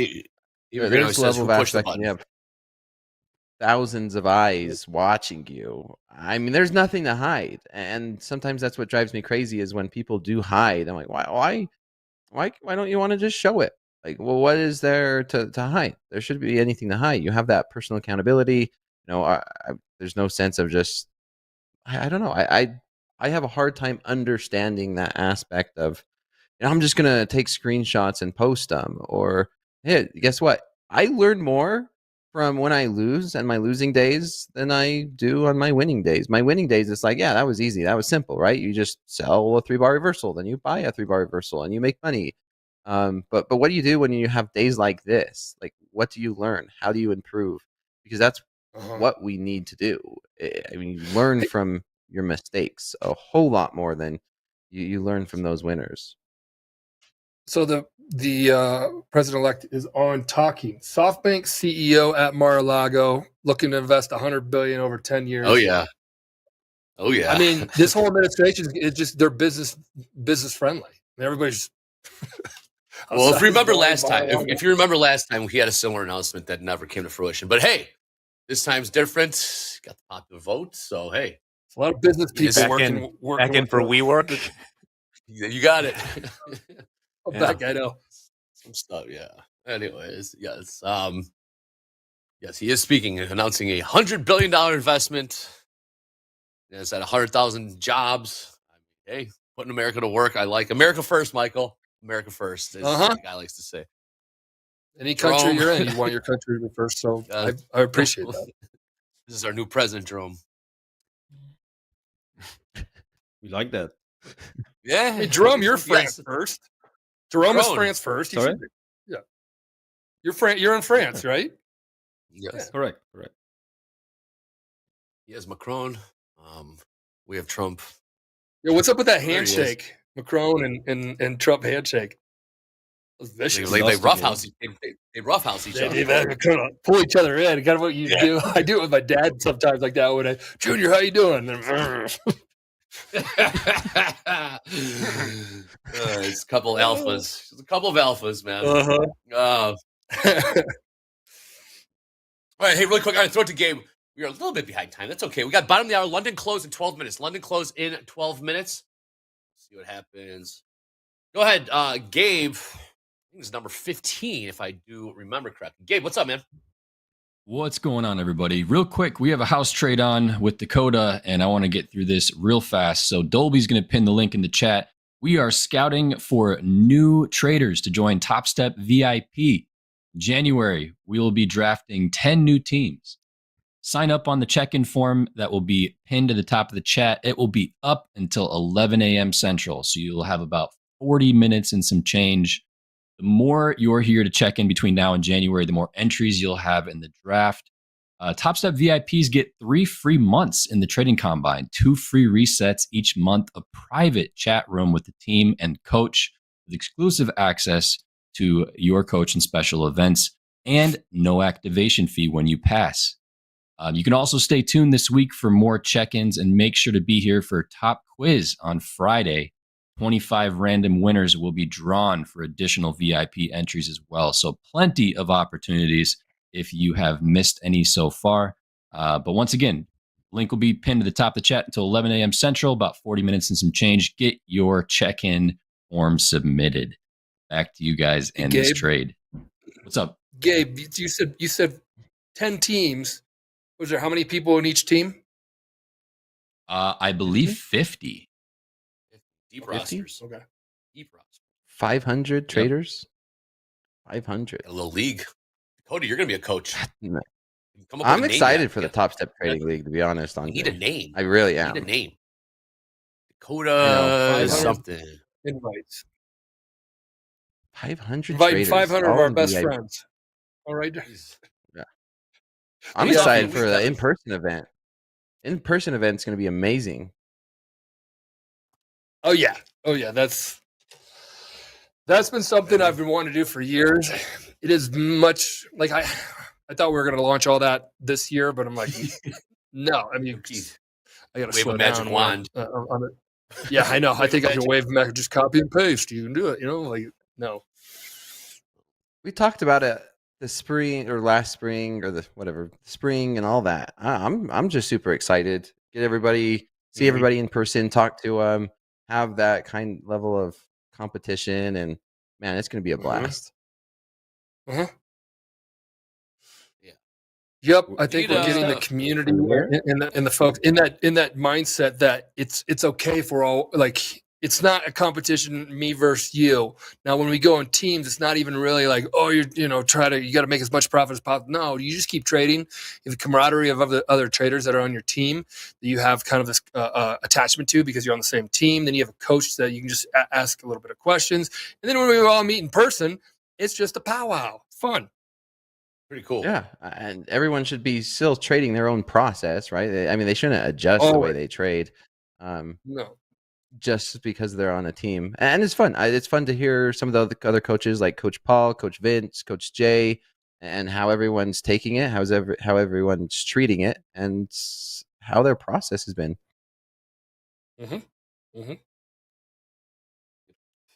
Crude selling off a little bit.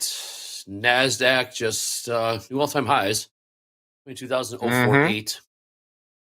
Yeah, I'm still in the short. It came close to my stop loss. It looks like it will be hitting my stop loss. I have my stop loss at 51.5 for minus 21 points, 21.5 points. The reason why I have my stop loss there is 22,050. Market can like those nice round 50 numbers. We got VIP form countdown clock lower right hand corner. Those asking, pin to the top of the chat, guys. Those looking for the VIP application form, scouting form, call it you want. The link for VIP, pin to the top of the chat. You see the countdown clock lower right hand corner. 37 minutes. We're gonna pull it. We got morning recap still coming. Got Tuckman joining us. Haven't caught up with Tuckman in a minute. See what's on his mind. I'm gonna ask him, did he see the president-elect there on Thursday when he rang the opening bell? We gotta get his take on what he saw. New York Stock Exchange floor. Oh, that'll be good. Trump.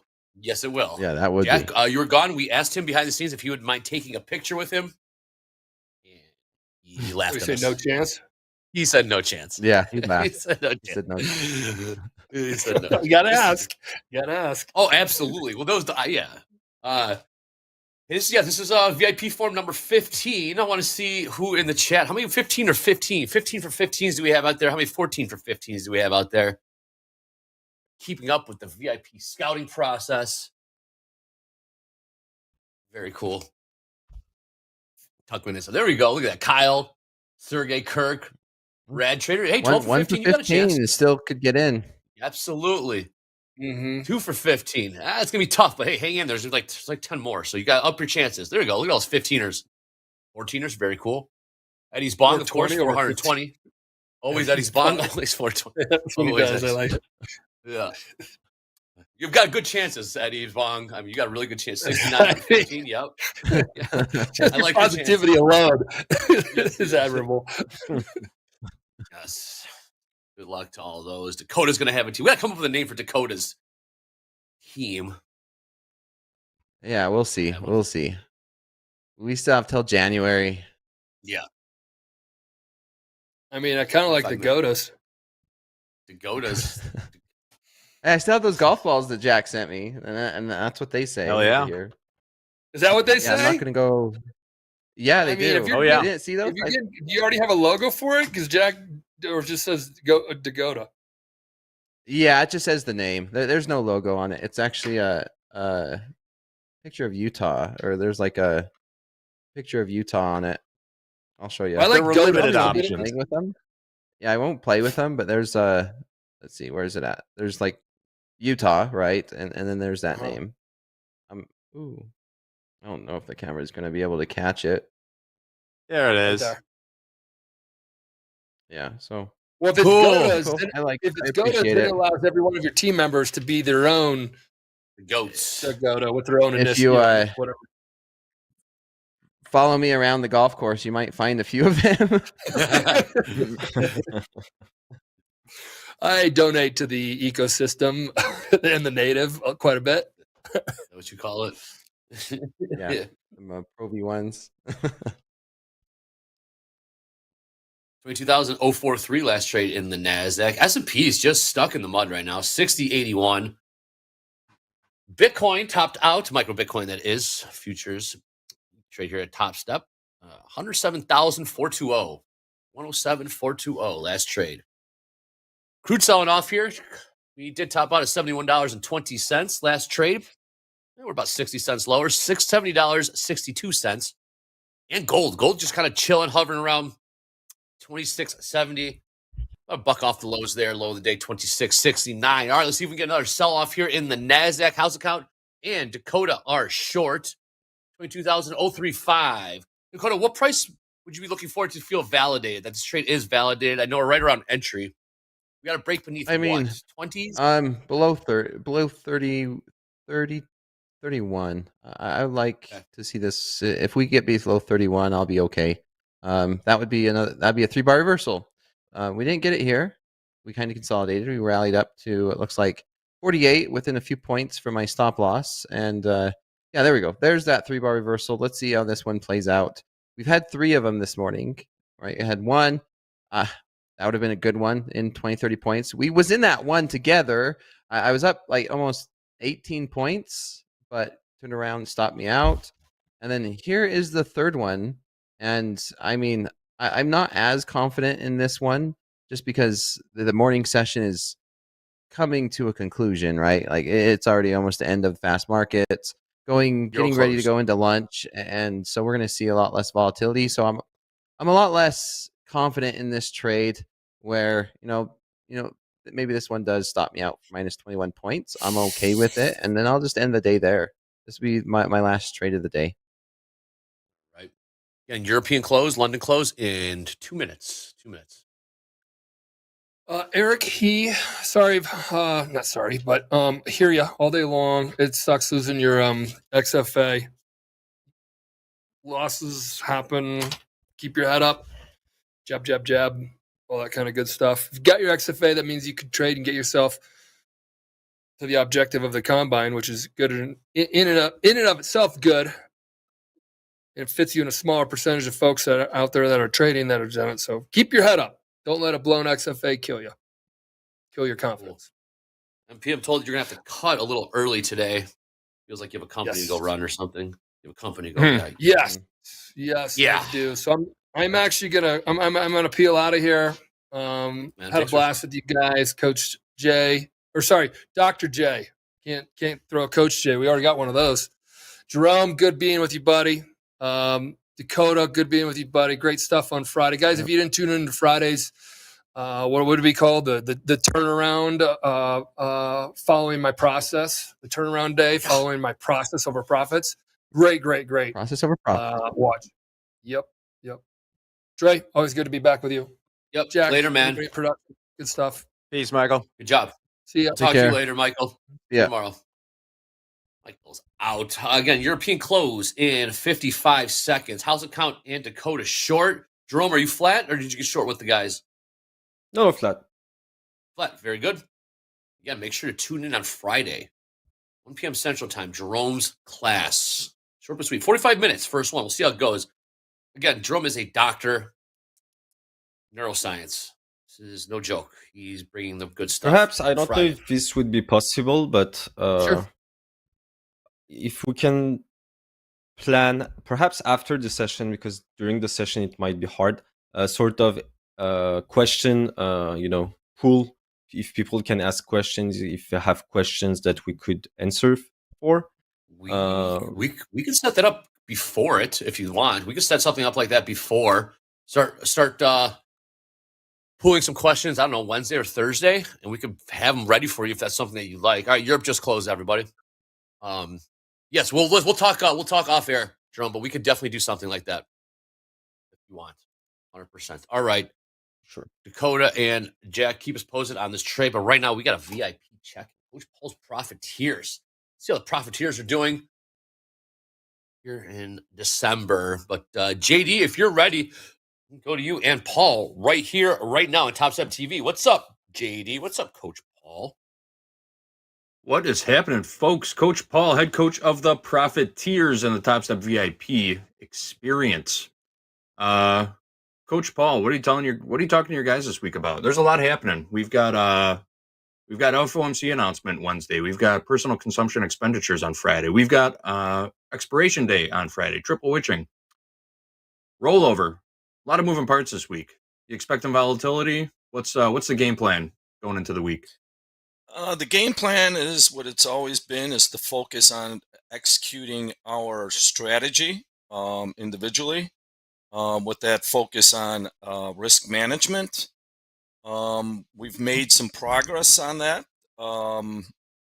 And as we'll see later, we have a couple traders that have really done well in focusing on executing their process. Today or this week, there's a lot of numbers and potential volatility. But when we focus on our process, when we understand that volatility comes and we execute our process with our focus on managing our risk as it pertains to our account, we can get through any and all volatility. You are speaking the truth. And since last week at this time, the profiteers have passed 2 traders from the trading combine into the express funded account in the VIP experience.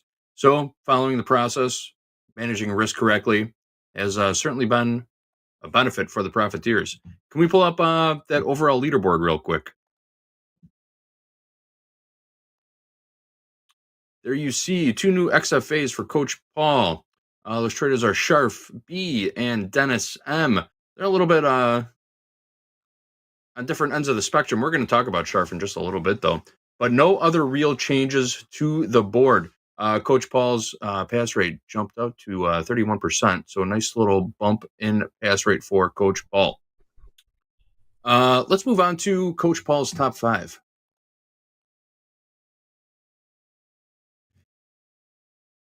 Here's your top 5. Top 2, like I mentioned, there's a little tug of war going on between Sharf and Dennis. Sharf up almost $4,000. Dennis down about $2,500 after just a couple days in this XFA. We got to build up Dennis's confidence a little bit. I think he's got a 48% win rate, but he's getting real close to burning out this XFA. And considering he's only been in it for a couple days, we don't want to see that happen. And then a couple other faces. Actually, those bottom 3 should be. Those top 2 should be XFA. Bottom 3 are trading combine. But Matry, we talked about before. Charles and Michael, we've all talked about these traders before. Doing their best. They all hit a reset, but they're still up there. Matry just a couple $100 away from passing. Well, call it $1,800 away from passing the trading combine. Charles is halfway there, and Micah's moving up the list also. So we got some combines close to pass, and we got 2 traders at the funded level.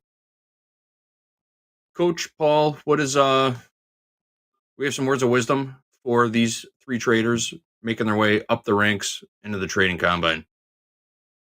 Yes. When you see the winning percentage of these are pretty solid, and 100%.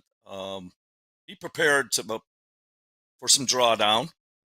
And good point. You said while you're executing it, not every trade is a winner. Do not focus on having to have a winner, but I'll quote. I'm a basketball coach also. I'll quote the great John Wooden: "Be quick, but don't hurry." It's what does that mean exactly? Advice. Well, when we're hurry, we tend to lose control. We can be reckless. When we're quick, we're following a plan. We're following a process. We have some control. I preach that. When I learned that, I was the same way. I'm like, what the heck does that mean? But when you understand the difference, especially in trading, when you're in a hurry, you're taking trades just to make money. That might not be inside your process. And those are hard, if not impossible, to manage because there's no process in it. So be quick, following your process. Don't hurry. And how many times have we seen this where traders take trades when they're close to passing just to pass? Yep. That's in a hurry. So focus on execution of the plan. Very good. I just jotted that down myself. It's it's about being very deliberate in your actions as a trader, focusing on what you're doing, not just where you want to be, but where you're at right now and what you're doing. Very good advice, Coach Paul. All right, so we've got that trading card for Sharf. Can we pull that up real quick? Sharf joining us from Algeria. Reset that trading combine about 5 times going back to October 21st. So just about roughly once a week for the reset, which is, I think, pretty standard.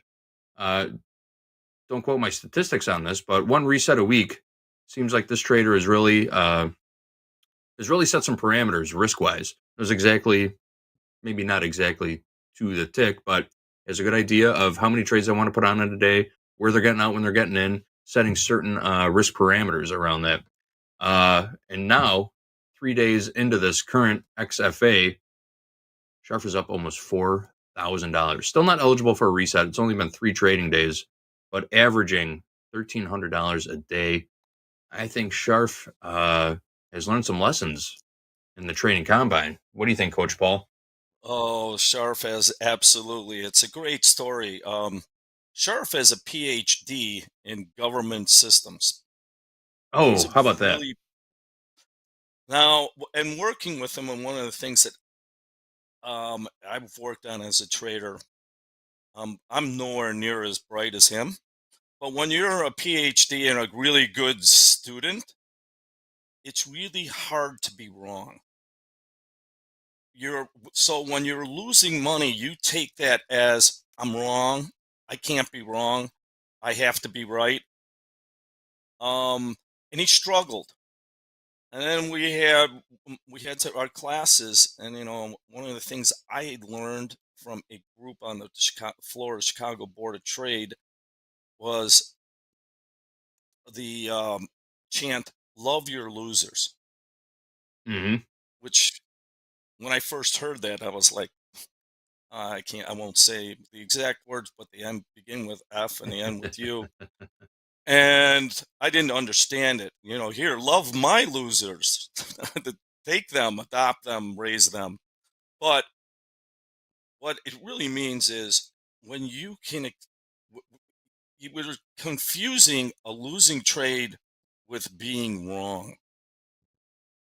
When in a trading process, when you accept losers as part of the process, when you get really good at executing those losses, the winners take care of themselves. We've heard that a million times. But with Sharf, he didn't understand. And then when it clicked, he's on a roll.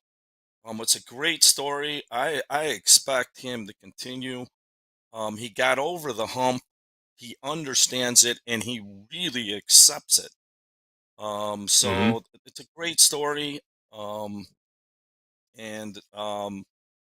That's got to be, yeah. That's really one of the hardest things for a trader to overcome. Honestly, I remember guys saying back in the day that C students used to make the best pit traders because they could take a couple on the chin, blow it off, and just get right back in there and keep trading. Whereas some people, going straight to screen trading, being by yourself and having to take a loss, it's got to be a difficult thing for a lot of people to deal with. The acceptance of being wrong, it's hard for some people to wrap their brain around. I get that. So, Sharf, what you're doing, keep doing it. You're doing a great job. Coach Paul, we're going to wrap this up. We've been about 10 minutes already.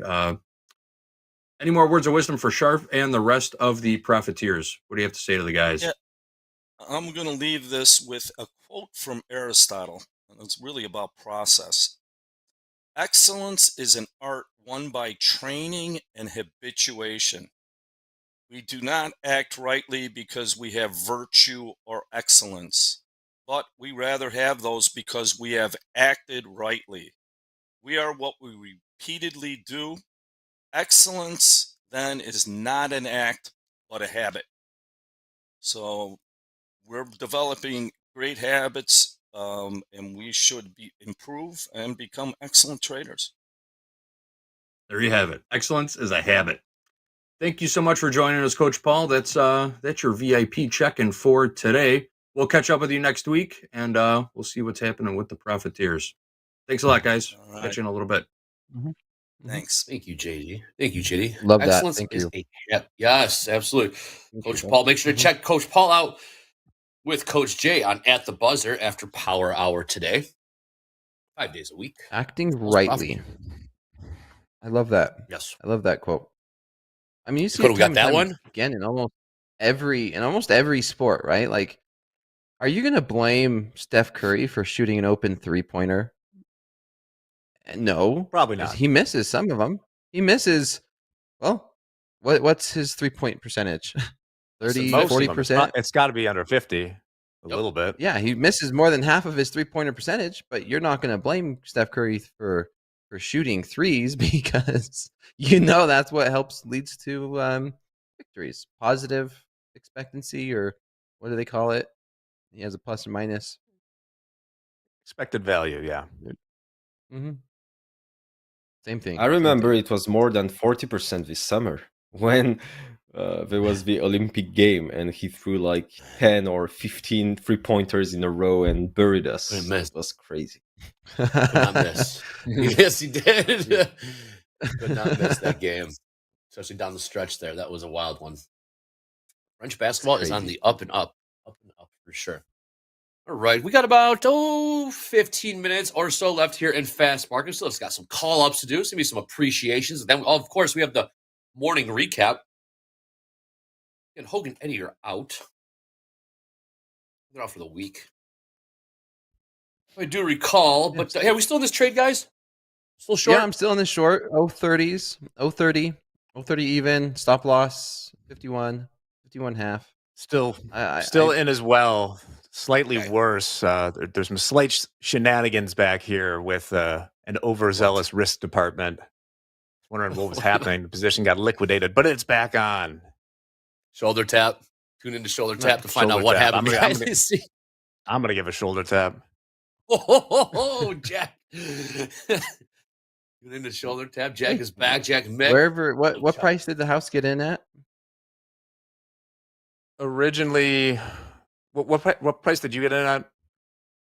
030. Originally, we got it 030. Originally got it at 28. We ate the spread. I think now we're at 22, 25, 3/4 for the current batch. Overzealous risk department. Hey, it's working. It's working out. We can run down. Yeah. So we went over your last trade. Yep, last trade 22,013. Now 10's trade 010. Overzealous. Tune into time. I was sitting there freaking out. I was sitting there kind of freaking out because you never like when an order just fires into screen and you weren't holding the mouse. So I was confused for a bit there.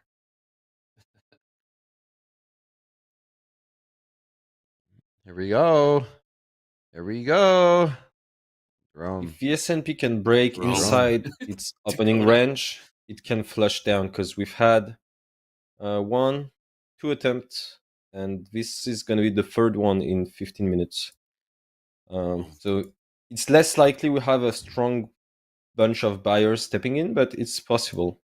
And we want to see the Nasdaq closing below 89.25 because that's the previous resistance that became support. So yeah, there is a lot of room to the downside. That's what I'm looking for first take profit is going to be right here in the, lower 90s, upper 80s, 9. Let's say like this is kind of where that support was before, right? This was resistance. Resistance became support right here. So I'm going to see if this market come down to this zone, and then probably take a few take profits, few contracts off around that zone. That's going to be a nice. I mean, I'm at 1-to-1 right now. But process over profits. This would be about 1.5 to 1, maybe. What is it? Yeah, almost a 2-to-1 in this zone. So beautiful. And then trail the rest. Like that. See what happens if we get down to these 22,000 evens again. Last trade 22,006.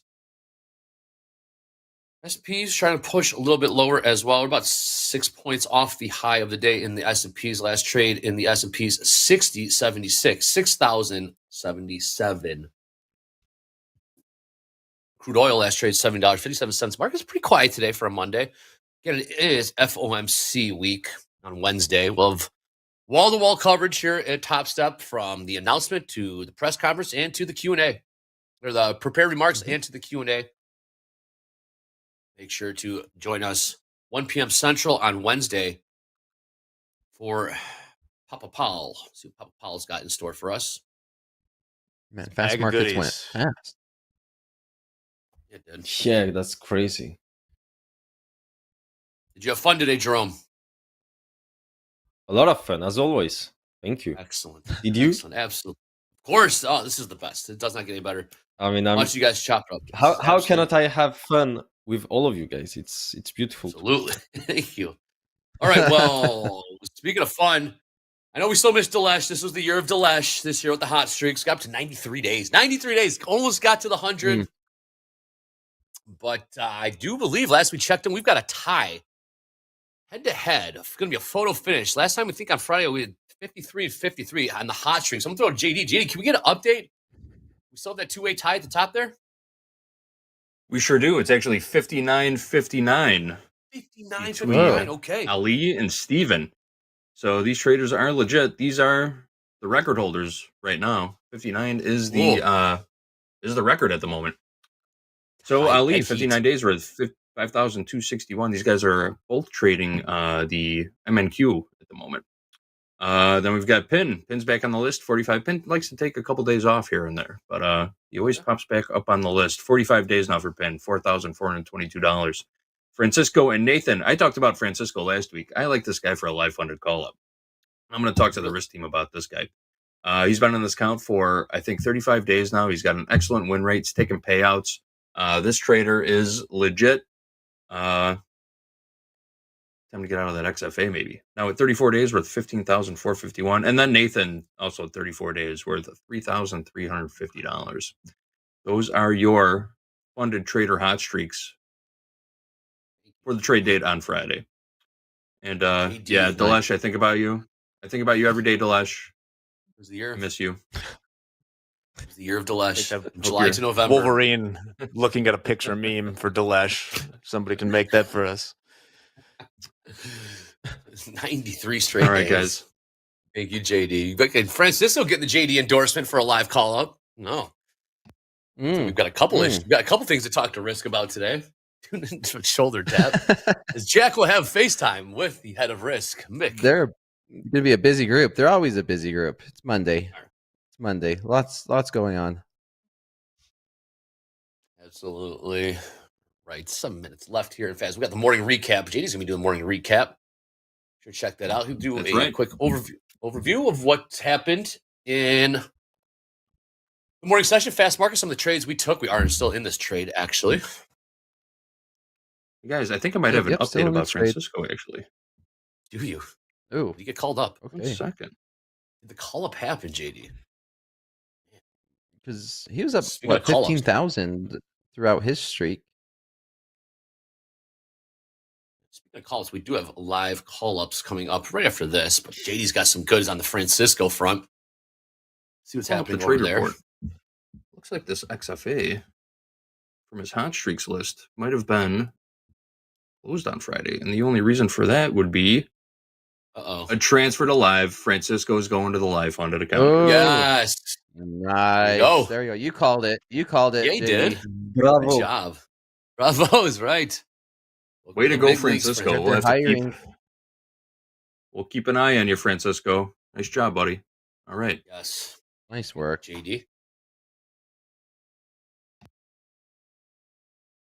All right. Well, with that, do you want to do some call-ups? Let's do it, Jack. Good to have you back, man. Things just feel right when Jack is back. I know. It feels great to be here. Well, we got a heck of a certificate to kick things off here from Colvere.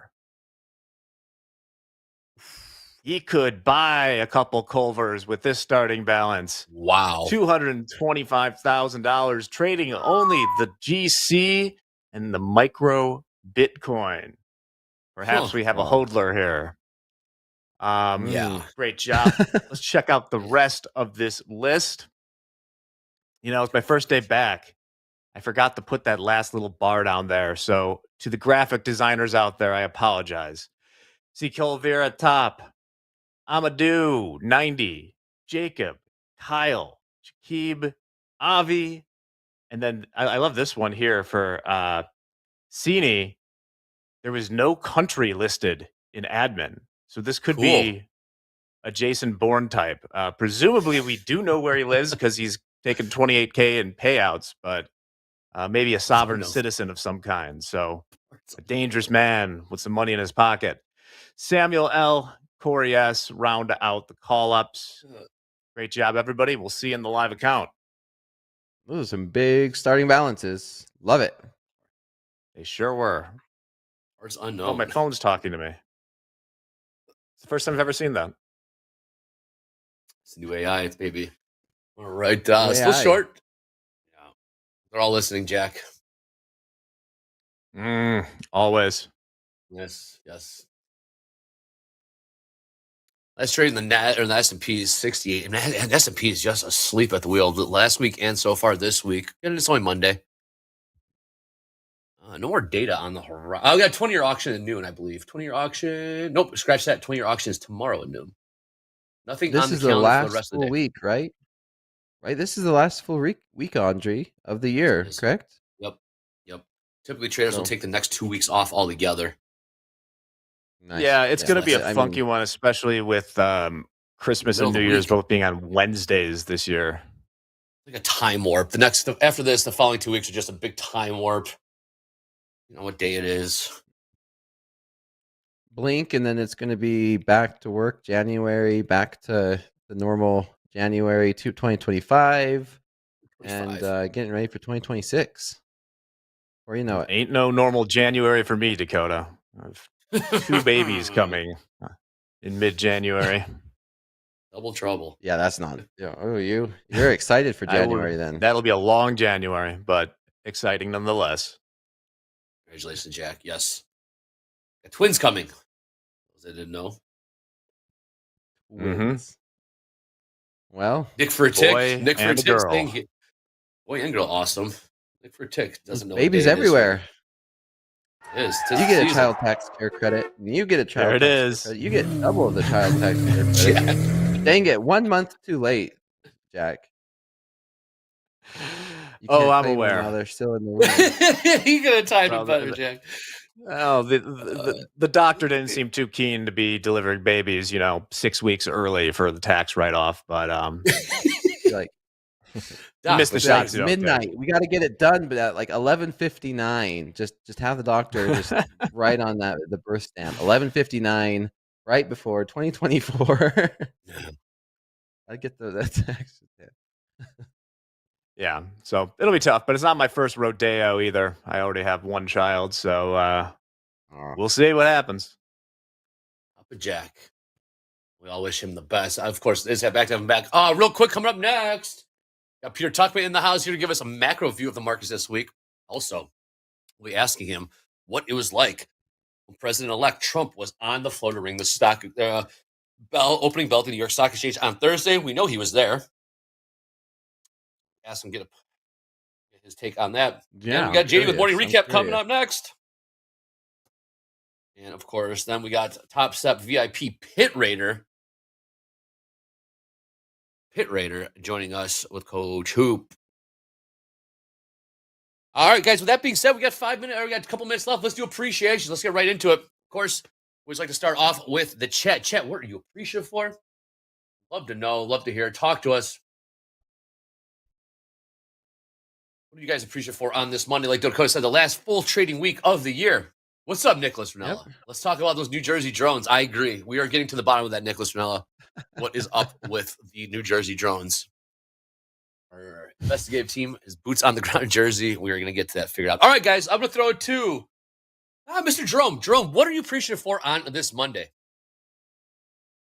As always, appreciative for God for letting us breathe and live another day. For Topstep, the amazing crew behind the scenes, in front of the scenes, for having us, putting up this show and allowing us to be here today. And grateful for the chat and the markets to exist and life, This is the last month of the year. This is usually a moment for me to reflect on the past year, without trading, of course, in general, to think about what went well, what didn't, and to try to go ahead the next year. So, yeah, try to take this month as a reflection. And we have 2 weeks wish to finish the year. So very grateful for that. And have a good day, everybody. Excellent. Thank you so much. And throw it to Mr. Dakota. Dakota, what do you appreciate for? Hey, Dakota, remember Jerome's saying the grass is greener where you water it? Still thinking about that today. Yeah, Anyways, that awesome. was an amazing saying, Jerome. Grass is always greener where you water it. It's not the grass is greener on the other side. It's always greener where you water it. Love that. Very appreciative for being here on Topstep TV, being able to meet and spend some time with yourself, Jerome, Andre, and Jack. It's always fun following processes, regardless of what the market does. Win, lose, or draw. It's never a bad day.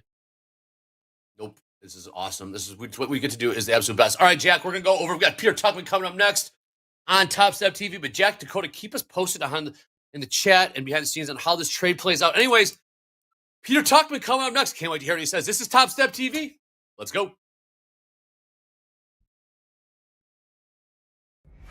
Why Topstep?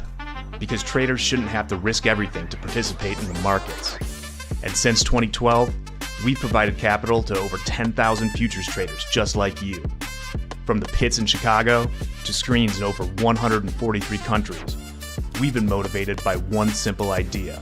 We don't care who you are or where you learn to trade.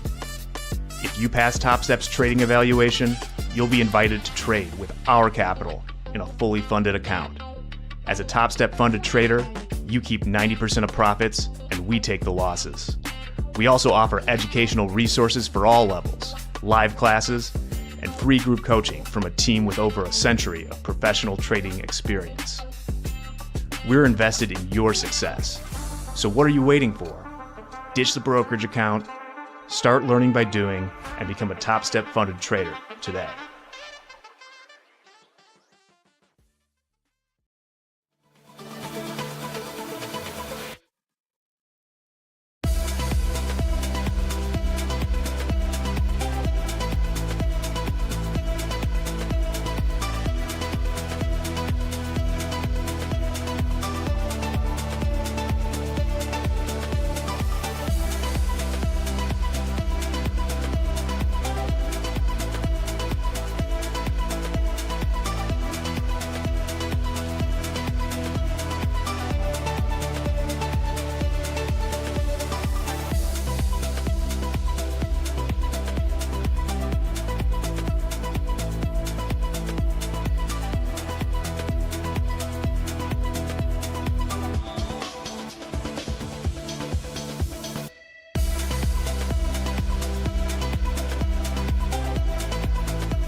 Welcome back, friends and traders. We got the morning recap for you. Hoag is out this week. Well, actually, he'll be back tomorrow, then out the rest of the week, but I'm filling in on the recap for him today.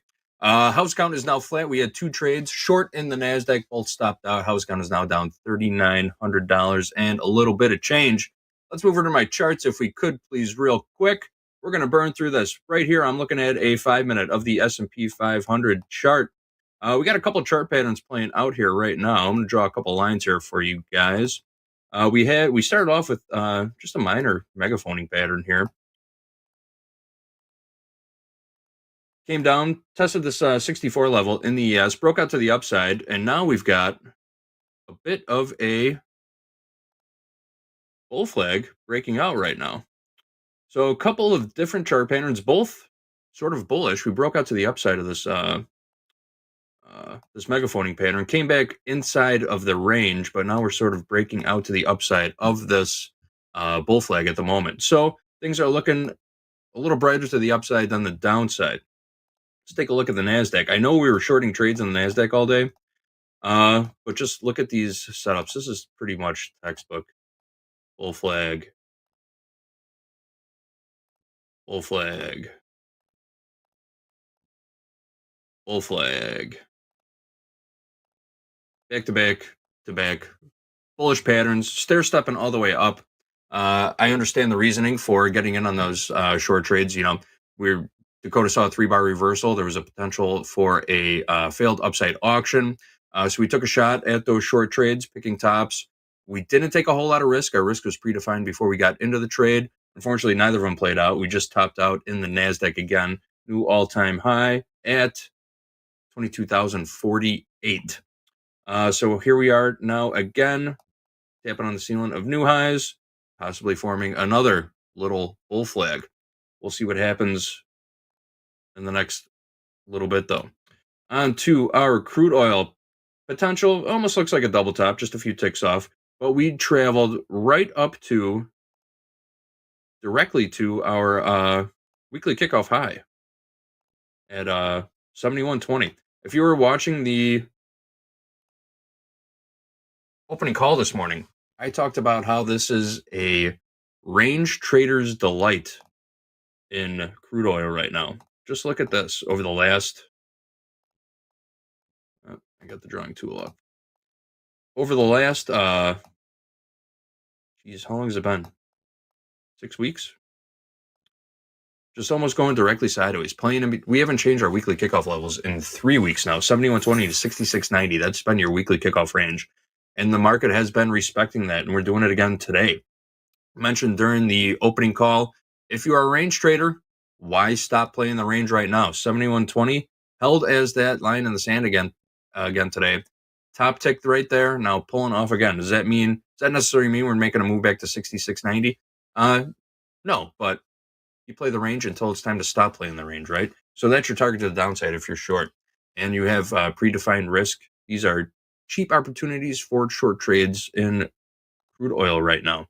Let's move on to gold real quick. We are looking at a 4-hour there. Let's scale down to a 15-minute chart. So here we are. We opened inside range, inside value from yesterday during regular trading hours. Regular trading hours open at 7:20 a.m. Central Time. We bounce off that 82 level, which is, refresh my memory, Friday's value area high. Almost made it up to 84. Weekly kickoff high. Didn't quite get there, though. Bounce right off of that. Traded back below VWAP. We're still trading inside range from Friday, but we're finding some acceptance of lower prices at the moment. No trades for the house account in gold yet today, but it's looking potentially just a little bit bearish. Let's scale down to a 5-minute chart. So we had a little range here. What our man Dolby would call a little, well, I was going to say a Dorito. That's not a Dorito. That's just a straight up range. Broke out to the downside right around 8:30, an hour into regular trading hours. And now we're just kind of stair stepping back down. We've got a couple potential, a couple obvious bear flags here. We might be in the process of making another one right now. So breakouts to the downsides of these, potential short positions coming on, or possible cheap trades if we get to the opposite ends of these channels. But keep these chart patterns in mind as we move forward today. That is your morning recap. I'll be back later this afternoon for another recap. We're still waiting on Mr. Tuckman, but he should be here momentarily. If you got any questions, shoot them in the chat. I'll be here for a few more minutes answering some questions. All right, guys, I'm going to kick it back over to you. Or we're going to take a short break, and we'll be back as soon as Peter Tuckman joins us. How about that?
welcome back, everyone. Thank you for your patience. We were trying to do some scrambling. We cannot find Peter Tuckman, that rascal. He is on the loose somewhere in New York City, in lower Manhattan there, the Wall Street.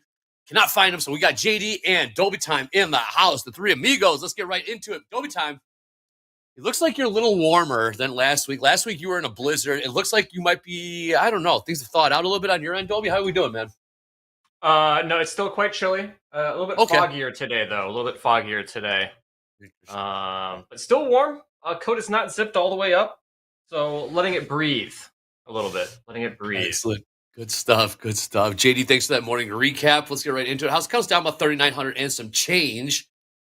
Last trade at the NASDAQ, 22,053 last trade. House count tried getting short twice, JD, but no luck. No luck there. What are you thinking about price action up right here? 22,053, JD, last trade. I mean, all signals are pointing to higher prices right now. Could it be petering out? Sure. I'd like to see some upside structure before trying to short again.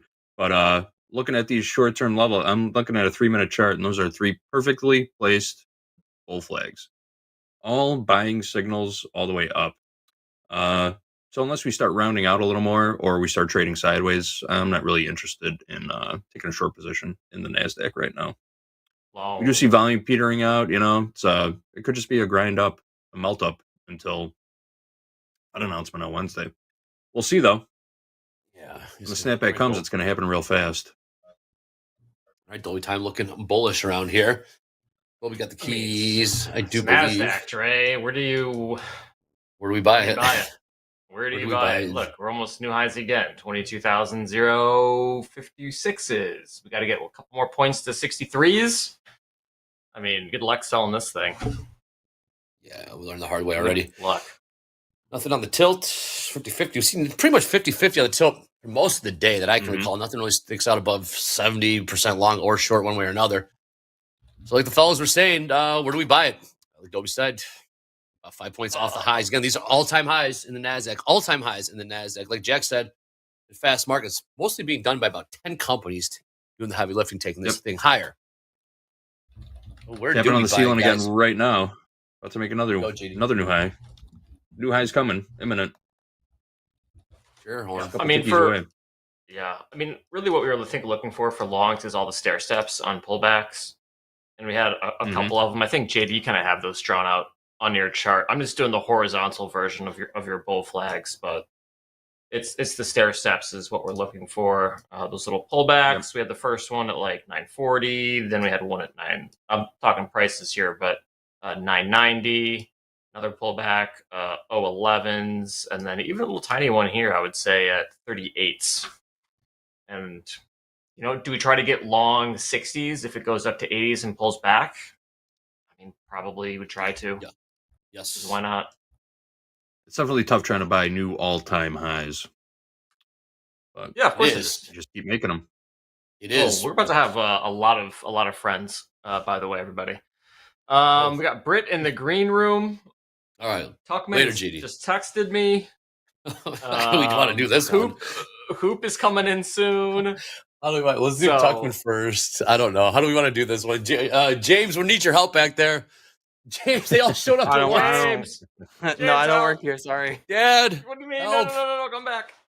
Wait, hold on. I need you. All right, we got Britt B in the house. James. James, help us. All right, guys, so where do we buy it? I mean, I'd buy pullbacks at 40s, probably. NASDAQ is giving you opportunities to buy pullbacks today. So it is, actually. There's plenty of opportunity. Wait, who's here now? For the doorbell.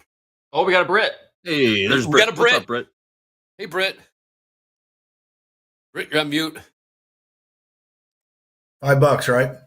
Yeah. You know the drill. Yeah. What's up, Britt? How you doing, man? How you guys doing? Awesome. Excellent. Good to see you, man. Hey, you too. Andre, I missed you last time. It was right before Thanksgiving. You were off, and anyway. Yes, I was off. Awesome. Thank you. Appreciate that, man. It's the same to you. Nice to meet you finally from Kansas City, Missouri. John was a former runner. Started off as a runner, board of trade, became a pit trader in 95. Now he's here with this Topstep. Let's get right into it, Brett. What's your thoughts on the market today? Well, I mean, everything long term is bullish. I mean, I honestly thought Friday's close was conducive to a sell off, but rejected right there, smack dab overnight, and here we are. So I'm looking at. I'm a big anchor VWAP guy. I love the VWAP, and so I looked at the last week's 5-day anchored VWAP. We're above it. The dog has been the ES.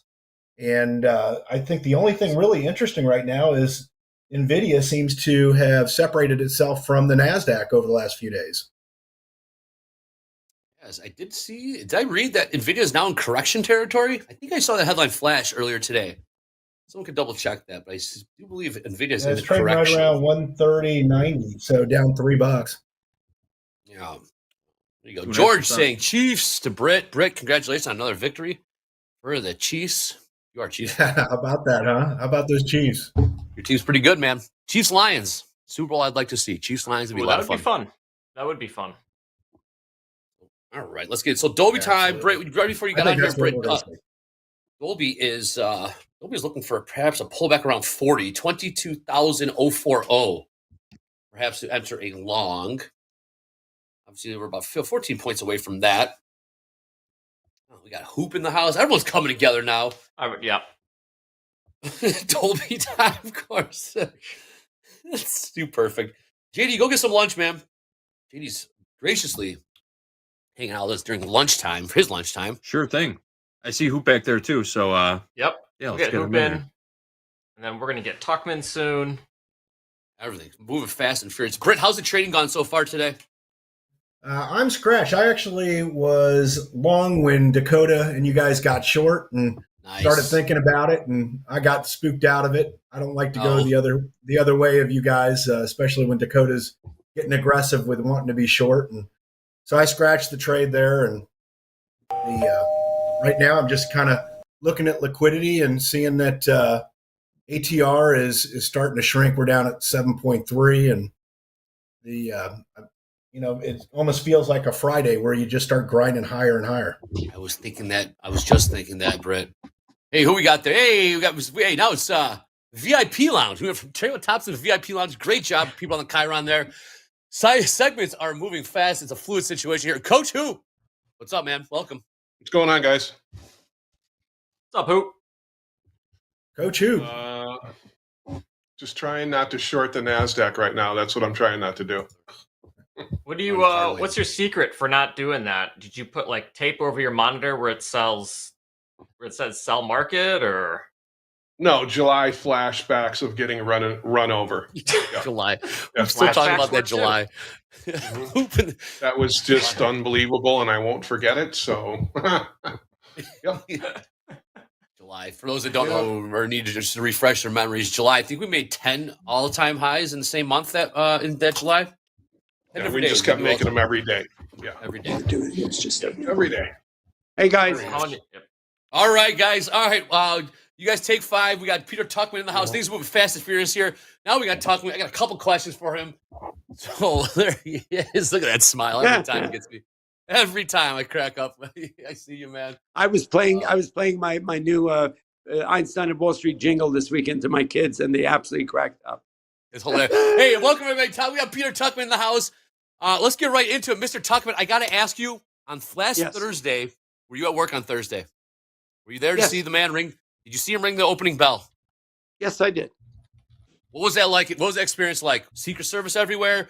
Or just, everyone? I saw a bunch of heavy hitters there. Walk us through how it went down. You know what? I have to admit, I've been here since 1985. So the first day I worked here was March 28th, 1985. That was the day Ronald Reagan rang the bell. There were 8,000 people on the floor. That's how many people worked here back then, right? We had 5 different rooms. There was the expanded blue room, the blue room. So there were many different rooms besides the main room of the stock exchange.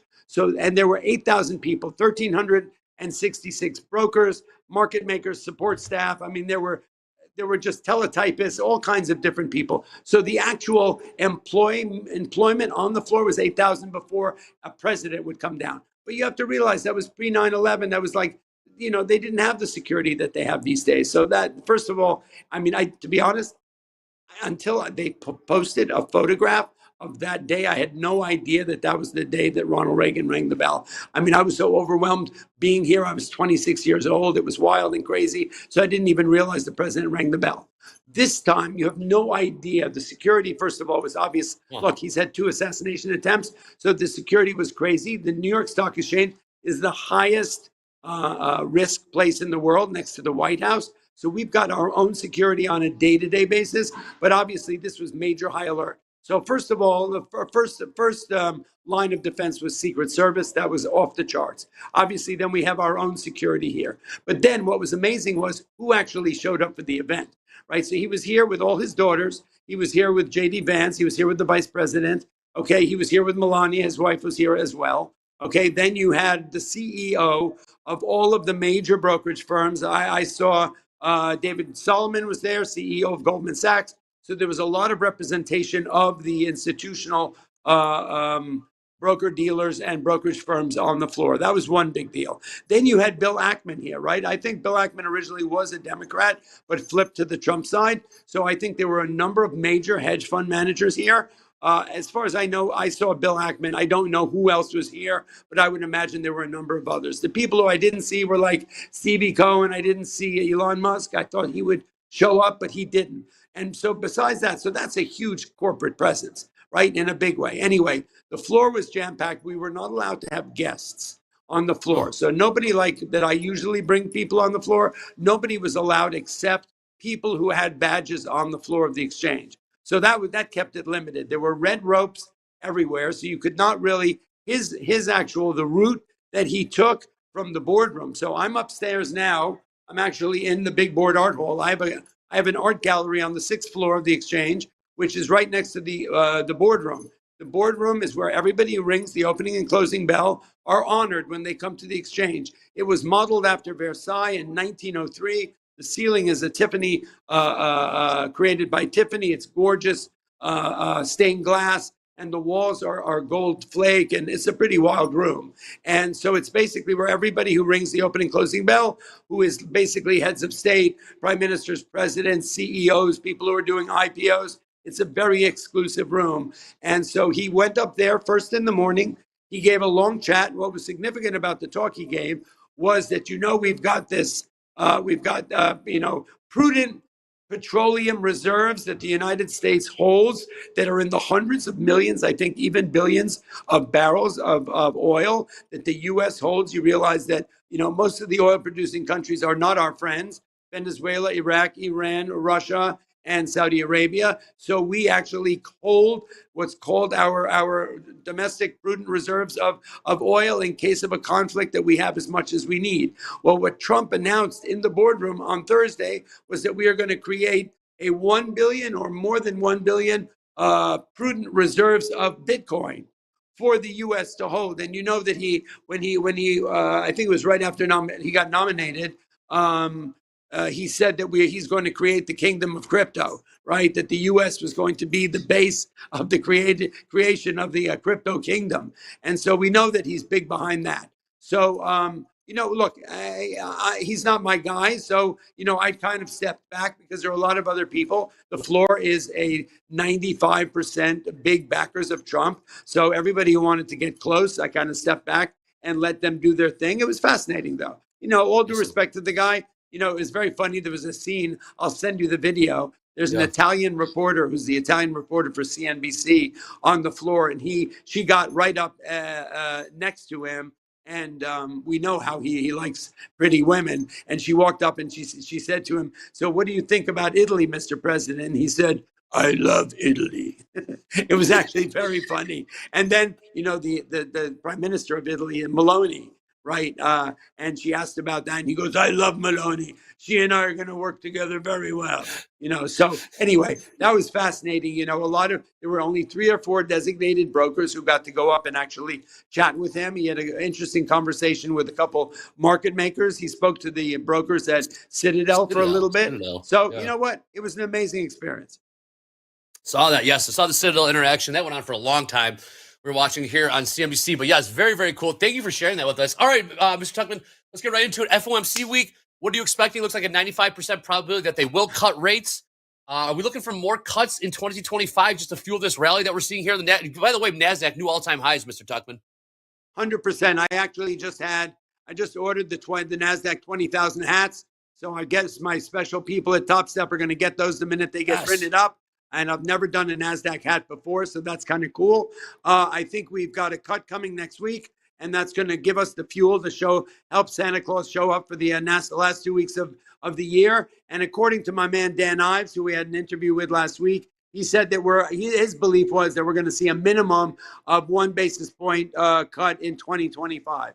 So I think they are going to continue it. They're going to, surely with Trump in the White House, he's not going to want to throw a wrench into a market that's doing so well. Look, he can't take credit for the fact that the market that Biden has left is an amazing market. It's probably one of the best 4 years the market's ever seen. So I'm sure he's not going to want to mess with that. And look, and I told you this before, I think he brought Elon Musk into the inner circle there to kind of protect himself against doing anything rash about tariffs and China, to protect the Magnificent Seven. Because I don't think with Elon Musk there, he's going to do anything to harm, even though, look, he could. But I don't think they're going to. I think it kind of carved out a bit of protection against those guys. The Magnificent Seven, while they're not the only reason the market is up where it is, they are surely one of the biggest catalysts to the market being where it is. So I don't think he's going to mess with that story. So I think we see more in 2025, and I think the market continues. Awesome. Thank you, Frank. Okay, really quick before we get you out of here, tell us what's going on at Wall Street Global, Mr. Tuckman. This is the last full trading week of 2024. My goodness, where has this year gone? Tell us what's going on at Wall Street Global before we get you out of here. You know what? For us, it's been an incredibly exciting year. It was our biggest, right? We've been around since 2020. So we've actually brought in more students this year than ever before. Year over year, we're running at about a 35% growth. And I think a big part of that is our merger and collaboration with Topstep. I don't know if you've ever heard of them, but they're the #1 futures funded trading platform in the world. Super nice guys. Maybe one day they'll ask me to be on their TV show and we'll get to hang out.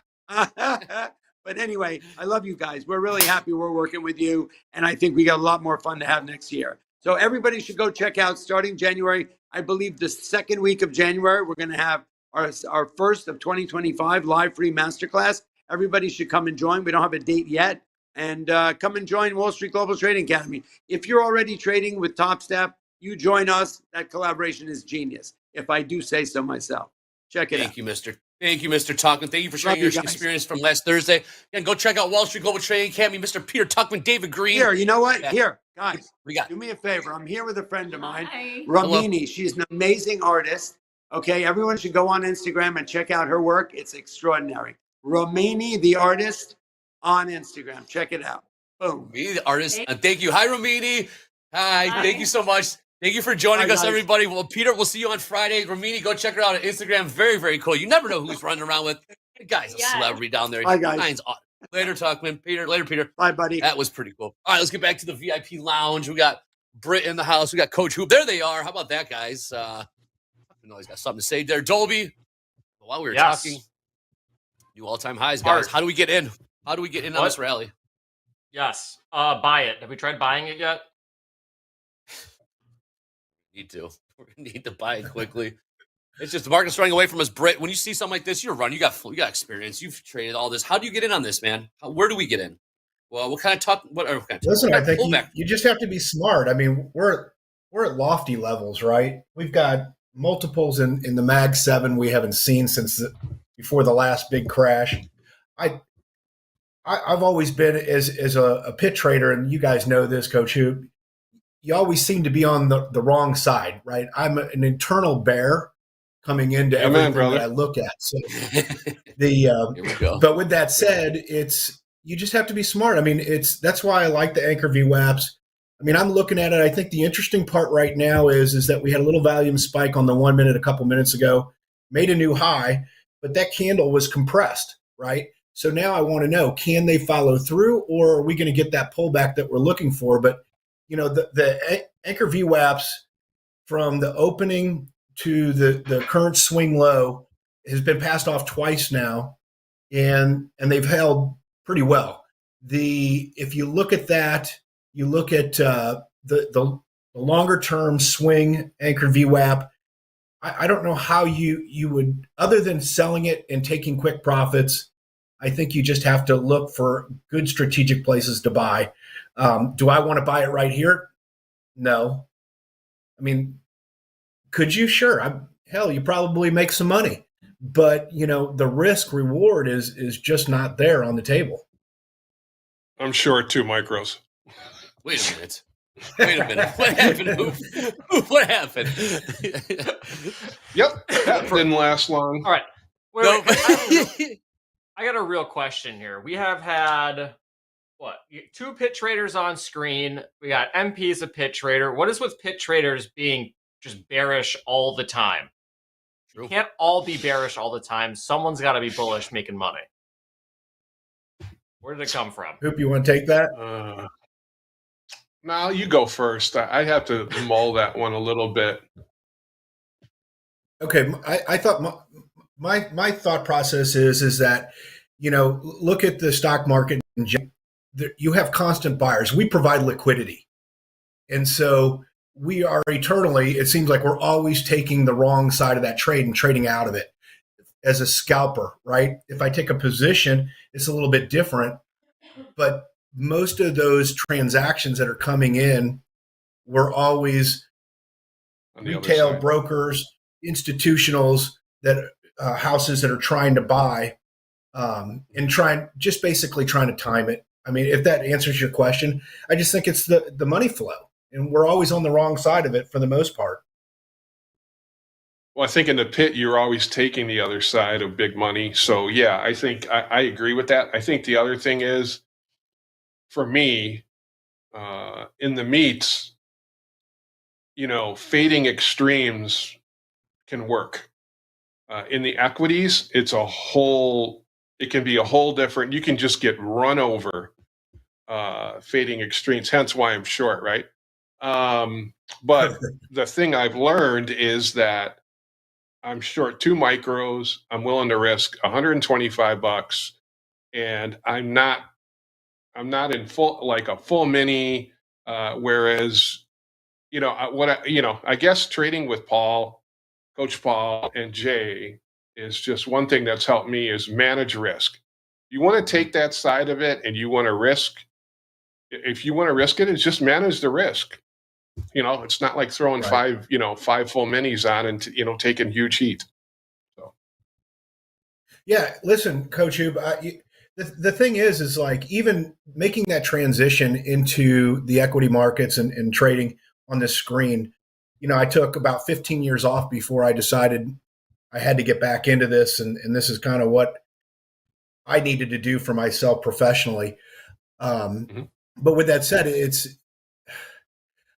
I had to learn risk management. And I would say to those that have never traded in the pit, risk management is different. I always knew what my risk was, but many times, we paid the exorbitant fees for our memberships for the edge that we had. And it's one thing, I paid 75 cents a round turn, and I had a broker on my left side trying to bid for 100, and I'd buy 100. And my risk was basically $75 to make 10 grand. But this is a different world. And so, you get a little bit of FOMO, you get a bad place in the market, you buy too many contracts. Next thing you know, you're playing catch up and you're at the place where you actually wanted to buy it. Instead, you're getting stopped out. And so that was an awakening because, like you said, Coach, this market can do crazy things for an exorbitant long time. And it's irrational sometimes. And you can easily get on the wrong side. And what I learned, I guess, was what I would share for those that maybe perhaps are struggling with their combines or trying to get into this business and having a hard time with it. It's, to me, the difference between a professional trader and that guy, that amateur, is risk management. And I've learned that listening to Coach Dakota, Coach Jay, Coach Hoop, and that was a wake up call for me. And so what I had to do is put my ego down because I traded 100 lots. I traded 500 lots when I was in the pit. I was not scared of those things, but I always knew what my risk was. I was laying off risk and such. And in here, of course, I want to go immediately and trade 5 lots. And then I get smoked and I can't figure out what I'm doing. And what I had to do is put my ego in check and say, hey, look, if I don't have the risk reward that I'm looking for, but I want to be long as an example, then the only way to participate is to get into micro. Maybe it's only 1 micro, maybe it's 2 micros, and it would be the same thing if we get to a place maybe on the Anchor VWAP that I want to be a buyer, it looks good, and maybe I'm only really risking 5 or 6 ticks. Well, that's your opportunity to take 5 lots in the NQ. I've limited my risk, and I guess for me, that was the past 6 months. It's always been about trying to become a better risk manager. Mm-hmm. Yeah, and I think to keep a combine is different than like when you had, when I posted, when you were on the floor, you had a 50 grand T-bill and you had posted and you had like 25 grand in your account. So in a combine, we didn't have a daily loss limit. In other words, well, mentally you hope you did. But if your daily loss limit, and I think one thing I've learned is that just because your daily loss limit is, let's say, 3 grand, doesn't mean you hit it. I think some traders become very comfortable. Oh, I just hit my daily loss limit. The discipline to hit half your daily loss limit, that's more to me learning to manage your risk than necessarily, pushing it. I used to push it all the way, to the max. And then, now Topstep and everybody lets you go as wide as you want. Now you really have to manage it. So this whole process to me is the risk management side. Yeah, 100%. Real quick, I used to real quick, Bray, if you know anything about me, mine pinned to the top of the chat. We got the group coaching form up there. Make sure you get those questions in for group coaching. Again, that'll be in about 45 minutes or so. We got Jack and JD doing some group coaching. Again, group coaching form pinned to the top of the chat. While we're at it, man, we still got about 4,000 people watching us right now. TopstepTV, click like, click subscribe, give us a follow, and let's throw it right back. Hey, Hoop, they're asking, what's your stop in these micros? Where's your stop at? New highs, 87.5. Yep. Mm-hmm. All right, cool. Dolby, we were talking about perhaps buying the 40s in the NASDAQ. Never got there. I don't think we got to the 60s, really. Could we even bought 60s during that? Or no. Well, 50. No. I would be interested in buying 60s on a pullback, though. Just because we're starting to get like a new stair step potentially. Yeah, the big thing is if the ES kicks in too, it might just carry everything. So that's why mine's at there. Because like Andre, you were saying earlier, the ES is kind of just stuck. If it decides to take a run at 61, it's just going to carry everything up there with it. Looked like it wanted to give it a shot there, but starting to see a bit of a pullback, about 3-point pullback here in the ES, like Hoop was saying. Seeing a little bit of a pullback in the NASDAQ. We're saying you don't get pullbacks. We're looking at a 10-point pullback. That might be all you get if you do want to get long. Last trade, 22,072 last trade in the NASDAQ. Micro Bitcoin, you'll see Hoop quoted in the chat a lot. We almost got to $108,000. High of the day, 107,920. We're about $100 off the highs there. But right now, Hoop is short 2 micro in the 2 micro NASDAQ. That is Dolby time. Might be our chance if we want to do it. Might be our chance. So what? Get short? Get long? No, long. Get long the pullback. Well, can we get 60s though? I mean, nah, I don't know. Hey, well, we got Brit looks at ATR. What? We get 60s? Okay. No, we'll bid 63 evens and see if we can get filled on a pullback. Okay. Got a nice little bounce off that 21 EMA on the 1 minute. Yeah. What price was that, Britt? Oh, I'd have to. Sorry, I've got my March contract up on my Ninja Trader. Oh, you got March. Oh. Yeah, March is front month tomorrow, or I guess after the close today. Where's the 20 EMA on your Ds? Did we bounce off that? Was it about the same as the March? Don't have that up. I do not have I don't have that EMA up. Let me put it up. You say 21? Okay. 20 or 21 EMA. On what time frame? 1 minute. 1 minute? 1 minute, sorry. It's about the same. I have it at 71 and a quarter, about 72. Okay. Let's say 71, 72. So yeah, it's like right there. And new highs. Go ahead and pull that bid. Come on. Look at this. Could have gotten 72s. Shell. The pullbacks are shallow, guys. If you press Alt-I on TradingView, would you then go short if you turn your chart upside down? That's about. Would that I'm waiting to see. I had 87 and a quarter, and the high is 86.75. It's teasing me right now, so it'll probably just kick it out, right, Andre, and then flip the other way, right? Isn't that the way it works? Hope. Story as old as time, man. Story as old as time. You want to buy the all-time highs? You'll do it on your stop. Yep. Right, so let's take a look here. Oh, we got James. All right, if you Hoop, keep us posted on this trade. Dolby time. If we do get in there, let us know. But right now, I got to throw it to James. Usually Eddie does this. Eddie does this on this day. This little history lesson. He's out this week, so I'm gonna throw it to my main man, James. James, boy, we're making you all time. James, what do we got for on this day? Well, Andre, that's right. We're here to make sure you learn a little something while watching our tradertainment show. And well, on this day today in history, it was I have to imagine, a cold, miserable Boston day when a couple of good folks decided they were going to go and throw some tea in the water. That's right. The Boston Harbor, in Boston Harbor, a group of Massachusetts colonists disguised as Mohawk Indians board 3 tea ships and dumped 342 chests of tea into the harbor, what is currently known as the Boston Tea Party. The Midnight Raid was in protest of British's Parliament Tea Act of 1773, a bill designed to save the faltering East Coast India Company by greatly lowering its tea tax and gaining a vital or virtual monopoly on the American tea trade. Fascinating stuff we learned about in elementary school. I can't tell you much about it, but thank God we have this on this day segment so we can all remember December 16th, 1773. Yes. There's going to be a quiz, Andre. Pay attention. I am. The Tea Party. is And then didn't Rick Santelli start the new ideation of the Tea Party? Something. Santelli had that rant on CNBC. Legendary. Smoking Marlboro Lights.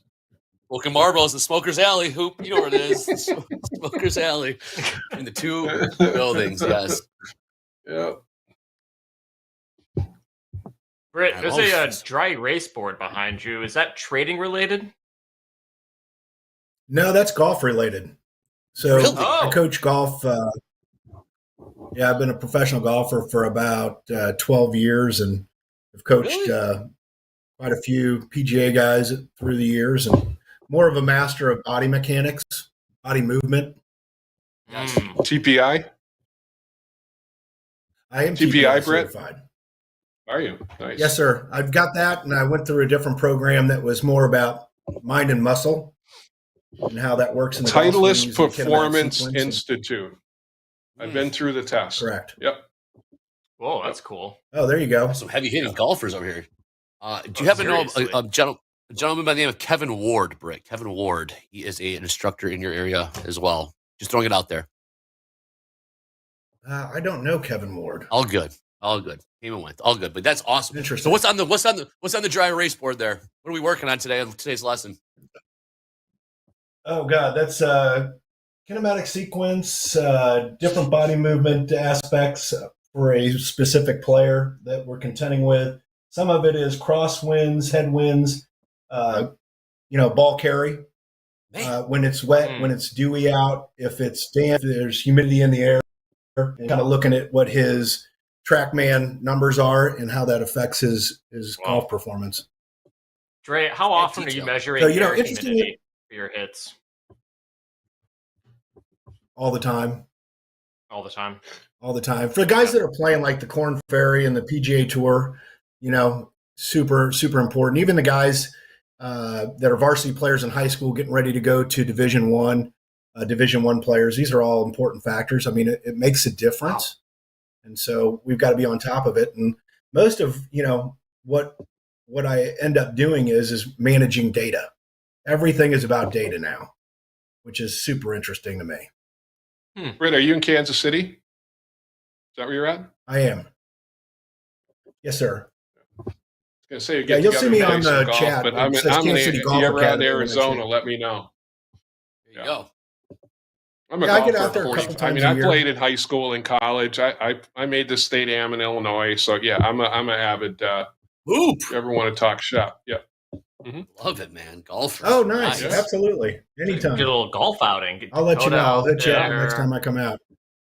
Yeah. You get hoop, get Brits. It's going to be 80 here on Wednesday, so you might want to sell natural gas. Oh my goodness, that's not necessary. Oof. Yeah. That's not necessary. You don't have to say that. Very cold. I'll be in Arizona probably in late January or February. Yeah, look me up. Yeah, for sure. All right, Hoops, here comes your sell-off.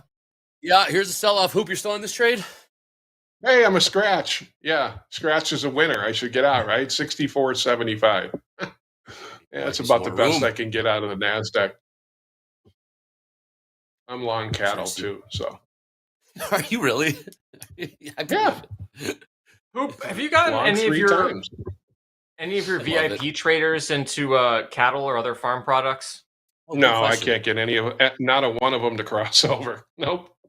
Nope. No. It's a tough day trade. Natural gas is the one. The micro contract is one we've talked about, and I think Brett used to trade it. So it gets a little lethal this time of year, but I mean it's moving. But no, nobody's crossing over into the meats. Grains maybe a little bit. I think some of them I've messed around with. It's either metals or the indices is pretty much my group for sure. Gold's Hey, pretty can I much throw out a quieted out. suggestion for Topstep? Oh, of course. Of course. So I like to spread, and for whatever reason, we cannot spread NASDAQ and ES. It will not recognize it. Is there any way we can get MP to look at maybe perhaps giving those same benefits as spreading, so we don't get knocked out of a trade if we've laid something off? Or sometimes you'll see a big dump in. Are you trying to buy the NASDAQ to sell the S&Ps? Okay. Yeah, you're trying to buy the NASDAQ to sell the S&Ps? Yeah, so for an example, I'll give you two examples. Last few days, since last week, NASDAQ's outperformed the S&Ps. Right. So, just being long, it lets you kind of ride a little bit longer trade out. And that spread moves around quite a bit. And then the other aspect is sometimes you'll have a big sell-off that comes out of nowhere in the NASDAQ or the ES, as an example, and being able to jump in and grab that spread when it gets out of whack real quick and scalp out of the spread. But when I first started with Top, one of the first things I did was I tried to put that on, and I got knocked out and broke the rules because I was taking heat on one side, but I was making money on the other. And I was like, well, clearly we don't have any spread availability on the spread side of things. We will pass that along. Pass that along indeed. Yes. What has you said what? Yeah. So what has the spread been doing lately? Obviously, NASDAQ's making new all-time highs. S&Ps just won't really budge. So what would your play on the spread be, Britt? Well, as soon as you see the weakness, when we were making new highs, right, with the NQ last week, and the ES couldn't make any highs, that was an opportunity to keep. If I was long NQ, even on a 1-to-1 basis, you're not necessarily delta neutral. You're positive on the NQ, and so you can keep riding out that strength stack. And then eventually, a lot of times you'll look over and let's say the QQQs are up 6 and S&Ps are only up 2, like today. Now might be a good time to get in and let that spread close itself, because once the weakness does come in, you can ride out basically the short in the NQ by being long the ES, but knowing the cash at some point, a lot of times during the day, it doesn't happen all the time. Sometimes they just blow out, but a lot of times you can play that and get that cash spread to come into each other. That's the floor trader in you, Britt, right there, man. Yeah, you like to, that's the, that was the, genre of the day. Lay it off one spot. I'm in here, got a good edge in it. Yeah, that's tough to do in today's world a little bit. It really is. Some people got Jack saying, I think we can. You can, but the rules change. So we'll get some clarity on that one. We'll get some definite clarity on that one. Okay, so here's some more buyers. We are coming up on time. Jeez, that went by fast. We do stick around. We got Shoulder Tap coming on next. Mick and Jack. We got group coaching with Jack and JD after that. But make sure to stay tuned in to that Shoulder Tap. I want to see if Jack has a bone to pick with an quote-unquote overzealous risk department. As he said this morning in Fast Markets, guys, he has a bone to pick with risk. But anyways, we are coming up on time. Dolby time. I'll see you later. We got a Hoop and Britt. It was awesome hanging out with you guys. Again, we got Coach Hoop, Pit Raiders. This is VIP, or the VIP Lounge on TopstepTV. Again, we have shoulder tap and group coaching coming up next. This is TopstepTV. Let's go.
Hello, party people. Welcome to Shoulder Tap with the Giant Jack. I'll scoot back a little bit here. I am joined by Mick, our risk manager extraordinaire, and you got a busy office today. Who else is there with you? Busy office today. I can hear duplicate. Robert, you might need to turn your stuff off. We're on delay, and the music is here too. Still hearing it? Yep. All right. Well, we'll fight our way through it. James and Robert are in the background. They can figure it out. In the meantime, this is where we go over some of the performance from our live traders and correct audio visual issues from time to time, too. So, Mick, if you can right now, what is going on? I will battle through the echo in here. Oh, the echo is gone. Yeah. So some big stuff today, Jack, with the trending market in the NASDAQ. We got Trin up 31K, Andy up 23K. This is all live account P&L. Justin's up 12, Ryan's up 8, Hugo 7,900, Shervin 5,300, and Jake 4,900. A couple of those top dogs or dogettes we are going to talk about here on the trading cards. I'd love to dive into trends if we could, please. Let's take a look at a big trending day, by the way. I totally wussed out, Mick, knowing that I'd be on an opening call this morning with JD. Last night, I got myself amped up, maybe had a few glasses of red wine, was like, I'm just going to go in there at 8 o'clock and just buy 5 NQ off the bat and then just hold it for the whole day. And I didn't, and I deserve to be punished. So hopefully Trend's doing better. Trend, well, yeah, Trend's up $31,000 on the day right now, doing the S&Ps and the NASDAQ. The bulk or the lion's share of is in the NASDAQ trading. But, Jack, when you get that liquid courage, just pounce on it, right? Yeah, that's great to do with, company money. Start firing up. And people be very happy with that. Feeling all warm and fuzzy inside. Well, I mean, I think as far as decision making goes with the trading, we have a wide variety of why we do stuff. So if you're feeling warm and fuzzy, Jack, you got good discretion. I know you're a money maker, so next time, just go with it. You have risks permission to go all in on your 5 lot. I love the endorsement. Love the endorsement. Yes. We what usually happens at the end of the year, when we're up on the year in equities, as we come into the end of Q4, what kind of trend do we normally see? Continuation, reversion? Usually just continuation, except for that one Christmas 3 or 4 years ago where everything collapsed at once on Christmas Eve. But yeah, markets to the moon and Trine to the moon as well. Speaking of warm and fuzzy, I see that I think it's a she from the picture here, is in Estonia. Yes. Estonia, yes. Lovely place.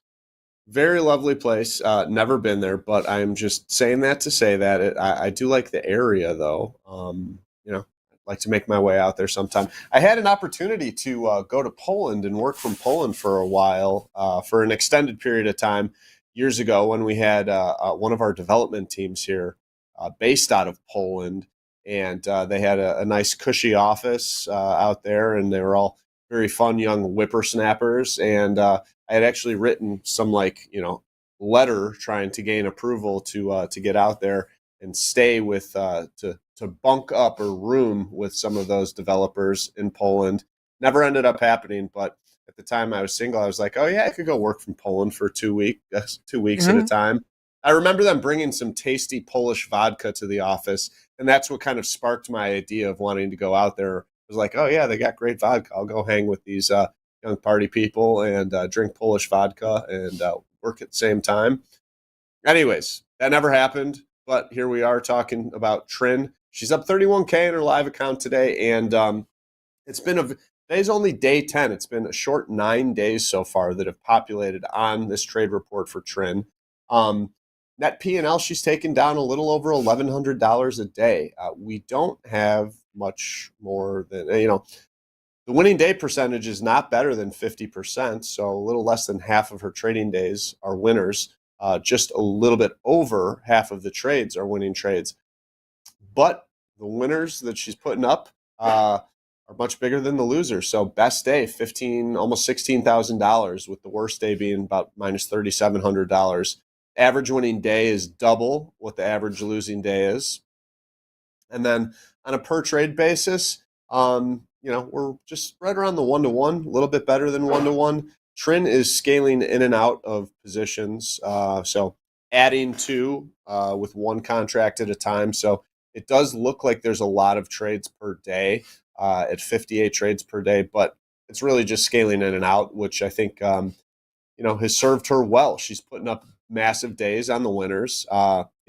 She beat out her best winning day of $15,000, $16,000 today, putting up 31, almost doubled that, just about doubled it. So good stuff here. We see daily loss limit like we typically do with people that put up large winning days. Daily loss limits are hit on those losing days. There are no exceptions there to that with her trading thus far.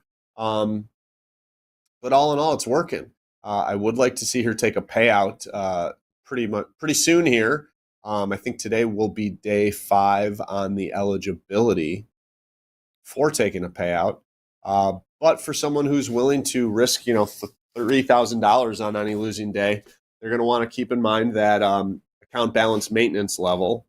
But today's windfall profits, I'd love to see her take a big chunk of that while considering a nice, healthy account balance maintenance level. What would you say? Yeah, have we talked to her yet about a plan for getting out? Is she still in a position now, or just flat up $31,000? I would like to think that the rest of the risk team had done some outbound conversations with her. I have been tied up all morning, so personally, that conversation has not happened. But she's lightened up her position sizing. Before I turned my chair around to do this segment, she only had a 2-lot on. She's got 3 on. P&L still looking very good here without any pullbacks in that. So I like that for someone who's up 33 grand. This is actually a big girl move here. And it would be for any gentleman who's in a position or that they found themselves up 31 or more $1,000 in a day. The big girl move is, she's up big and now she's trading a little bit smaller. It's, 12 o'clock Central Time. The volume, New Yorkers are coming back from lunch. Chicagoans are going out to lunch. We've already had a big standard deviation move on the day.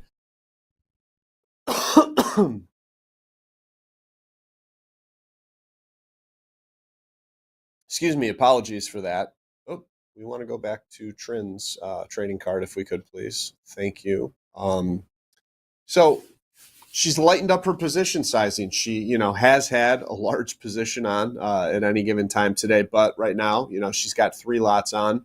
So the money's been made. Risk is off the table. She doesn't have 15 on. And so anything that she makes, with these anything that's profitable going forward is going to add a little bit extra dough to the P&L for the day, but it's also not going to take back from, the 30-something $1,000 that she's up right now. So I like that. If you're up big and you want to, on a day that you're feeling it nicely in the markets, you're in tune, keep some exposure on, but you lighten up that exposure, take risk off the table, take profits, lock those in. And if you're going to have exposure, being light the remainder of the day is not a bad thing.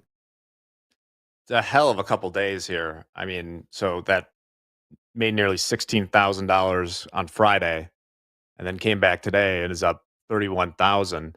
So once we add that in here, we look at the card, that'll bring up the average daily P&L to something like, $4,000 a day or something over 10 trading days. You're right. The losing days go to the loss limit, but man, the winning day percentage is not the YOLOer type here. It just half the days making a bunch of money, half the days taking 3K. And given the amount of these big days, I have no problem with this person making, risking 3K in a day. Really great stuff. They are scaling in and they are holding these trades for a good long time. I see. Yeah, it's one of the things I like the hold times on this trade report. And like you said, Jack, nothing really big to, or alarming here to mention. I'd love to see the winning day percentage maintain, right around the 50% mark, so long as they can keep putting up winning days that are at least double, or, that metric is going to get skewed quite a bit better. I shouldn't say skewed. It's going to be improved upon quite a bit more from today's trading activity. But, this is a pure shout out trading card. This is not a shoulder tap by any means. Yeah, and it seems that she's using the right amount of leverage. Sometimes with these folks that have like the big days and then a bunch of loss limits, you see these really comically short hold times on the losers. It'll be like they lost 3K today. Oh, how long was it? Well, it was one trade that lasted 27 seconds. It's like, okay, let's think about what happened there. That would seem to indicate that that is the YOLO right there. But I don't see any of that here. It's a great card. It certainly is. Great card. John and I, while you were out last week, I hope you had a nice week, by the way.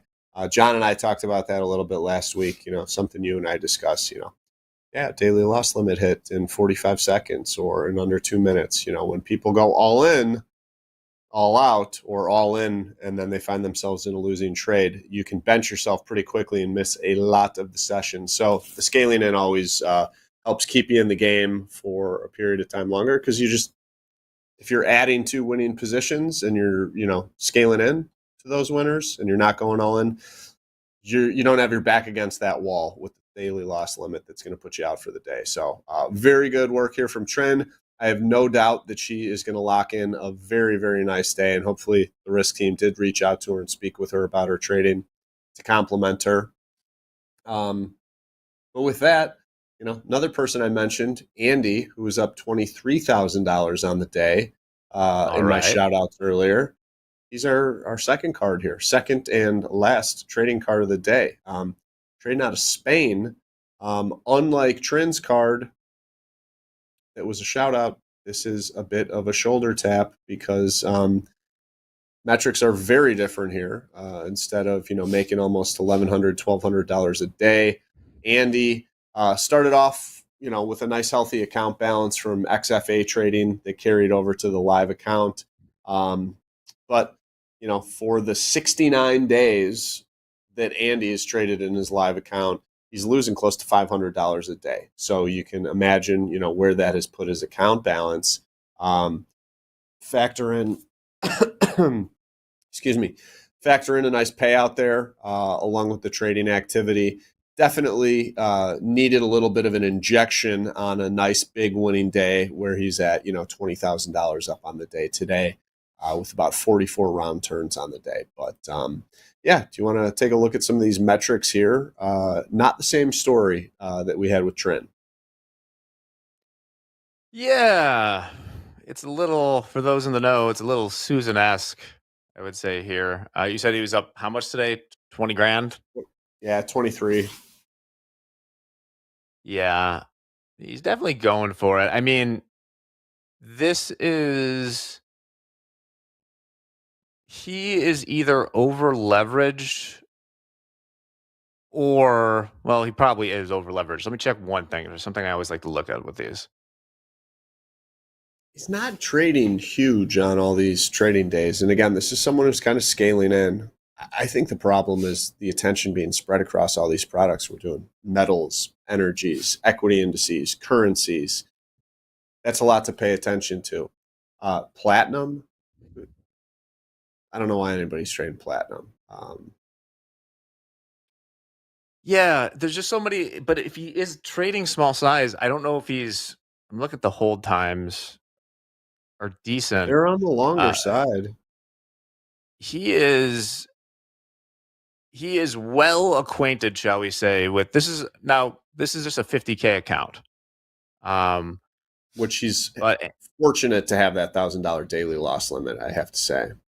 I would think so too, but very, very well acquainted with that $1,000 loss limit. Big time. Which, if you're trading, I see all those things, but I presume it's always the NQ that they're trading the most of. I mean, 2 NQ contracts that it seems he's trading. So I think he is over leveraged because if he's trading two, yeah, so that's like 25 points on 2 NQs would be the loss limit. I mean, whatever he's doing, he is hitting. It's like maybe he just keeps trading until he hits that loss limit. It does appear to be the case. And that's how you make 20 grand in a day. I'm not saying it's the best way to do it, but you need that sort of outlier move that just everything goes in your favor. And if I don't disagree, I think it's the outlier moves too. You know that if you're seeking those outlier moves, usually the rest of your performance is going to suffer. You know, if you come in and you're looking to hit singles and doubles, and then every once in a while you get that home run or grand slam, that's a much safer approach than someone who's looking for the outlier or the swinging for the home run or the grand slam on a regular basis. Usually, if your focus is that, the rest of the performance suffers. But if your focus is on, small, consistent performance, but you're in the right place at the right time and you get that home run, there's a big difference. Now, all this being said, this outlier today has brought Andy 2 new account balance highs, despite all of the trading activity. So, it is what it is, but yeah, not what we like to, not really what we like to see here. Yeah, slow things down a little bit. If the bailout today, but if you do, I think there's like 69 days traded in this account. Which actually, that kind of, I find that to be interesting. There might be something with this trade report account balance high, because I don't think that adds up, that a $23,000 winning day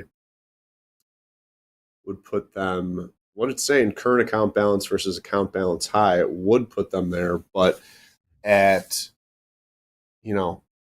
only 12% winning days, which means 88% are losing days on 69 losing days. I don't know. My mind is regardless of what's happening. Yes, thank you for getting me away from that, Jack. Save my savior, Jack. You're hitting the daily loss limit too much. I think it's what we can come back here to say. So cool. Well, thanks for sharing this. Anything else you want to say on Andy before we pack it up? Yeah, I mean, he's just got to, I think he needs to consider trading fewer products, really focus on bringing up the winning day percentage. Even if you're only risking $1,000 a day, losing 88% of the time is something that should be viewed as alarming to any trader.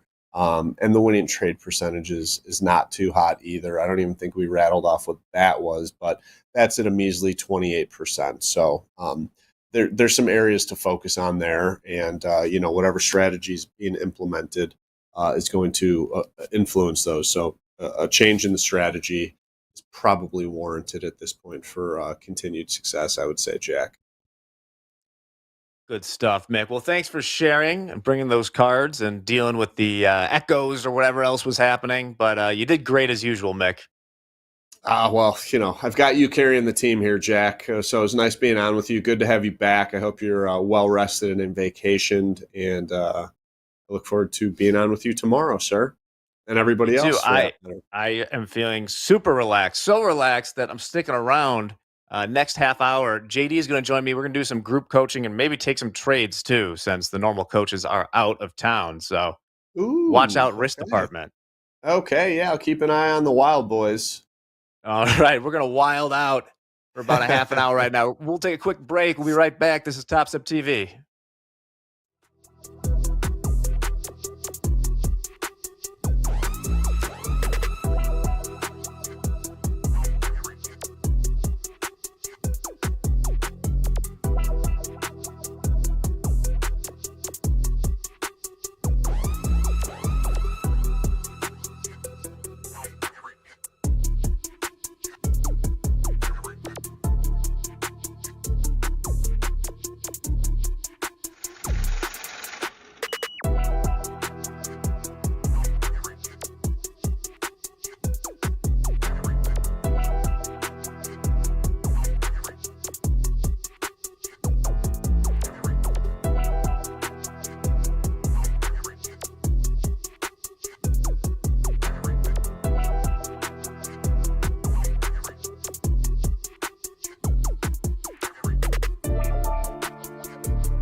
Hey, everybody. Welcome back to a little hybrid, I don't know what we'll call this, JD, like group coaching / shooting the shit and maybe taking some trades. That sound good? Sounds good. I like it. Yeah.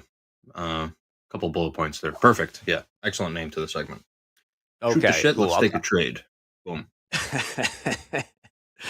Let's do it. So what we'll do is we'll take a look at the market here, probably the NQ, see if we like anything, and we'll pepper in a few questions, kind of like it's like that Hot One show with the wings. We'll trade Mhm. an NQ and we'll take a question as we do it. So anything catching your eye off the start here? I still don't like the short side in the Nasdaq right now, but we're getting a little bit of a pullback, maybe a buying opportunity. Let's see. That's what I'm thinking. Let's see if we go for a little liquidity squeeze here. Maybe a quick run down followed by a quick run up. Where would you be looking to buy? Let's see. Maybe around this 104 area. Give it another 10 points or so down.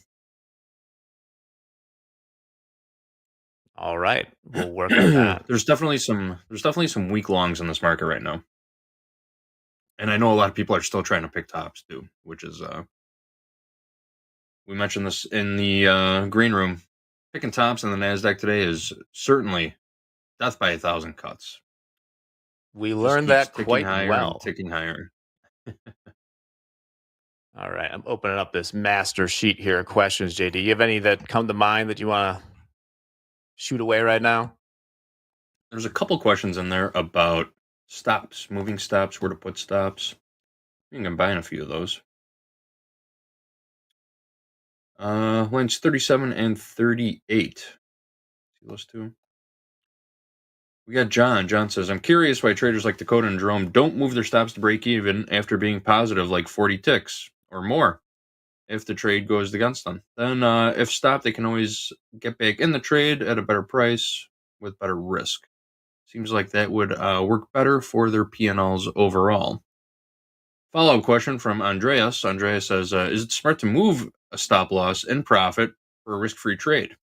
Regardless if it comes back to entry, just re-enter the position, or maybe get a better position. Or is playing stop an art and more based on the individual bias? What do you think, Chick? What's your take on moving stops around too early? I'm not a fan of it. I don't like moving stops in general. I don't like moving did them we get- much at all either. What Dakota does, and I think that this is basically he doesn't move a stop until it's a spot that would invalidate the trade, right? So Exactly. yeah, if something's 100s, say we got short here, we're not. Don't worry about us. Say we got short here, and it's like 100 points in our favor.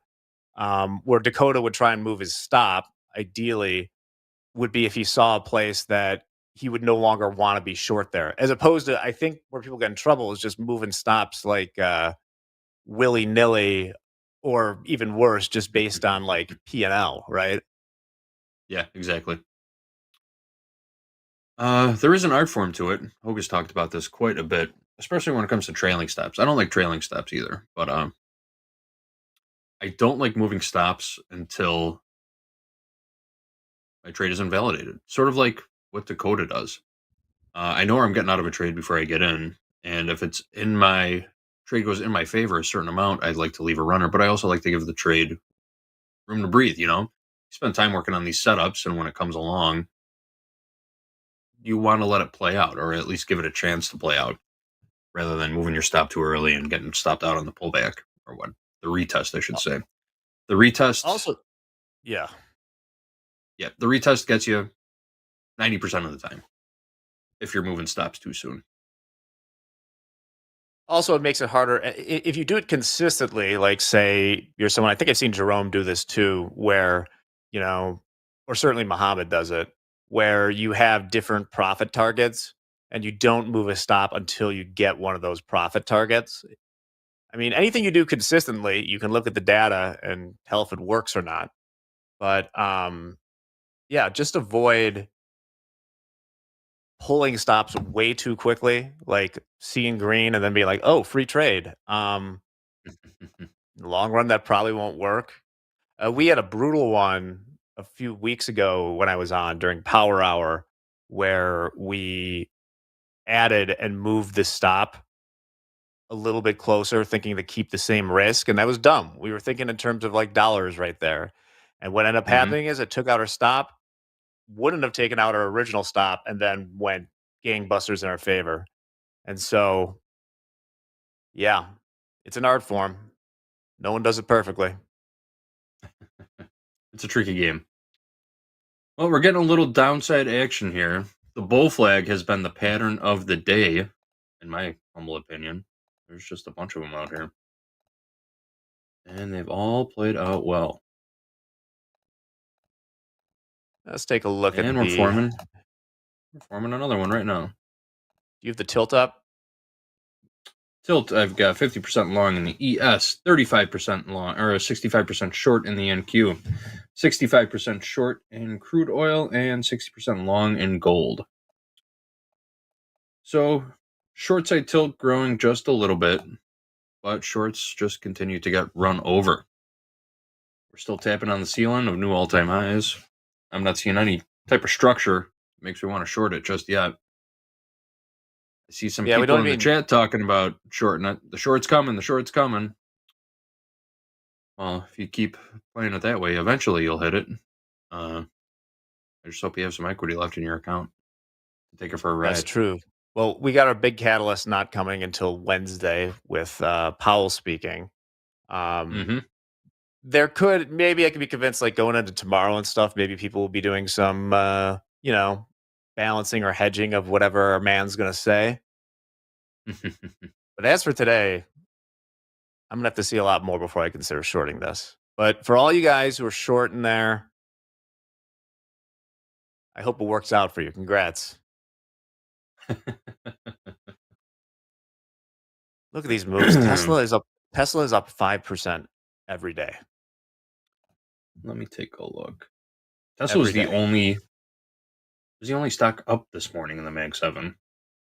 Now they all are, besides Nvidia's down. Still down 2.3%. Simply incredible stuff. Congrats to the Tesla hodlers. Up to 1.5 trillion market cap, 114 trailing PE ratio. It's great stuff. Love it. Who else just hit $1 trillion? You read our weekly kickoff email? Broadcom just hit 1 trillion. Broadcom. Okay. Broadcom hit 1 trillion market cap. Let's grab another one of these questions while we wait here. Oh, yeah. See if we can get our buy level. What do we got? Let's see. Just having a nice casual lunch hang with everyone. Shubham's pretty active in the chat. He sends in a group coaching question almost every single day.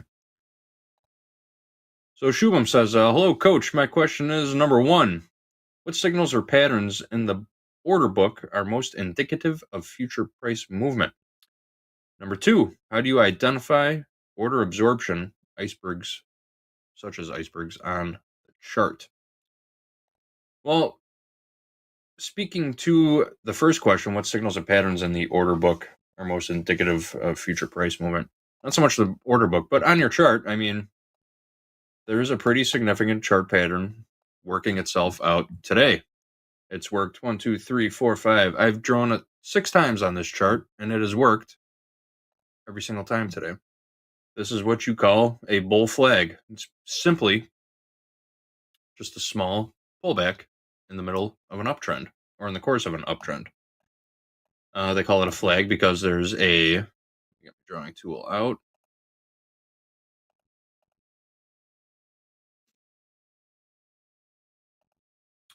There is this move right here, which they say resembles a flagpole, followed by your flagging pattern, and then you have continuation to the upside.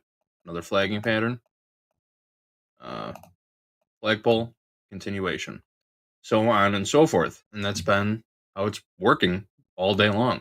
We're breaking out of another little bull flag right now as we speak. We just broke above this upper channel line. So buyers are still stepping in right now. This is a very obvious pattern. Can happen on any time frame. Everybody's looking at these same charts and looking at these same moves, and hopefully not really trying to fade it just yet. But do you want to talk about a chart pattern a day? The time may come. Yeah. Is it now? Who knows? But right now, the pattern is working. All right, part 2 of the question. How do you identify? Anything you want to add there, Jack? You got No, I was going to talk about the particular iceberg favorite pattern? stuff. Oh, yeah. Go ahead. Do it. So about the icebergs, you can see that that was you saw that a lot more in like the bonds. I know it's here too. You can see that show up in the time and sales, or if you have something that's showing, like I'm looking at Topstep X right now, where at every price it's showing the volume here in my level 2 data of what's traded there so far. So how you would see an iceberg is if there's not a big size, like so there's 130 lot right there. But let's say we just kept on running into this 121 level where there's not a lot of size there, but a ton of volume just kept trading there. That would be indicative of an iceberg, that it's just getting refilled like that while not showing the whole size at once. JD, anything you'd want to add to that? No, not particularly. Reading the tape's kind of an art form also. Not even so much as looking for iceberg orders and whatnot, but just looking for patterns as the ladders are moving up and down. I know I even if you mentioned this didn't before. have level 2 data, just seeing the time and sales. Well, I guess it'd be tough without the level 2 data to see some of this stuff. But if you see not a lot of big size on the bid and offer, but you just see tons of time and sales going through there could be something lurking. Mm-hmm. Well, here we are tapping on the ceiling of new all-time highs yet again. Just a couple tickies off. There's 130 lot offered at 125 in the NASDAQ. See if that gets taken out when we get up there. Is this a trade we should jump in front of? What do you think? Yeah, that's what I'm thinking. Do we just buy it? Almost too late. I'm just gonna do it. House account's getting long. Here we go. Let's take out. This will be the top right here, boys. If that 130 lot fully trades out, we might see minor pullback after that. But we'll still be printing new all-time highs. Yeah. That's what I'm thinking here. This is just like my scalp trade. Yep. You want to find another question when we do it? Just right here, right now. Let's get our position down. We're long 1 NQ. Yeah, long 1 NQ for 22. Well, where do we want to put our risk? I don't want to 22, 122. Yeah, we're long from 22, 122. And then for our risk, 15 points. 15 points. That'll take us below this most recent low. If we get below there, then we're looking at a liquidity sweep.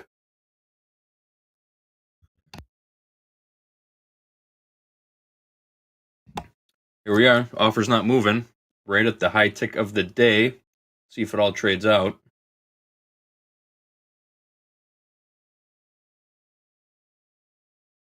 There it goes. Traded. It held. It didn't get all of it, though.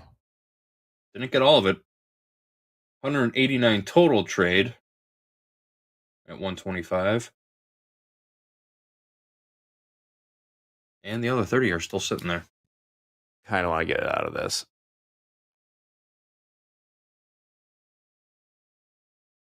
Well, we made our bed here. Yeah. See if it comes back and takes it out. NASDAQ doesn't like making double tops to the tick. If you know what I mean. It's going to sweep something. Uh-oh.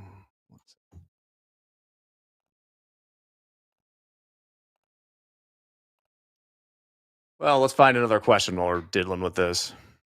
Yeah, let's do it. I'm looking right now. Who else is in here?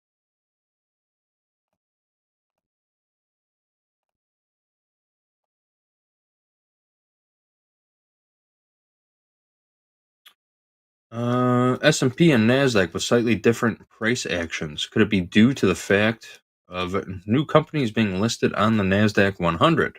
Interesting question. Well, if you're a technical purist, none of that matters at all. You are just looking at charts and reading patterns. There's no fundamental if, ands, or buts about it. Market's going to do what the market's going to do. Regardless, you're just looking to take advantage of certain technical patterns. Does that make sense? Can you read that But question Jack, one more time? Yep. Look at this. The S&P We're gonna 500 catch- and NASDAQ. Yeah. Oh, we got taken out for $200. Not bad. We get bottom ticked? Just about.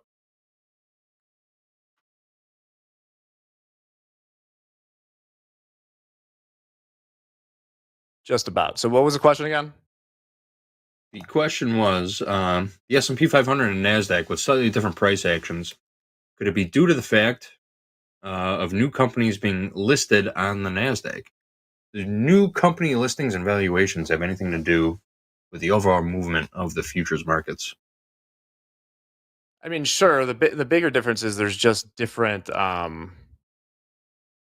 companies in them, right? And they have different concentrations. Like most of the companies in the NASDAQ, like the big companies, they're in the S&P 500 also. They just make up a bigger. I think the top 7 or 8 companies in the NASDAQ 100 make up like 40%. Sounds right, of the index, and that number is going to be lower for the S&P 500. And different sorts of companies too. That you see a big difference with like the Russell because that's more sensitive to things like interest rates. So basically, it's the different companies make it move different ways, pretty much. Yep, makes sense. Checking back in on the markets. We haven't got taken out that another 125 yet. chance.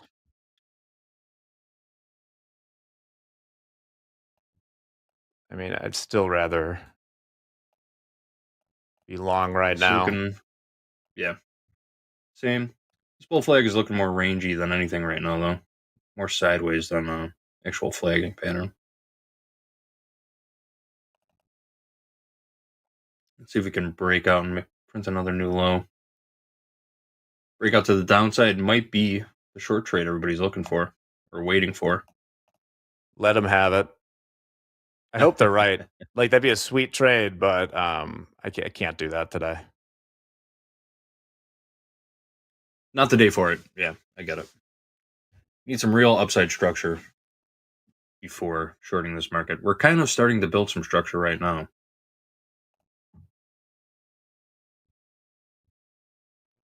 Somebody asked how to scale in the trades. The way I used to do it is say you wanted some level, and you'll see me do this when I'm following along Dakota's trades or whatever else is, and this is something in general for the house account, JD, that I have to take a few people to task for, is that like if you're eventually if you say like, okay, say we wanted to get short for God knows what reason at 118 here, and that we wanted our size to be 3 contracts. Well, if I'm like the person in charge of like executing, I would put one on right here, right now. And then I would put one on at 18 if it got to it. And then call it like put one on aggressively, one on the screws, and one defensively, right?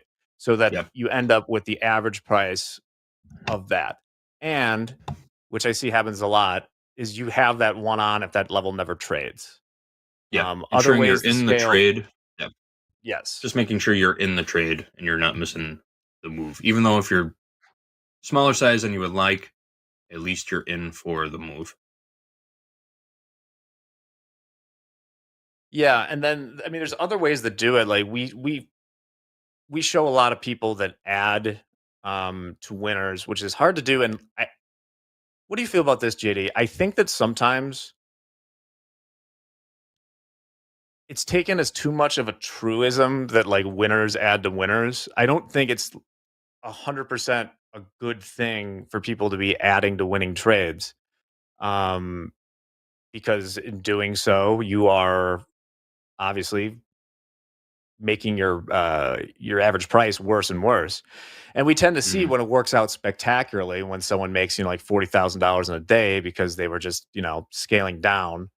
Um, it's better than cannonballing, I guess, but I think you still have to you still are adding risk when you do that. And we've seen it too on this program where it's breaking out short and I want another one short there and another one short there. And then it comes back and rips your face off.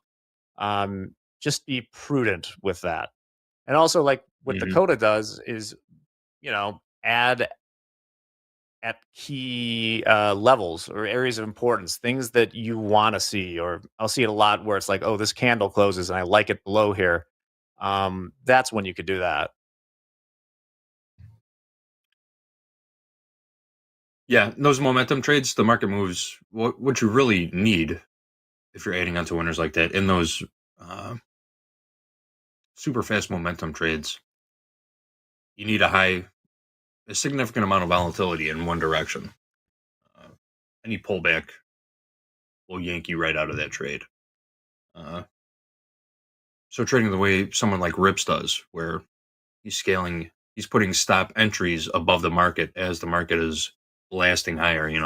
He's not taking into account slippage or anything like that, which he obviously deals with on a daily basis the way he trades. But he knows when those big moves are coming, or has a good sense of when those big moves are coming, and he can play that volatility, that momentum in his favor.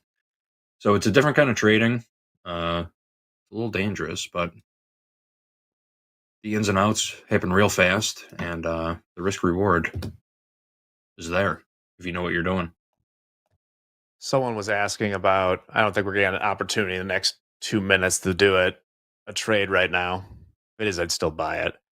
Someone was asking about how to trade with volume profile. I have a volume profile up for the session here. Is basically it's so that you can see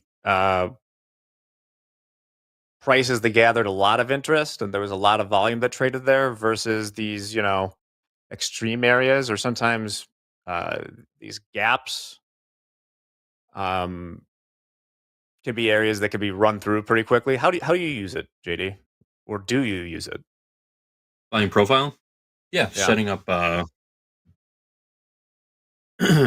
we see it right on the Topstep daily levels. Those have a lot to do with volume profile. We look at value area, previous day value area high, volume point of control, previous day value area low. Those are significant levels. Let me switch over to the ES actually. We traded up nearly to, I mentioned this in the opening call this morning. There is a naked volume point of control up here at 60.96, which we talked about. If we break above Friday's high at 60.85, 60.96 is our most likely next target. And it looks like we're going to hit it. Volume points of control are the price for the single most volume traded during a trading session.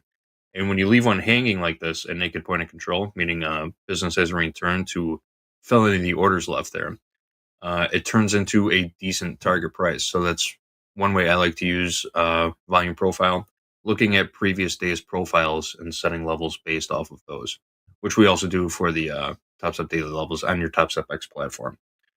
All of those levels, all the Topstep daily levels on Topstep X are based off of previous trading day price levels. Does that make sense to you? Certainly does.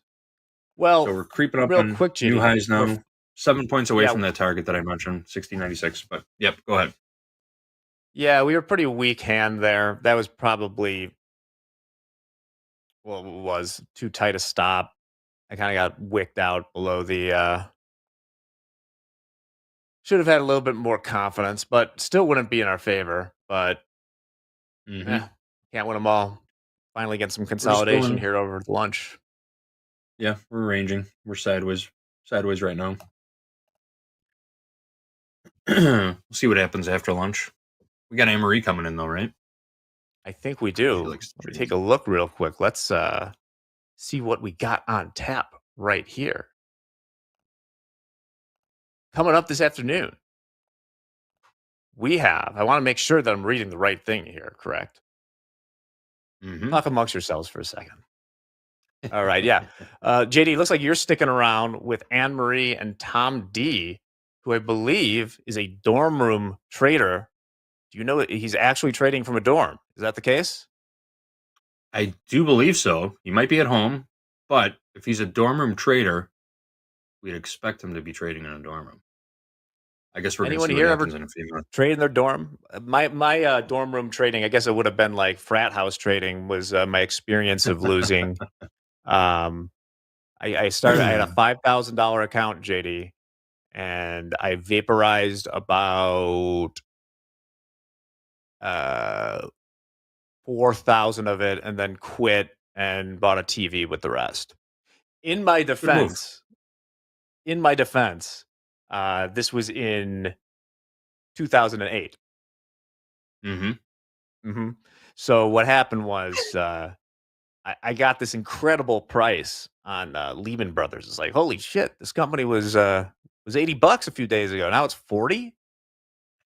I'm like Paul Tudor Jones. I'll go in there and do it. And then that didn't work out. Own it. And yeah, killing it. But the TV was worth it. I learned an expensive lesson that day. So there we go. Me and Jim Cramer, right? I still do have the TV. I refuse. Like, honestly, it's a 15-year-old TV. It's still in my basement, and it is a reminder of my own hubris. So there you go. Well done, Jay. Meanwhile, like the best trade I made during college, I didn't do for myself. I did for the place I was interning for because I had lost all of my money and just had a TV. Still kicking. I literally had to buy a bunch of AIG puts. It was friggin' awesome, but doesn't come to me.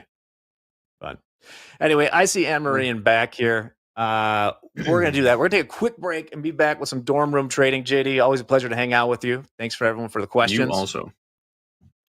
Right on. Yeah, thank you, Jack. Okay. Looking forward to the next segment. So we're going to take a short break.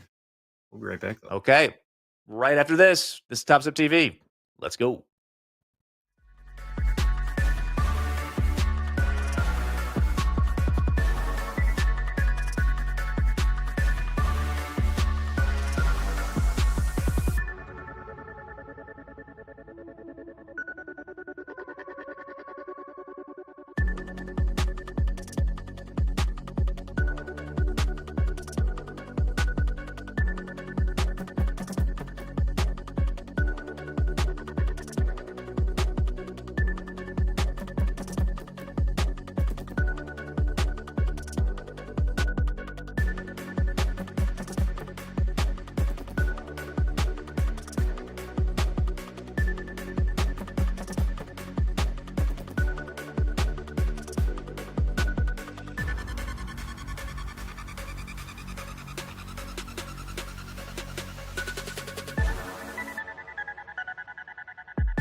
Hey, good afternoon, friends and traders. That happened real fast, didn't it?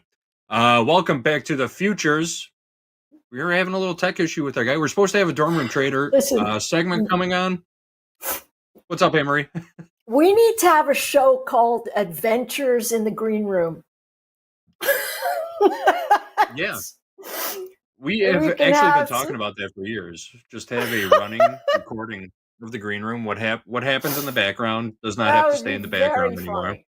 Most We have the best entertaining. conversations. We come up with the greatest ideas. Very entertaining.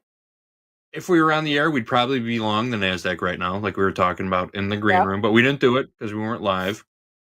Do have the house count open, though. We just made a new all-time high in the NASDAQ. If we can get Tom D in here in the next couple of minutes, we're just going to pull him straight in. But right now, it's just Anne-Marie and me. Sounds like a great segment. Anne-Marie and me. Absolutely. Absolutely. So, Anne-Marie, what are you looking at today? Did you put any trades on earlier? Did you catch any of this I did put move? a few trades on. I traded the breakout, but I really expected price action to sort of stall right around 22,050. And wow, it did not. It just sat around for maybe 10 minutes and then ran like a house of fire again. And so now we're looking at another measured move up there. So if it comes back in and retests the inside of that channel that we're seeing, we might get a shot to go upside and grab those bigger orders sitting a little bit higher in the ladder. So in that area, you think is around 150 or so? Yeah. Okay. So if we can pull back into, say, the 120s and hold that zone, I think, 30-point upshot might not be a bad idea. From what it looks like, I just can't, I can't see it holding this zone and then just continuing to move up. But, I mean, momentum is straight up. The trend lines are straight up. The moving averages are straight up. And sometimes we have to suspend disbelief, like Bertrand Russell says. He says that's the only way that movies are fun for us. We have to have a suspension of disbelief so we can throw ourselves into the film, which my husband always has a hard time with because we'll watch movies and he goes, see, that would never happen. Guys, please. I'm like, have you heard of suspension of disbelief? You can't do it. He's too much of a realist, huh? You spent too much time in the real world. Oh my gosh. Yeah, especially with his background being in, the intelligence community. He's like, that's not how that works. That's dumb. That never happens. I'll take his word for it, but I also don't want to sit through a movie with him. Here we go again, tapping on the ceiling of new highs. Yeah, I think it's going to run up there and try and get those guys up there at that. Is it too late to get in on this move? Buying new all-time highs always scares me. Yeah, I mean, if you went in with I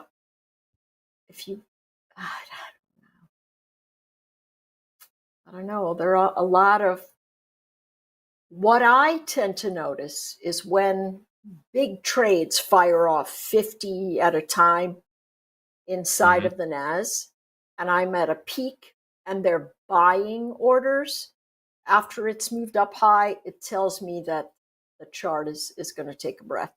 And that's what I'm seeing right now. But I don't know if it's going to take a breath into, that 22,100 we were talking about in the green room. That might not be a bad one, but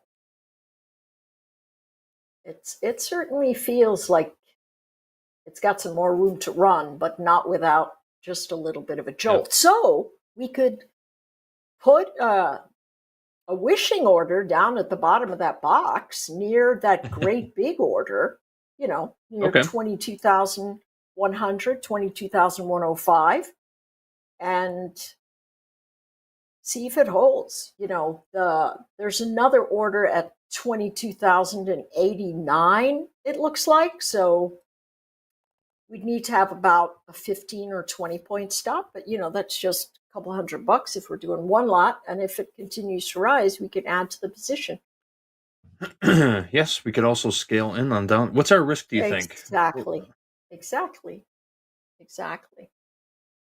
What are you looking at as risk? A risk area. Where would you get out of this trade at? Well, about maybe 84. Yeah, Okay. 84. Just below this green candle 82, here. something like that. Yeah. Okay. Yeah, right there. It's just finally starting to feel a little bit heavy.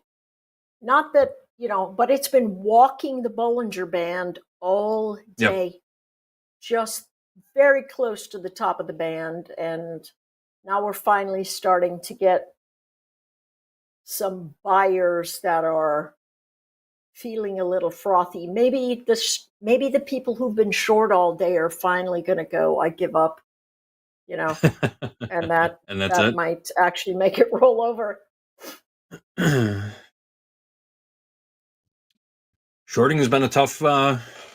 Oh my word! If your job was shorting the market today, you had a tough day. No doubt about it. Very, very tough.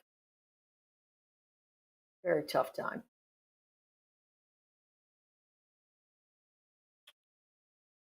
It's just a minor liquidity grab. Yeah. Still no real momentum lower though. Nothing. Yep. All the momentum indicators are really pegged. They're pegged way high, and that just means buy every dip that you can. Mm-hmm. To me, anyway. The only thing that's changed is that the Bollinger Band, the edge of the Bollinger Band is here, and now the new highs are not testing the top of the band. And so that's normally a place where price action gets a little tired. It either slows down and catches up with a moving average, or it comes back and tests a baseline of support. Yeah, the last good buy was like right at around, it was in the last 15-minute candlestick, right at around 22,105, 106. And so that's why it looks to me like, hey, it came down there last time everybody bought. If they don't buy it there, they're going to at least do something that might say, hey, I want to buy it. And if we can't get up to the top of the channel, then we go, oh, this trade isn't going to work. Is my thought, anyway. Well, we do have a bid marinating in the house count now, right around 22,106, just below 22,106.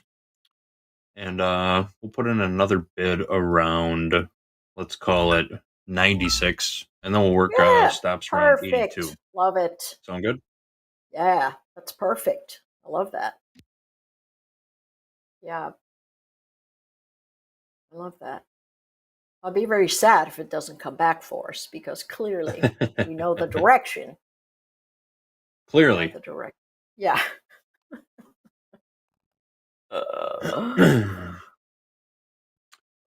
Well, looks like we got a visitor in the green room right now. Oh, nice.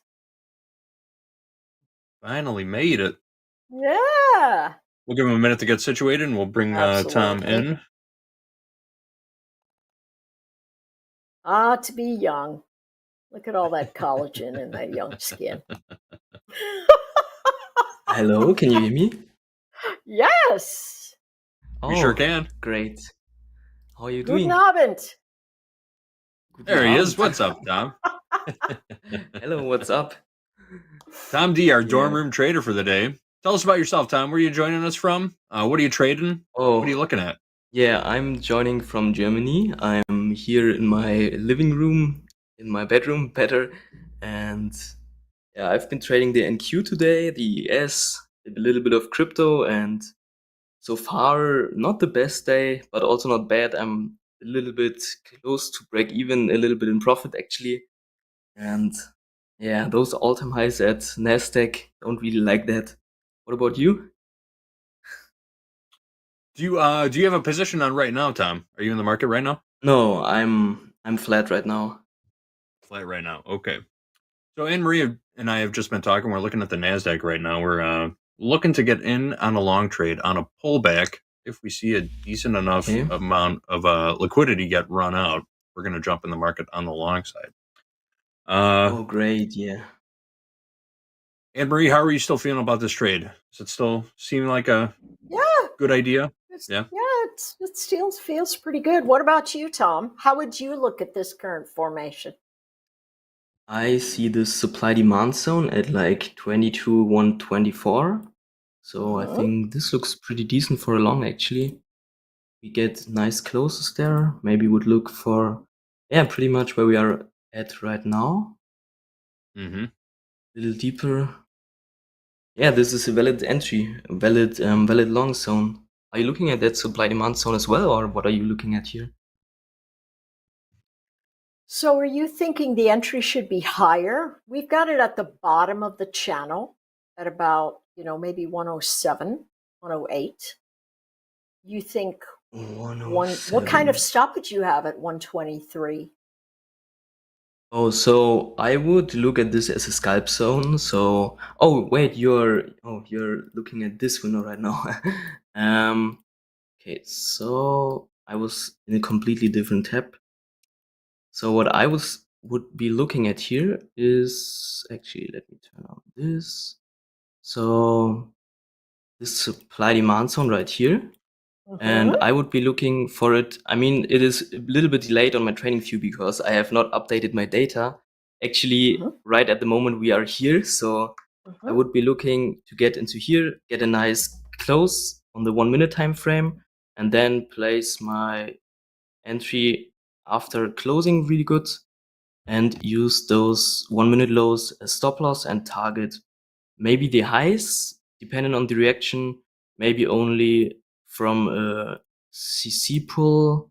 You look at the CC or the golden pocket, better known, and take this as a take profit one and keep the rest running for the highs. Well, JD, you think the entry... Tom, tell us a little bit. Yeah. I was going to ask that Can we move question it up a little bit? Yeah, Tom, tell us a little bit about your charts. What are you looking at? What time frame chart are you looking at? Or is it a... So I am mainly considering myself a day trader, but looking at scalp trading entries for those day trades. So what I would always do at the beginning of the day, let me delete those drawings, is I would go down to the daily time frame. I would mark levels like the previous day high, previous day low, previous day EQ, or the daily open. Then drop down to the 30-minute time frame, where I can see the value areas. For example, the previous day value area high, previous day value area low, the point of controls. And with those levels, the previous day levels and the value levels, I would formulate plans, maybe in confluence with Fibonacci's, for example, the golden pocket or 0.25 Fibonacci levels, and gather myself zones of confluence where I think those are nice places for long or short trades. Mark them. This is where those boxes are. For example, this one, this one, this one, this one. Those are the zones where I'm interested in trades. And then I would just check the reaction when we arrive there, set alerts, and enter based on 1 minute confirmation in the 1 minute, so in the lower time frames.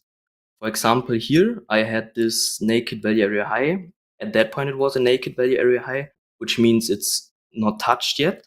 I had marked this out, was looking for a long trade here. Let me mark it out again because I already deleted it. Then my alert got triggered. I went down to the 1 minute time frame, saw there was no reaction at all. Where is it? It should be here, yeah. I saw there was no reaction at all, so I did not enter a short here, But what I did was I kept the level on my chart, went here, and when we backtested it, I was monitoring the chart and saw that this is a nice backtest of the level. We did have a nice bullish candle forming after backtesting the level. So I went in here after the close in that candle with one contract, stop loss below the low. Target for me was above those highs. I then did not get stopped, luckily, on that second pullback and got a nice runner. So that was one of my good trades today. Another trade I took was then the That's a nice clean supply-demand zone. setup. Yeah, very nice. Yeah. Yeah. Very So calculated. another clean one setup. was, yeah, those key zones that I mark in the morning tend to get nice follow through, since they always are at nice locations. For those zones here probably would have been nice to reach as well, but unfortunately we just went up and up and up. So what I then did was I switched to a more of a scalpers mindset. So ignored my zones and thought, how can I profit from that move up without needing to wait to hit one of my zones? And one thing I love to do then is just mark those supply to demand zones. So we got demand here once, twice, 3 times, flipped the zone, and that's where I entered along, went exited above those highs again.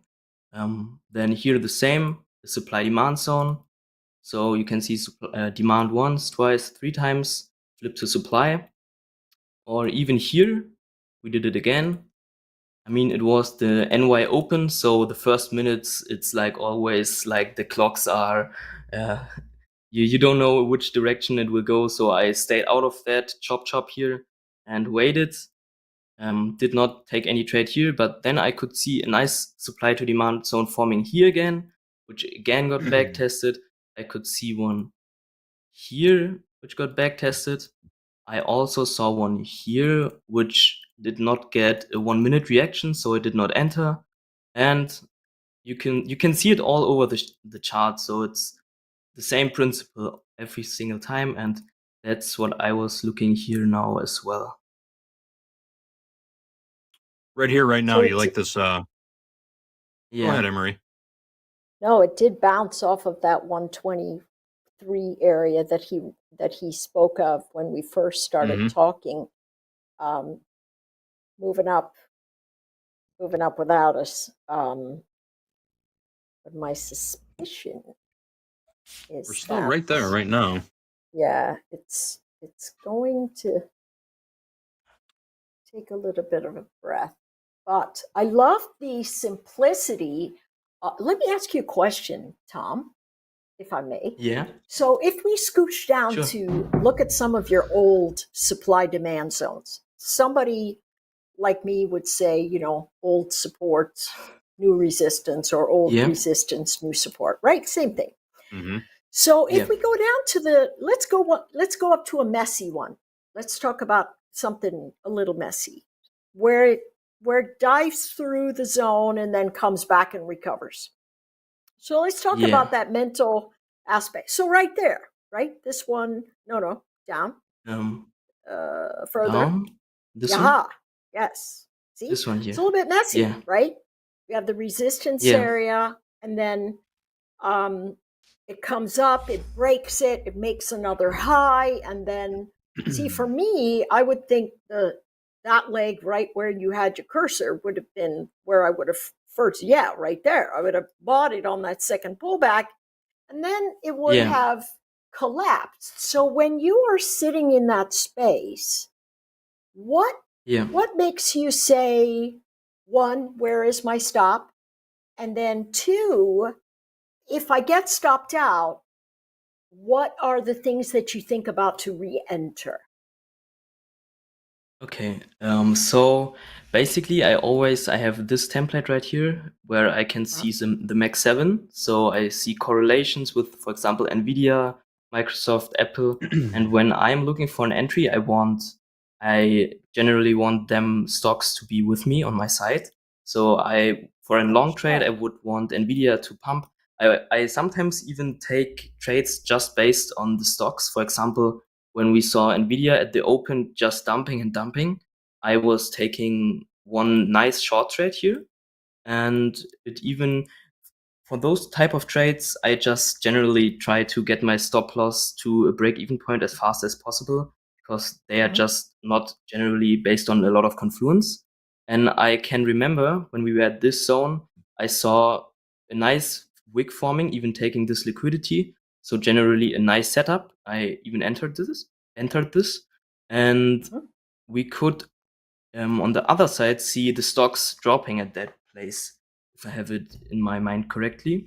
So I was generally thinking I should move my stop loss to break even better quick than not, and just got that thing to my entry and got stopped with a scratched trade at that place. But of course, those type of trades, those supply demand zones, are not giving you a 100% guarantee of working every time.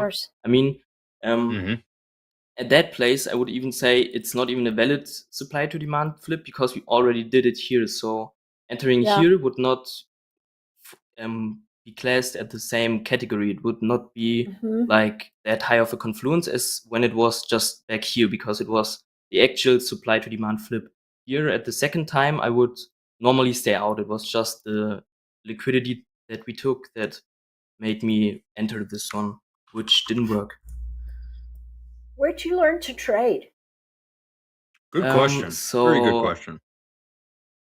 Yeah, my dad always wanted to trade, so he got me a really nice mentor, a really nice trading group. I don't know if you heard of Chart Champions. It's a pretty big one. I've already met with them in Dubai a couple of times. Not a couple of times, but one time. So they are pretty decent traders, and yeah, love to trade with them. Shaw Champions. Did I get that right? CHA Yeah. Champions? Okay. I'm going to take a look at that. Yeah.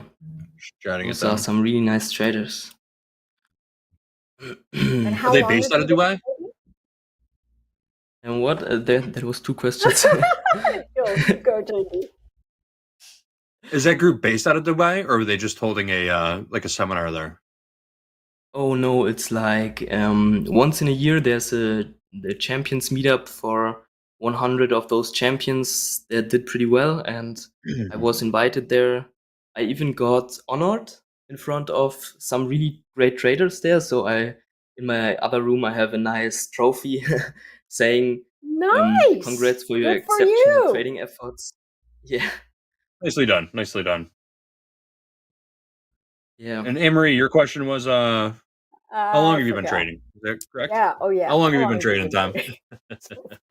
Okay, so I've been trading for I think 2 years now, so not even that long, but I know a lot of people tell me that for how I am trading and for my trading style and how I can control my emotions, it's not, you could say that I trade longer than 2 years, but I think what I just did pretty well is that I completely focused and switched my entire life to be only based on trading. So nearly everything I do is only for my trading, even in the school or What are you during studying? university.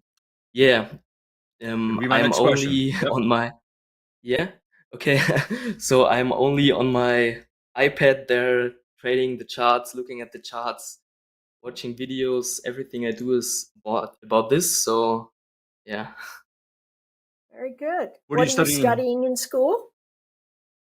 I am, how's it called in English? I think IT. Oh, nice. Information technology. Information technology. Yep. Very Nice. good. Very good. Yeah. Well, you definitely found your niche in the trading world. That's for sure. Yeah. I'm saying. Yeah, definitely. Oh, Andre's favorite question. How did you find Topstep? Or how did Topstep find you? Okay, so I was trading AMP, so the normal way you can trade your own capital for the most time. But then a friend of mine told me about Topstep, or he's also in the Champions group though. So the Champions group, a lot of those people are using Topstep. So I was like, let's give it a try, look at it, see what you can do with it, with it, and I actually got. I think it took me like I got pretty excited and I loved it when I used it. So I from that moment on used to trade Topstep pretty much every single day. What I found out though is that I personally at the beginning was pretty much emotionally not on the level that I am when I trade my own capital. So I was trading on a pretty funny way, which resulted in pretty funny P&L results. And yeah, but now What do you mean? Is it okay to yeah, ask that? so of course, yeah. At the beginning, I was like, for me, was $50 for a combine. I was like, yeah, let's just go in with 5 contracts. I don't care about those $50. Either works Oh. 1,500 for the day or Yep. 1,000 loss for the day, and didn't care a lot about that. So blew a lot of accounts and just put my energy in my own account balance on the MP. But now that a friend of mine actually showed me his live accounts and so on, I kind of got that mentality that I want to achieve the same things and give more focus to those combines and funded accounts to actually Excellent. get up there as well. And maybe, yeah, he also got this VIP thing. So I don't know exactly how he got it, but I generally try to get it Lottery. as well somehow. It's a lottery. Yeah. Oh, it's lottery. Yeah. Yeah. Okay. I saw this this form or something today. So Yeah, I did you went write into it? Did you there. sign it up? Yeah. Did you? Good. I typed my things in there, so maybe it works, maybe it doesn't. Excellent. I love that. I love watching a good Oh. plan come together, guys. So that was a nice buy zone that you had down there. We missed that trade down at 120. I know it. Well Crept right back called. to new highs. Haven't broken through a new high. We're tapping on the ceiling again right now. Still haven't broken through that high we put in about Yeah. half hour ago or so. But we are right there. Tom, what are you looking at going into the end of the day? Do you like trading the last hour? When do you do most of your trading? Early in the morning, or I should say, early on in the New York session, or later on in the New York session, or So I in a different session typically altogether? trade the NY session, and sometimes I even stay up late at night and trade some Asia, just out of curiosity and because I generally found out that for myself, that the golden pocket, you know, the golden pocket, we call it the CC. It's the 618 plus CC. That this Fibonacci, we call it the golden ratio here. The golden ratio. Yeah. Yeah. Okay. So Okay. Good to golden know. pocket Yeah. works just as well, though. I'm pretty fond of That- that. I might be taking it. Using it later. Yeah. Writing it down. The golden That pocket. Yeah. Yeah, that this specific Fibonacci gets really respected during Asia. So I sometimes just stay up during Asia and watch a move, pull the golden pocket, golden wave, or whatever, and get in on that retracement. Or what I like the most is New York session, like trading New York, skipping the first 5 minutes though, because there's always uncertainty in the market and you don't know what's going to happen. So yeah. Very good. Some Good point. good We talked about that quite a bit. takeaways. Real good takeaways. Yeah, I got some great takeaways from you, Tom. Yeah, what I would always say to newer traders, if somebody's watching and has the struggle with entering too much trades, or he doesn't have a nice entry method to get into trades, something I learned that helped me a lot that I could give away is, for example, if you want to enter a supply demand trade. Let me look. Let's say you would want to enter a trade here based off whatever reason. I don't know why, but let's say you have a level or whatever and you want to enter a trade here. What I would always do is enter based on the 3 candle strategy, which one of the people in Chart Champions found out is that you always get an arrival candle. This is supposed to be a 1. So like this. You get an arrival candle, which gets into the level. after the arrival candle, you get you want to get a reversal candle, which is basically if you're looking for a long bullish candle, or if you're looking for a short, which is not that example, but you would want to see bearish candle, which is this one. Let's mark it with a 2. And then after this, you still not enter the trade. You only enter the trade if the third candle opens with a move down first, because this means that there's no wick to the upside, and generally there's a really high percentage of a wick, especially during New York, of a candle to form a wick to the upside. So if a candle moves to the downside first, you have a really high percentage that this is the first move. You get some shorts in, which can later be squeezed out with the later and the final move to the upside. So I would want to see the first arrival candle, bullish candle, and then the third candle moving down first. And this zone here is where I would enter the trade.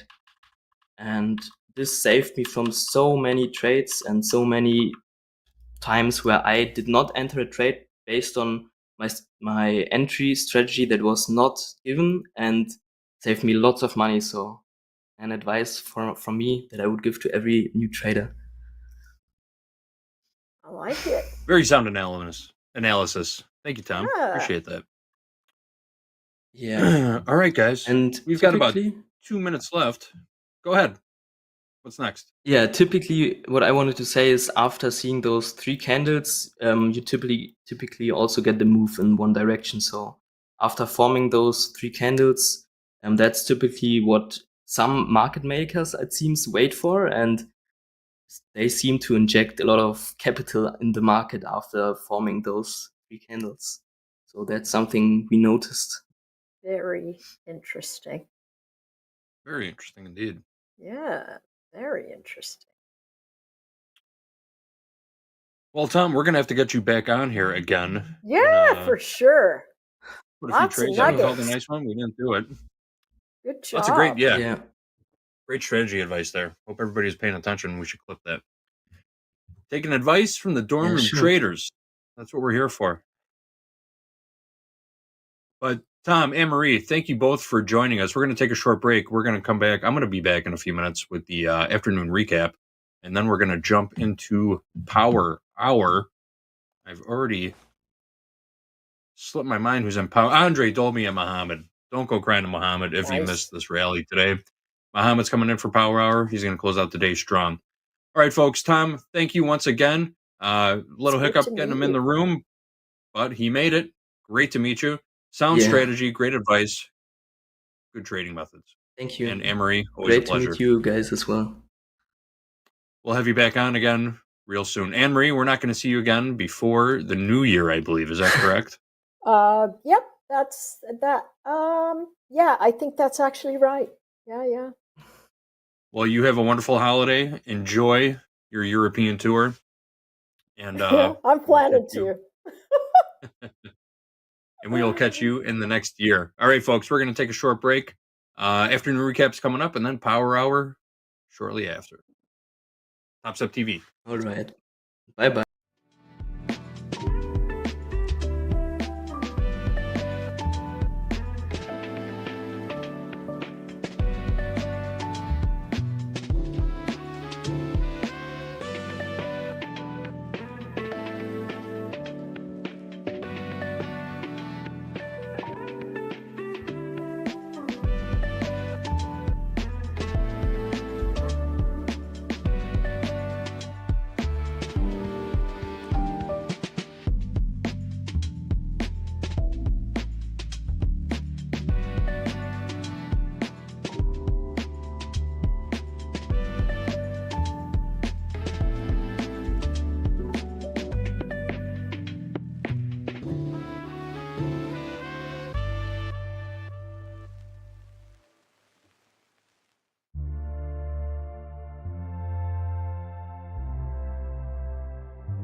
Welcome back once again, friends and traders. It is the afternoon recap. I am JD filling in for Hoag.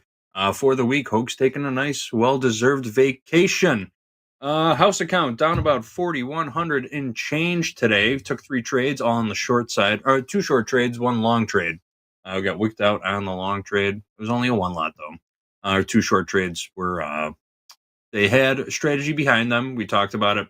First one, Coach Dakota called it. He was looking at a 3-bar reversal in the NASDAQ. We were also anticipating a failed upside auction in the NASDAQ. So there was structure behind that trade. Unfortunately, NASDAQ just kept moving higher.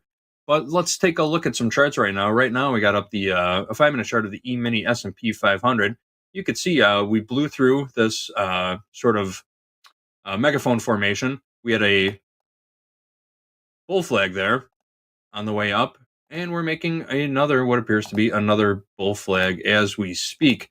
So upside structure is still intact. We're making higher highs, higher lows, and just continuing to drift higher for the moment. I don't see much reason to get short the S&P right now unless we see a significant breakout below that bull flag lower trend line. That's my take on the S&P 500. Let's go back over to the NASDAQ, where we sort of broke some structure a little while ago. We had a massive amount of bull flags heading into the highs. We're tapping on the ceilings and new all-time highs right now. But here you see 1, 2, 3, 4, 5, 6, 6 bull flags, and then a nice period of consolidation going back to, let's just call this 12.20. Yeah, 12.15, 12.20. So we move sideways, dip below this lower end of this range line, just to blast out some liquidity. Made a new move higher into new all-time highs, and now we are really just ranging again. Let's just draw this in. So the name of the game today, right now, was playing the bull flag, and now it's playing these smaller sideways ranges in the NASDAQ, waiting for another breakout. Still tapping on the ceiling right now. We got new all-time highs. Just a couple of tickies away. Once again, right now, all-time high is at 22,141. We got a 100 lot sitting at 22,140, big fat round number. We'll see if we can take that out, blast out some liquidity to the upside, and let's see what happens after that. Anne-Marie was looking for some structure to blow out some liquidity and then come back down inside of sort of the range that we've been swinging back and forth in for a little while, and then maybe seeing finally that that breakdown to possibly take out some stop orders to the downside, a nice down move. But we just can't seem to shake these buyers. They just keep stepping in, and it's been a death by 1,000 cuts. I've said this a couple times today. If you're trying to pick tops in the NASDAQ, it has been death by 1,000 cuts today. I know it's tough buying new all-time highs. We've talked about this many times in the past. I understand the appeal of trying to sell new all-time highs just because it looks like a nice cheap trade. You can get a very low risk opportunity at a decent pullback by selling new highs. But on a day like today, when it just keeps grinding higher, all those stops just keep slowly getting run out and run out and run out, and shorts are just getting run over, run over, run over. That has been the name of the trade in the NASDAQ today. We'll come back and see what happens during power hour, but still looking like upside structure is intact. Here is a 4-hour chart of crude oil. Delete that arrow. Let's scale down to a 30-minute though. So we were in that decent range. Well, we saw the range in the 4-hour. Going back quite a few weeks. Let me readjust this. Haven't changed our weekly kickoff levels in crude oil in a couple weeks. 71.20 weekly kickoff high, 66.90 weekly kickoff low, and we've been bouncing back and forth between that range for quite some time now. We hit 71.20 as a high in the crude oil earlier today. Traded above it just a little bit, came back during regular trading. I was right at 9:30, kissed that 71.20 level, and backed right off. We're still trading in range, in value from Friday. So we're still kind of sitting around waiting for better trade locations. We're waiting for the market to tell us where it wants to go. If you are a range trader, though, my move would be to be short around these highs. You know where your risk is. Any significant push above 71.20, and you're out of that short trade. But for right now, not much to report on liquid gold. Crude oil, Texas tea, just kind of putzing around, diddling in the middle for a moment. Let's take a look at gold real quick. So here's our daily chart of gold. Zoom in just a little bit. Not a whole lot of heavy price action today. We're right in the middle of our weekly kickoff range. We had a new weekly kickoff high this week, 27.56. Weekly kickoff low is the same as last week, 26.39. We came in and we kissed, what is 27.16? Friday's high. Came back, kissed Friday's high. That was Friday. Looking at daily chart, I wanted to pull in the 30-minute chart.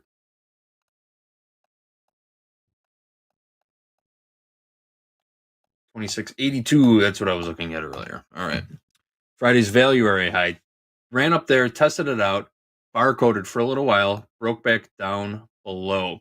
On a smaller time frame, we drew a couple of minor bear flags, but really, we are just drifting sideways for the moment right now. It's a nice little range. I don't anticipate too much movement going into power hour, the last hour of the day. Gold has officially closed for the day. What is gold trading out? 12:30 Central Time. Gold futures closed 12:30 Central. Settlement is at 12:30 Central Time. So gold trades for a full 4 hours after settlement price is made. So we're kind of, I won't say we're in after hours trading in gold right now, but volatility and volume tend to drop after the 1 o'clock hour in gold. So if you're trading that market, be careful. That is your afternoon recap. No trades on for the house count right now. We were looking for a long trade in NASDAQ with Anne-Marie in the last session, or the last segment, I should say. We just kissed another new all-time high, pulled back a little bit. We're in the middle of this little 5-minute range that we've been speaking of. So we're going to see what the boys have planned in Power Hour. Are they going to take a trade? They're just going to watch it? We'll see. We got Muhammad. We got Dolby. We got Andre. The big three coming at you in just a minute. We're going to take a short break. Power Hour is coming up next. TopstepTV. Yeah, let's go.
And we are back. This is Power Hour. You know the man in the middle. Whoa, is that Dolby in the middle? No, it's Dolby to the right. We got Mohammed joining us from Riyadh, Saudi Arabia. This is Power Hour TopstepTV. Let's go. Mohammed, where do we buy it? New all-time highs in the NASDAQ. It is a runaway train today, Mohammed.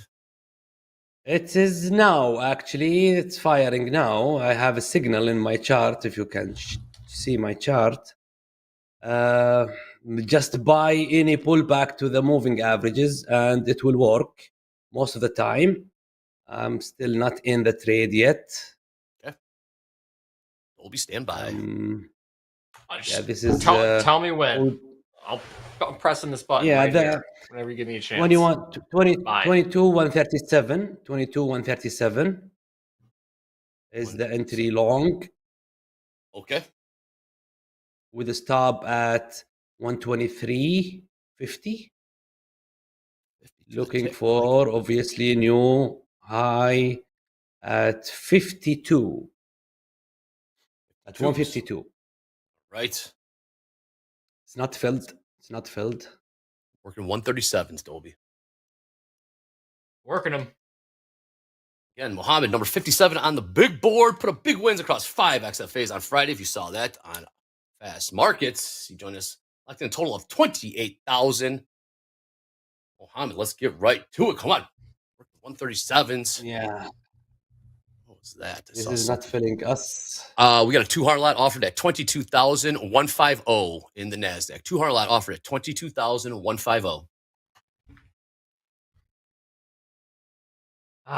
Dre. We can get it. Remember we were talking like I think at 11 o'clock a.m. Central Time. Man, we're talking about 22,000 040. We're like, there's no way. What a silly long to keep on buying it. That was 100 points ago. You know what they say, Dolby? Can't go higher than the highs. Lo and behold, we've gone higher than the highs today. I mean, it looks very silly if you move your screen down and cover up all the price from 22,060 and above. It looks very scary. But then you show the rest of it, and it's like that would have been a pretty good trade. I will drop my order now. It's gone around more than 50% of the target. So let's wait for another signal. Okay. Yeah, And that usually sig- when it What about usually 26? when it, yeah, I will wait for a signal because it's coming strong now to the entry point. I don't like to just buy it because we missed it. The price entry 137. However, the price goes to more than middle of the target, middle way of the target. So when market comes here, usually it took the stop of those buyers. So let's wait for a signal. Let's see if price touch the moving average again at 134, and then we wait for a new signal. Don't forget, you are buying all-time high. Well, I mean, we were almost buying all-time highs at like 40s. All the day. And then it rallied All the another day, 100 points. You know, the whole What 100 all-time points? highs. I mean, What that's 100 points in? between friends, between the NASDAQ. Not a whole lot. Go. Not a whole lot. The 200 lot offered at 22,150. 150. Partially filled there. Did print. 180 offered at 22,150.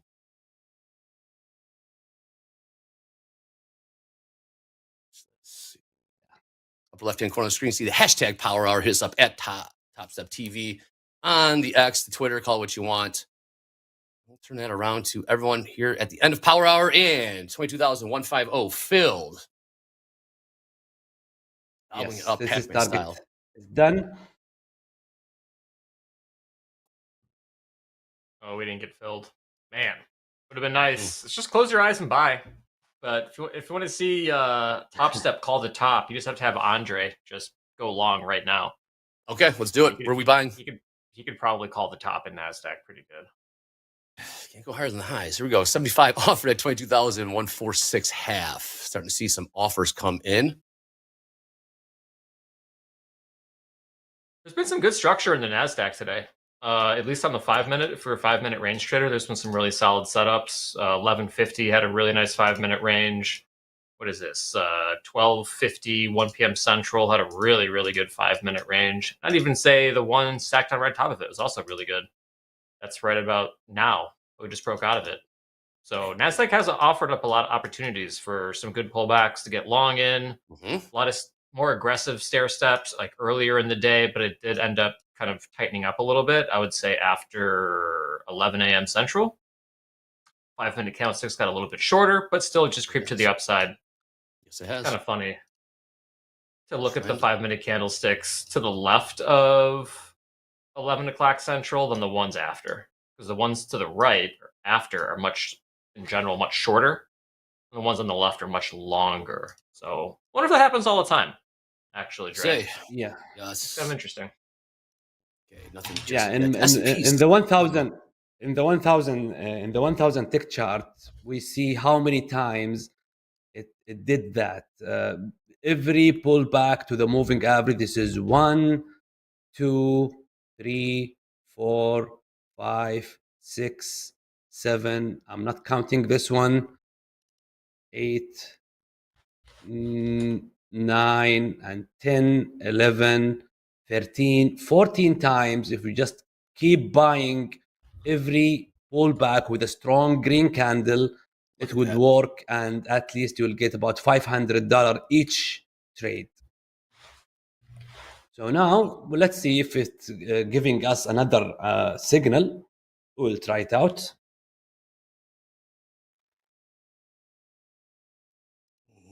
So 137's pulled, correct, Mohammed? Cancel the bid for on 137s? Yeah, canceled. Yeah, canceled. Okay. S&P's just stuck lately. Let's trade 6090. Can't even get to 6100s. We'll see what happens here in Power Hour. You see the countdown clock, lower right-hand corner of the screen. 47 minutes left in session. MOC in about 37 minutes. Ooh, someone finally likes it as a short. Oh boy. Is Here's 137s. We're not laughing at the idea of going short. I'm just laughing at Andre's delivery of the line. Us. Oh boy. No, it's us. We've been trying all day. Oh boy. Yes. Yeah. It's hasn't been easy. Heck, some people might say that the shorts are what has been fueling this rally.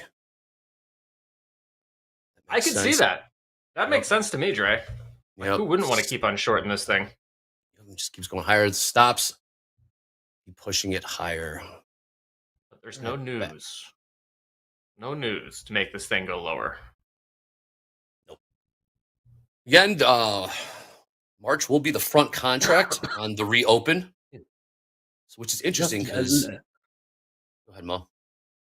Lack of buyers is the only thing that would make this market goes down. If buyers are not interested and nobody's buying, so obviously the market will go to seek another level for the buyer to satisfy them buying. Now we are having the touch of the moving average. Let's see if we have a signal. We will jump in long again, because this is what the market is doing all day long. So now you can see market is somehow stopping around this moving average, but no green candle yet. No green candle just yet. Okay, last trade 22,136. Mo, let us know if you like the long. Colby is standing by. He's got the keys to the house account. House account down. Giddy up. Getting short. On the way up. Let's see what we got here. Yeah, Christy, why not, right? I wonder how many of for the house account, I wonder how much money we've lost shorting the NASDAQ. It's been a frustrating trade, to say the least. Dicey prop, indeed. I was with the first short was nice one. The second one, sellers still doesn't gain the control. If you remember, that short was this one, I believe. That was the this one. there. That was the first short for the house account. Yes, the sellers took the control, so that one was is okay short. However, this one it was pretty early to short the market at this area. I like how you like zoom in and enhance on the one area that was maybe Shorts. feasible for a short nest. I know, right? I know. I think you guys zoom in big time on that. I think it's already almost back up to I new think highs again. we got our signal already. Entry at 46.25. Did you grab it? Are you long? Oh no! So you put, No, you put not the order yet. in. I'm placing my order 46.25. All right. I'll do it 44 evens. I gotta make sure you get filled first. No. Courteous. Okay, I'm in. Stop at 33. 3. What price did you get? Oh, you're long from 46.25. Okay. How many times, Mohammed? 10 micros. Thank you. Okay, we're in. 44 evens in the NQ. What's your take profit? What's your risk? 33? I will take half of the position at 160. What if you only had one contract? We should at least do 2 to 1. Is that what we have? We only have one for right now. We should just do 2 Yeah, to take 1. 2 to 1. Yeah. Hey, that's it's gonna be 420. Right. Stacking bananas. For you, Eddie. Yes, indeed. Nothing on the tilt right now. Delta being a little goofy because it is roll. Heavy negative delta in the D's contract. Light long delta in the March contract.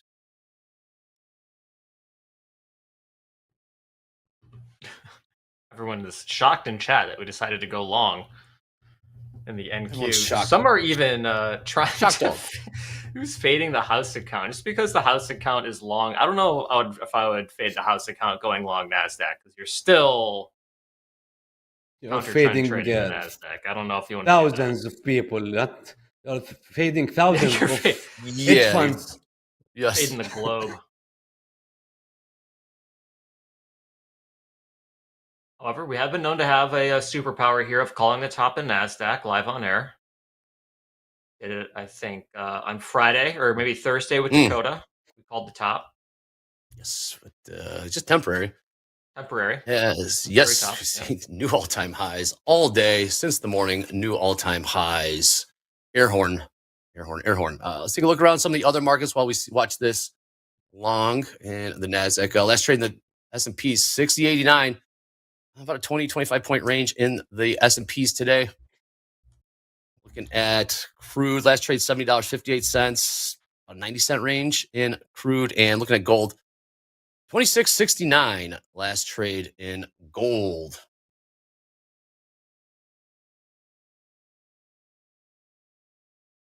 Really hope this is not the top. Really hope this is not the top. Don't worry, your stop is tight and nice. Well, Mo, I'm riding with you, man. It can't be that bad. Riding shotgun with Mo on this trade.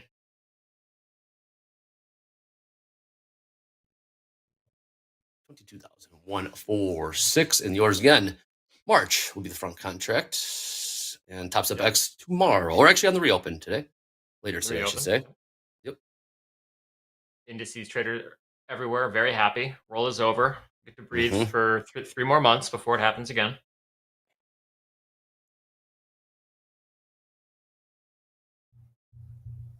Chats. Ooh, what should we do above or below? Let's just start above or below right now. What price? Good. Let's do 150. It's looking like 120s. All right. Well, okay. 125.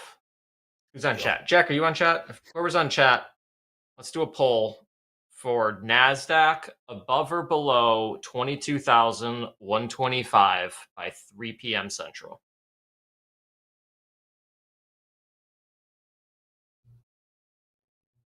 I don't know. 125s. Yeah, we can get a sell off or not. We'll see. You got MOC, of course, in about 29 minutes. 21,125, Jack. 125. Eventually, we will have that sell-off. Eventually, so, Think so? don't come to me and say, "Oh, I was right." Yeah, he was right once. This is So why I gotta get this eventually, we pull in will early. have this sell-off. So don't drink the Kool-Aid and just put your stop loss 100 miles away. Mm-hmm. Just have a tight stop loss. Enjoy the ride. Like that. Chat Ooh, is we are having fired up today. What is chat fired up about today? Just Right? everything. There's Everything? Yeah, just letting it rip. I love it, man. Thank you for tuning in, hanging out with us here on TopstepTV. This is Power Hour.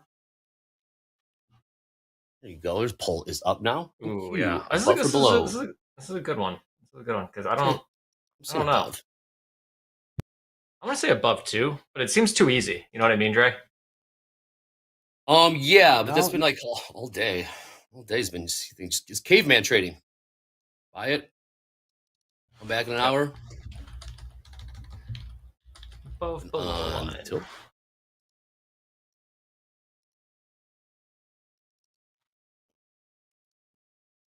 Delta's again pretty funky. Let's see. Yeah, heavy negative delta in the D's. Like the long delta in the March. All right. Yep. There's a poll in chat currently. If you're listening to via radio, just quickly hop into chat, answer that question. Once we get up to 300 or so, we'll pull it. So, oh, nice push. Nice push in the Nasdaq. New Yeah. all-time highs. Yep. I think our air All-time horn high. is out of air. Yes, it is. 22,152 half, 125 half. New all-time highs. Did y'all get your Christmas shopping done yet? I hope still got the a people couple loose ends. I hope some certain people aren't watching or listening right now. No, I haven't. I still have to get that done. Yes. Any shout outs, Trey? Anybody want to shout out right now? Shout out to stores I'll have to go to later. Yes. Hopefully we got all right. Let's look at the ES pulling back a little bit. Then again, ES has I know it, Danielle. Was right. Mm-hmm. ES just ES been range bound, really. And SX just keeps moving here. What's the Dow doing? I haven't taken a look at the Dow. I don't even have Dolby, data you got for that the up? Dow. I don't have a data for it. Oh, you got the live, yeah. I got live, yeah. Dow's down a little bit. Now we see the sellers are trying. Let's see if they failed or not. We had a quick push above, and then it kind of just ripped right back down again. That might have been a little run there of liquidity. Yeah, Of I don't like stops, that. whatever word you want to see. Yeah, I don't like yeah. that trap of buyers.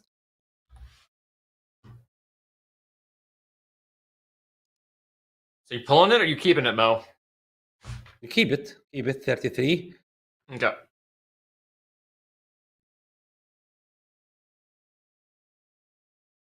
We'll keep it. Yes, Netflix. I am helping Santa, and so is Mo because we have the same hat on. Yep. Yeah.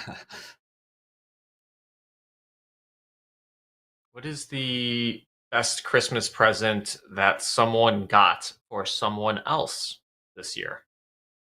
Not for yourself. Not that we're looking for ideas here or anything for Andre, but if you got a good gift for someone, drop those gift ideas in chat. We still got some time for all the late shoppers out there. You could be a hero. You could be someone's hero. Wow.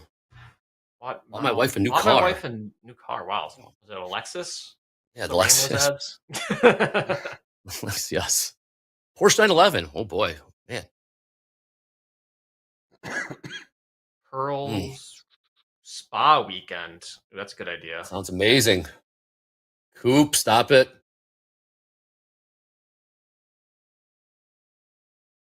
Like everyone's buying themselves cars and stuff. It's There like you you're go. all influencers or something. Mhm. Taking a trip. That's awesome. Myself a cyber A truck. lot of, Wow. a lot of Very cool. influencers in chat buying Lambos, apparently. A lot of Lambo buying going on here. New entry for buyers. New try, new signal. Nice So if you 5-minute missed range. the last one, so it'll be 43. The entry 43 with the target, the new entry, I mean. As you can see, it gave a new signal at 143. Yes. With the target to 151.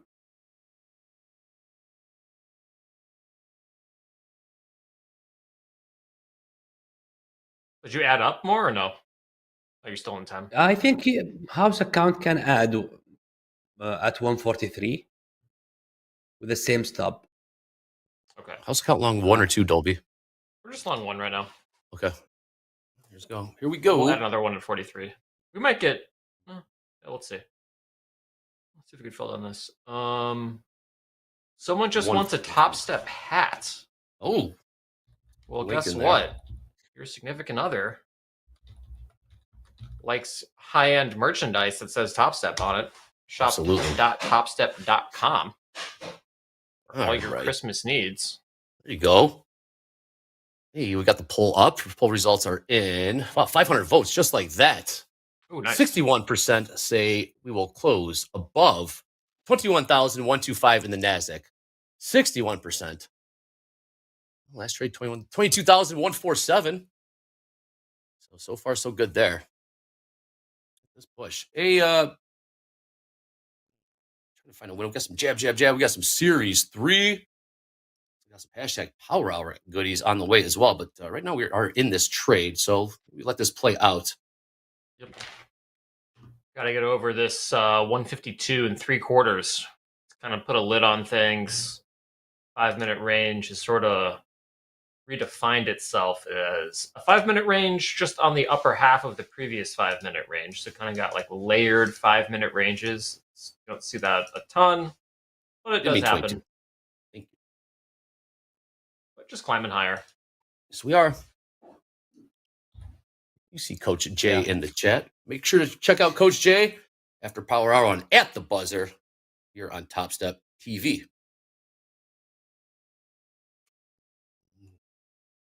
Another go here. We got a 123 lot offered at 22,160. 22,160 offered 123 times.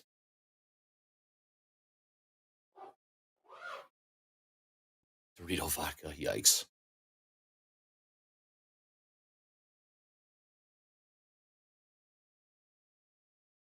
$2,148 last trade. Bit of a holding pattern right now. Got about 1 minute till the bottom of the hour. Might see an injection of liquidity. We'll see. We typically do. Yep. On that on the 30s. Yeah. I mean, we've got higher lows, which is great. I would take the stop to 134, 1 point higher. Okay. Because breaking this support would take the price maybe to 100. So we have a bunch of tries of the buyers, so that the last support that we had proven a strong support here. So no need to leave the stop at 133. So let's take it 134, 134.25. Yep. Minimizing the risk. Okay. I don't like this. Yeah, I don't like this trap higher and failure of making a new high. Those are two signals that buyers are weakening. Long 2, 22,143.5. 143.5. Okay. Didn't really add all that much more risk to the trade, to be honest. Yeah. Added less than 10 points worth of risk. So still a very cheap trade. It's a cheap long. Yeah, and now you can take one at 160 and leave the other one. What is the, it's hard to trade when you can't look left. It's pretty unusual. That's what Dakota was saying. There is Yes. nothing over here to reference. It's just stair stepping. That's it. That makes the decision easier. Yeah, sure. Just buy it. Just buy it indeed. All right, bottom of the hour has come and gone. Oof. Time flies. Let's see if we can maintain higher lows here off this 1 minute. This is a third touch of contact. We got. Ooh. We are out. Oh, we're Not still yet. alive. 135s. We did break it. Let's see if we can get buyers to come in. They're gonna have to sell off eventually. We'll see. We'll see what motivates traders into the close here. Yes, we will. It's got to keep in mind we do have, I guess, the roll beginning this week, so maybe something to consider. But it's just Monday. 200140 last trade. And nothing on the tilt right now. Yeah, they protected the 33. They protected it. That was a close one, Mo. Not Yeah. gonna lie, I was sweating a little bit, and not because I'm wearing a coat and a hoodie and a hat. That was pretty damn close. You guys are both looking good today. Well, thank you, Andre. Absolutely. Shop.topstep.com. Thank you. For all There it your is. Christmas needs. Absolutely. It is very nice merch, though. It is not your average quality. Not your average stuff. Yeah. Buyers are weakening, actually. Right. Still making small range here. I believe the breakout downside to 34 will take the market even lower.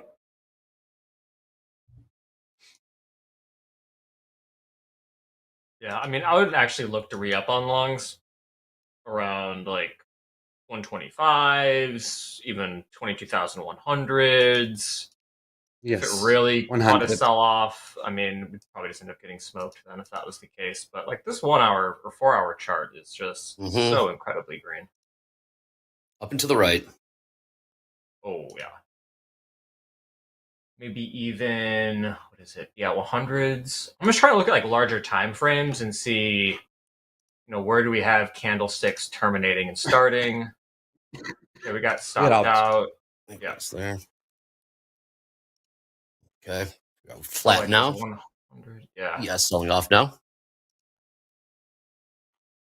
I think we can do a run of 22,105.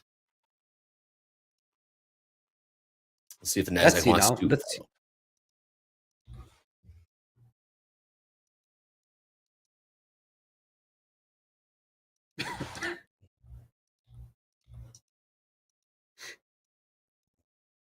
For all the belows for the 22,125. Yes. Feeling a little bit better. Congratulations. I know, David Castillo. It's tough. It is tough, but Hey, that's how it goes, David Castillo. it is. That's true. Sounds like David Castillo did laugh his ass off, though. So there's that. That's cool. That's good. Yeah. I mean, that's a tricky thing, though. Like, you let's say you didn't trade at all up until 2 p.m. Central Time. You get into the market. Yeah. A lot has already taken place, and so it is not just as easy as going long because the market's been long. There's people starting to close positions, day traders getting flat, and so Power Hour is kind of its own ecosystem all into itself.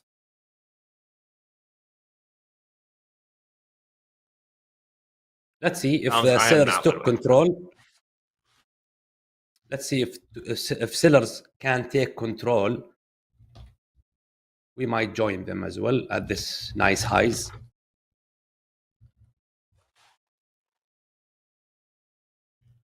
Yeah, we just need a little bit of How many pullback, likes a we little bit have? deeper. How many likes? Hey, Mohammed, we got 1,500 likes. How about that? It's pretty good. While we're at it, Yeah. click like, Now click we take it. subscribe. Yes. Yeah, we need to take it to 1.6, 1.7. Please, yes, absolutely. Let's see what happens with this. That's the normal average, actually, for the likes here. Not bad, huh? Not bad at all.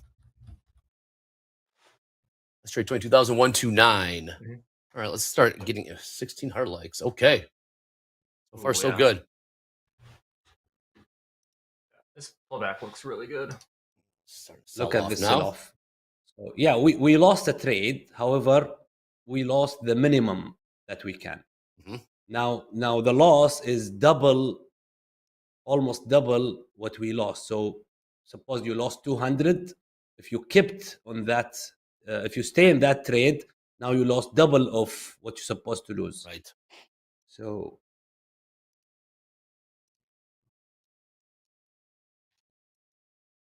Yeah, see, I think that doesn't I'm mean we very sell curious it. this game. Yeah, that doesn't mean we sell it now. We have to wait. Yeah, buyers just step in there in the ES. Okay.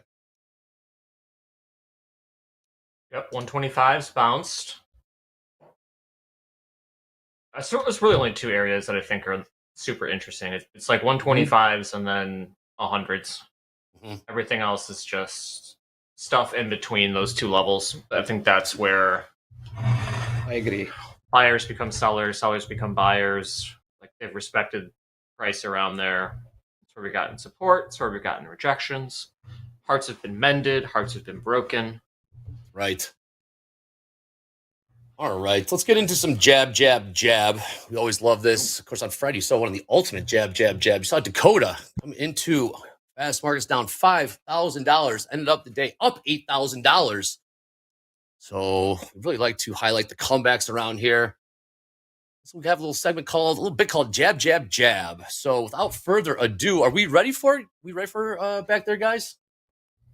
Yeah, we're all set, ready to go. Dobie's up. Screenshot coming in. Hey, Send it. Robert. Jab. I don't have all the fun lines that Eddie has, but I did collect these. Dom's Guru, just talking to you, made 23,000 last week.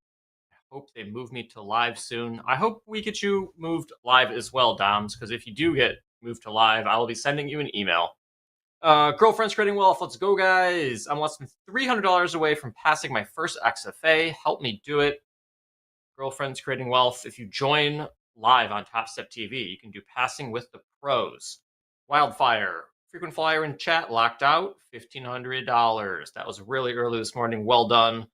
Ab McGeed, you've been in chat all the time. Took a 1K loss on XFA, but passed on the combine. Is this a win or a loss? I think it's both. It's like quantum computing. You can be a winner and a loser at the same time.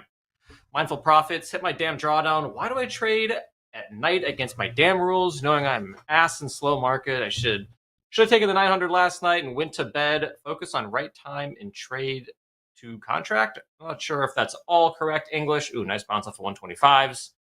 But Mindful Profits. That sounds like you learned a thing there. So journal that down and don't trade at times that you know you're not good at trading. A lot of being good at trading is knowing when to not trade. Gary Van Horn, my personal daily profit target is 1,500. I'm at 1,444. Do I lock it out? Gary, if you're in chat, let us know what you ended up deciding. I hope you pressed the lockout button. That is the scariest $64 you can try to make. Nick for a tick. Proud new Papa, plus 1,350. He just dropped his P&L and left. All right, excellent. Well done, Nick for a tick. Brandon from Addison, another losing day. Shake my head. December has been awful. Everyone, let's give a group hug to Brandon. And not everybody has traded all that well in December, but some people have, especially if you were just long NASDAQ at literally any point in time. Wheels, BT, down almost $5,000 in practice account. Hot stove hour, first hour of regular trading hours is never kind to me. Wheels, get together with Mindful. Both of you get a calendar and circle the times and days that you should not be trading. And you all will probably have an improved P&L. That is jab. Thank you all. Keep on jabbing. They're excellent submissions. Keep it up. Watching the ES sell off a little bit. Last trade 60.84. Highs put in not too long ago of 60.90 half. So about 5 points off the lows there. But buyers do step back in, take up about 2.5 points. And ES just stuck in the mud. Right now we are got our eyes on the NASDAQ. We are flat right now. Yep. Man, it just barely touched. I know those 125s. Yeah. 125s. Now it is more scarier to think to buy it. I mean, you see the weakness of the buyers up there. Yeah, we have a bounce from 25. Maybe we will have another one at 18. But these bounces are maybe sellers are see money, take money, so they take profit. However, buying here after these triple tops doesn't look nice for the buyers. So be careful buying here. All right. 8 minutes till MOC. Let's trade the NASDAQ 22,132. Mo is flat. Oh, wow. Wow. Real pop quiz. Here we go. Pop quiz, hot shot. Here we go. Uh-oh. Robert ring the bell. False alarm. Oh, we're saved. Okay, for now. We might know what's coming up next then. I wonder if Jack dreams about that sound in his sleep. Well, if we want to do it, we can. I mean, if ready you have for it. Yeah, we have. Let's do it. S&P selling off a little bit more now. We still trying to bid anything? I want to put an order in before we start doing Series 3. We get 124s? Mo, would you buy 124s? For quick scalp, yeah, but I see the sellers are almost taking control of this market. The buyers started to try and failed. The behavior of the buyers are different here than what we have seen earlier.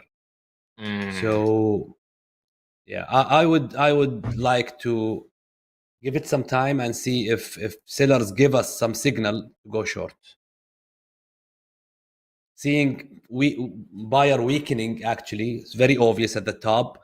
Even at the bottom, this bounce is not strong enough as before.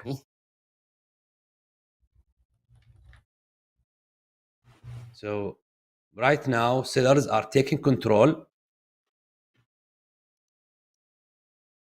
So you might see almost head and shoulders 118 too. or 100. It's almost head and shoulders pattern. I'm seeing that, Mo.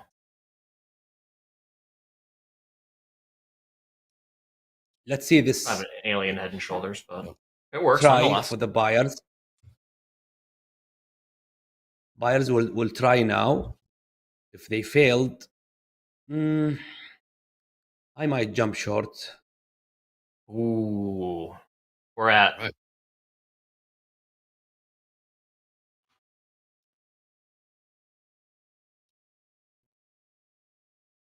Mo looking for shorts right now. They haven't even tried.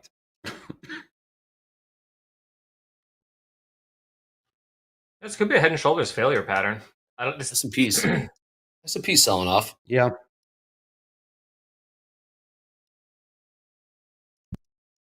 Trading S&P's 60.82. Man, the ES chart looks nothing like NASDAQ. Like I never really look at ES, but it looks not even remotely similar. I mean, very range bound compared to NASDAQ. Not buying was the nice call. Now S&P is starting to accelerate to the downside here, down about 11 points off the highs. Made the highs about 20 minutes ago. Let's trade 60.79. Let's see if the NASDAQ wants to follow along. Seen a bit of a downtick here. Let's trade 22,122. Now 123's trade.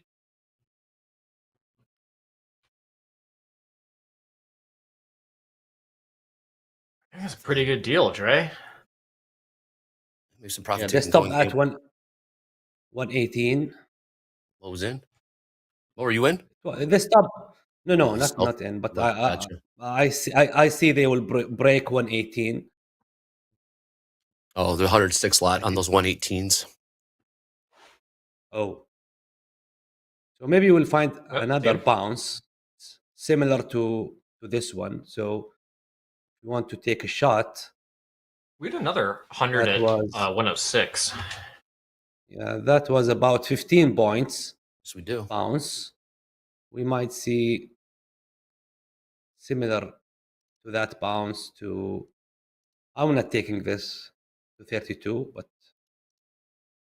there is a momentum of selling as we can see now. There is a momentum shorting to the market. Here goes the Nasdaq Very now. strong. Here we go. Maybe 100 if you want to try 100. Yes. 100 lots showing up on the bids here in the Nasdaq.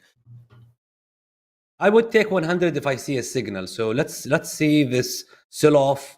If it stopped at 100, we can jump at 105 with a stop at 95. So it depends on the signal that we see at 100, rather than just jumping because it is a level. In MOC in under 3 minutes. Now we got 100 lot on the bid, 22,112, 112 half, 112.50 100 lot on the bid there in the Nasdaq. The one at 106, 100 lot on that bid. And we are selling Everyone's off. racing to the door. Yes, they are. Yeah, another possible level. If this gets really kind of squirrely, it could be 88s. That was the high of the 1 hour candle from 11 o'clock. And also the top 5-minute range that we had a while ago. So that could be a target. Yeah, 85. What's the distance? Yeah, 85s. Yeah. I see it. Just wait. Yes, we are. We've got, again, MOC.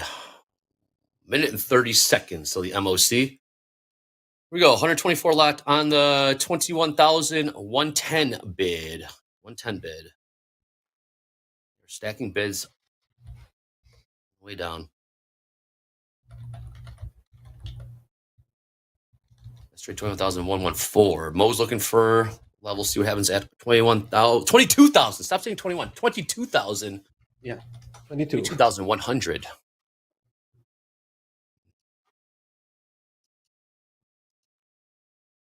$22,000 today, first time. Boy, we did not stop there. High today, all-time No. highs 22,152 and a half. I mean, Bitcoin didn't have any chill either. I mean, that just gapped up and then almost Sure at did. 109. Where'd they get to in Wow. futures? 108 and a half. Yeah. Amazing. Crazy. All right, MOC 40 seconds. 40 seconds. Already. Mhm. Wow. This is going Buckle lower. up. Mhm. This is going lower. With this signal, I mean, look at the buyers. They did nothing. They just try and fail the same in the same candle. There's probably still like 50 points on the table here, though. 10 seconds. What if we bid 90s just on like a flyer? Here we go. Yeah, you can do that after What is it? MOC. What is it? It went.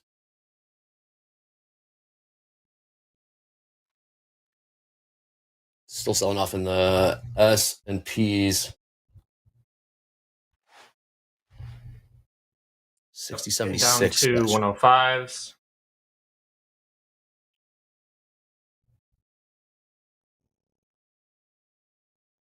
Yes. haven't got it yet, but sure it's out there. Yep, still selling off in S&Ps. That's like a little bit more reluctant. Here we go. Wow. S&P's minus 2.8 billion. Minus 2.8 billion. NASDAQ minus 980 million. Call it minus sell side 1 billion. Dow minus 800 million. So total of give or take 4.5, 5 billion sell side. 4.5 billion sell side. 4.5 billion sell side? Give or take. Yep. Still bullish. For life. For life. Seriously. Until we get news that says otherwise.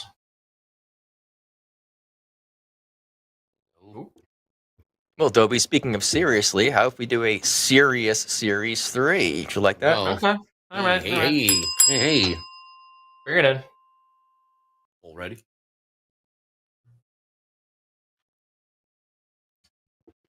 All right. Here we go. Registration as a CPO is required for CPOs who A. Manage more than $1 million. B. Manage more than $10 million. C. Manage more than 400,000. Or D. Manage more than 500,000. Which registration CPO is required? What's CPO? Pool operator. Come on, Pool operator. Pool operator. Boom. I think it's C. So do I, Trey. I think it's So C. do I. 400,000. I'll go with rings D. a bell. D. I think it's C. Let's check the poll here. Well, if it were C, that would mean every single one of those is true.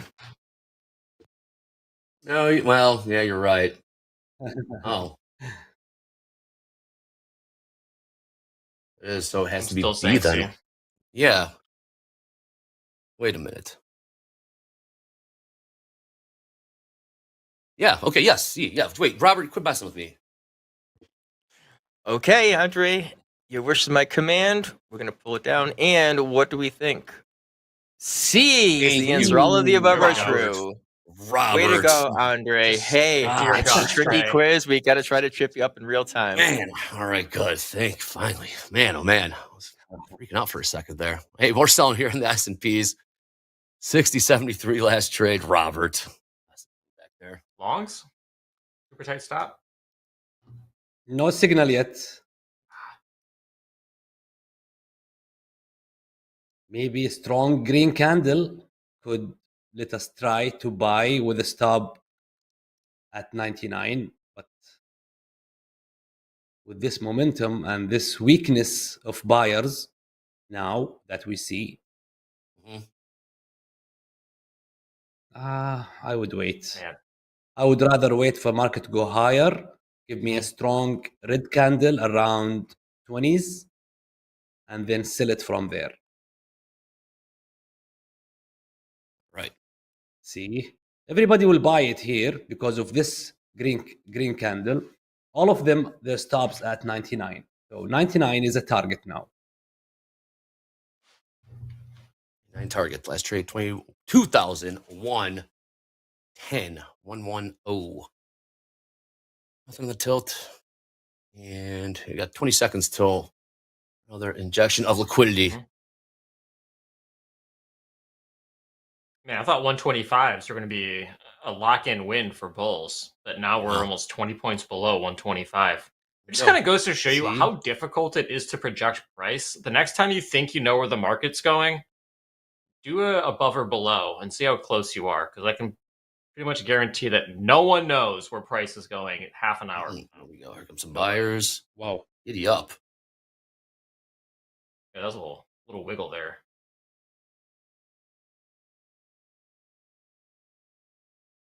Nothing on the tilt. 550. Buy you 50, says. Buy you 50. Oop, wants to get in. Oop is apparently a very good golfer. What about Heard that that. today? Yes. Talked about how humidity can affect the travel of golf balls. It's true. Did not know that was a thing. I did see a little bit of a pop there in the SPOOs, or the S&Ps, I should say. About 4 or 5 points there. Yeah, kind of where we're at structurally is we are back down below where we had all these 30-minute wicks kind of show up. So that was around 108s, 105s, and then 102s. So if you go to the 30-minute chart, you start kind of seeing why this might be popping off a little bit. This could be the bottom of a 30-minute consolidation on a large time frame. Cool. Sounds good, Gabe. Possible. 3 minutes still to close here again. March is going to be the new front month on the reopen in a couple hours.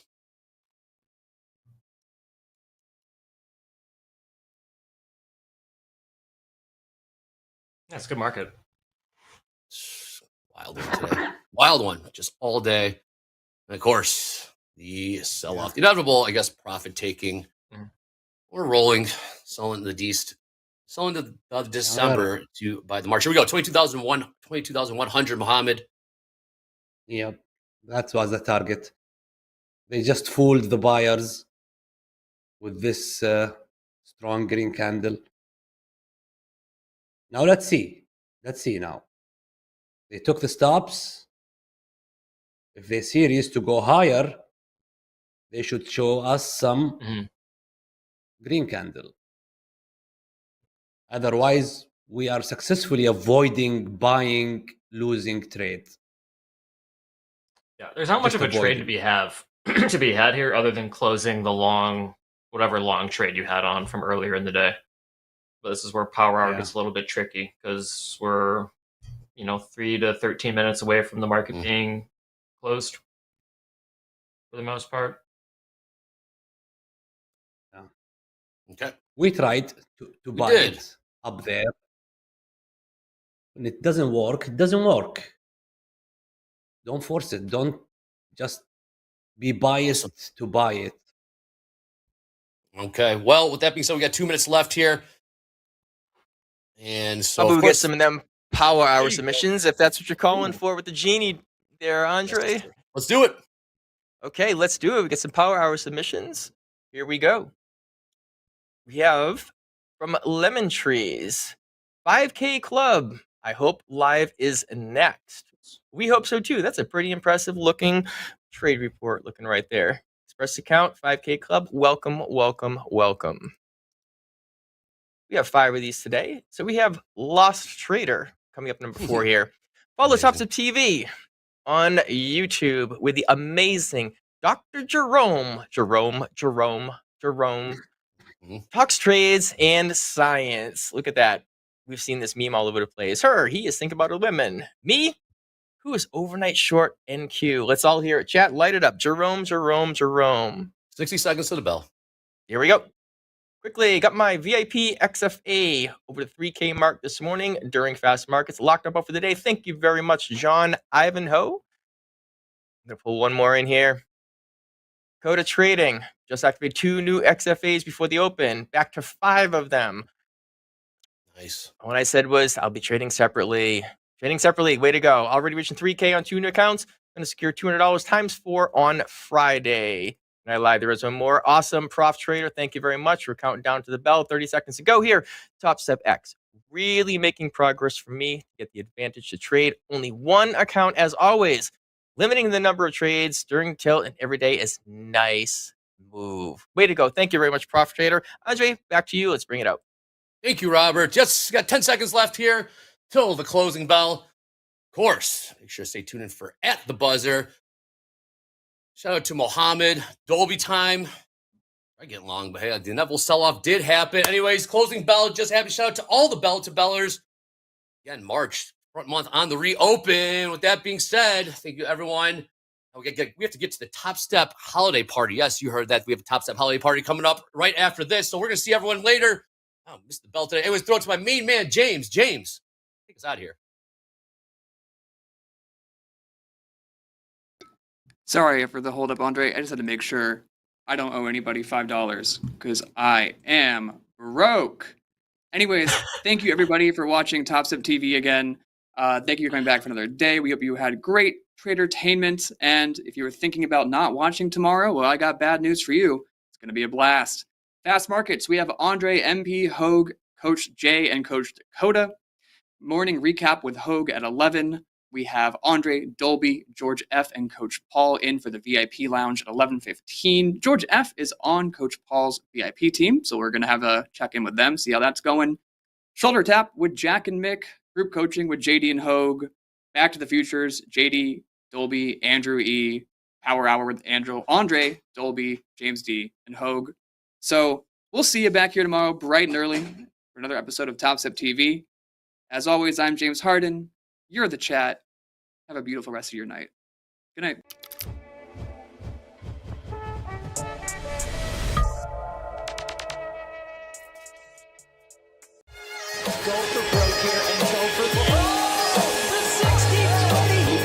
I've never felt so good in my life. I'm on an absolute roll, podiuming at every single competition during the year. 7-5 for the kid from Aspen. A tremendous showing. And this is our 5th contest, and I'm feeling like I'm on cloud 9. First thing with this system is the wind starting at 20 to 30 mile per hour range with gusts easily up and over 40. And then in one fell swoop, literally 1 second, and my whole season, my whole world flips upside down on itself. I thought for sure I had broken my ankle, at least torn some tendons in my ankle, maybe have torn my ACL in my knee, and all the work I'd put in was coming to a screeching halt. When the doctor read the MRIs, it looked like he couldn't even believe the screen. No ligaments were torn, and I couldn't believe it. The dream is still alive. It had really only just begun. And I knew that I needed to work so hard in order to make it happen. My life 100% consisted of healing, day after day. Wake up, 7:30 sharp, morning meditation, PT exercises, eat breakfast, oatmeal, blueberries, physical therapy, an hour, hyperbaric chamber, an hour, Novathor bed, 30 minutes, drive to the gym, stretch 20 minutes, bike 20 minutes, workout 45 minutes, hot tub 20 minutes, drive home, sauna with visualization, every run over and over again. Heat, ice, heat, ice, heat, ice, over and over and over again. Go to sleep, do it all again. Wake up, 7:30 sharp. The only thing on my mind, the only thing I could focus on, the only thing I could possibly do was get better. Feels like the bone in the bone. I'm gonna do every single minute detail that I possibly can, because if I leave anything on the table, I'll regret it for the rest of my life. The day after I got injured in Mammoth, I was probably at 30%, exactly a month and 2 days after, close to 100%. I'm feeling like me and me more and more every day. Wake up, 7:30 sharp, repeat, every day, every day. The reality is there's no roadmap to tell you, okay, I can do this trick right now, or I can't do this trick right now. It's like, how do I feel? Okay, I feel pretty good. Can I do a 540?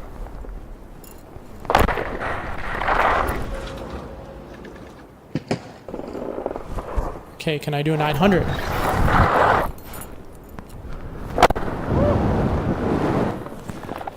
Okay, I can do the 900. Can I do the 900 the other way, to the right? Getting better, everyone. All right, switch left tab. Nice and big, good takeoff. You got this. Come on, baby. Backwards to the left, switch left. That feels good. Can I do backwards to the right, switch right? Fuck. But that hurts pretty bad, actually.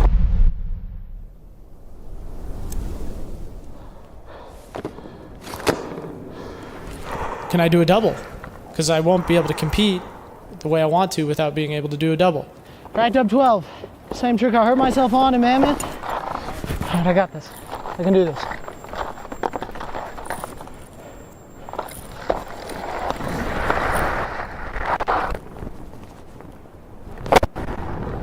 Whew. I was freaking nervous for that.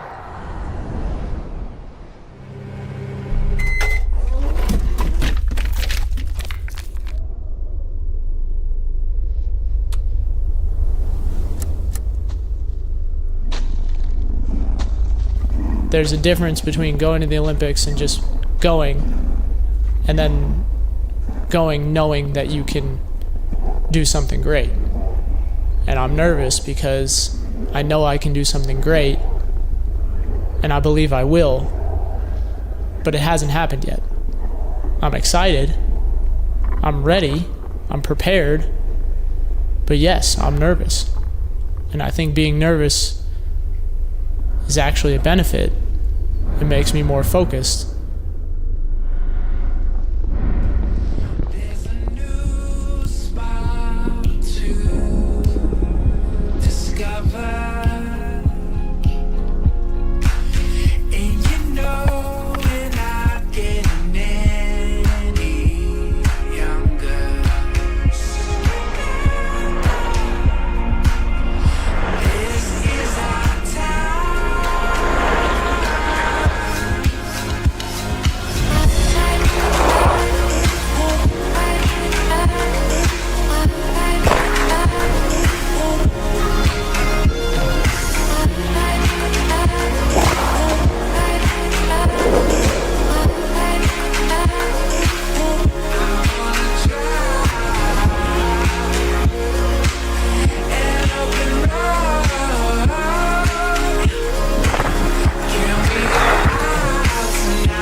Can I do the left side double cork 1620?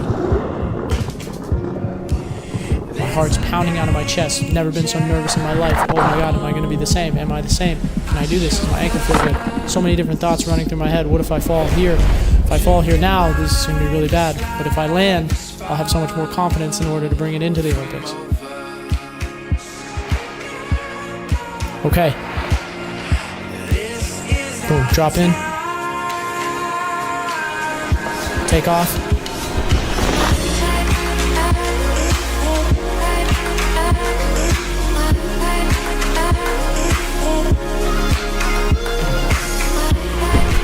Land. It's like, got it. Got it. And that was the moment I was kind of thinking to myself, this is doable. I believe in myself again. This is good. This is really good.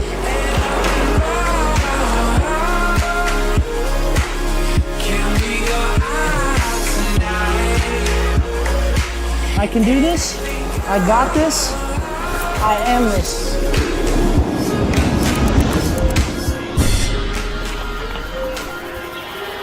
Man, today was so much better than yesterday.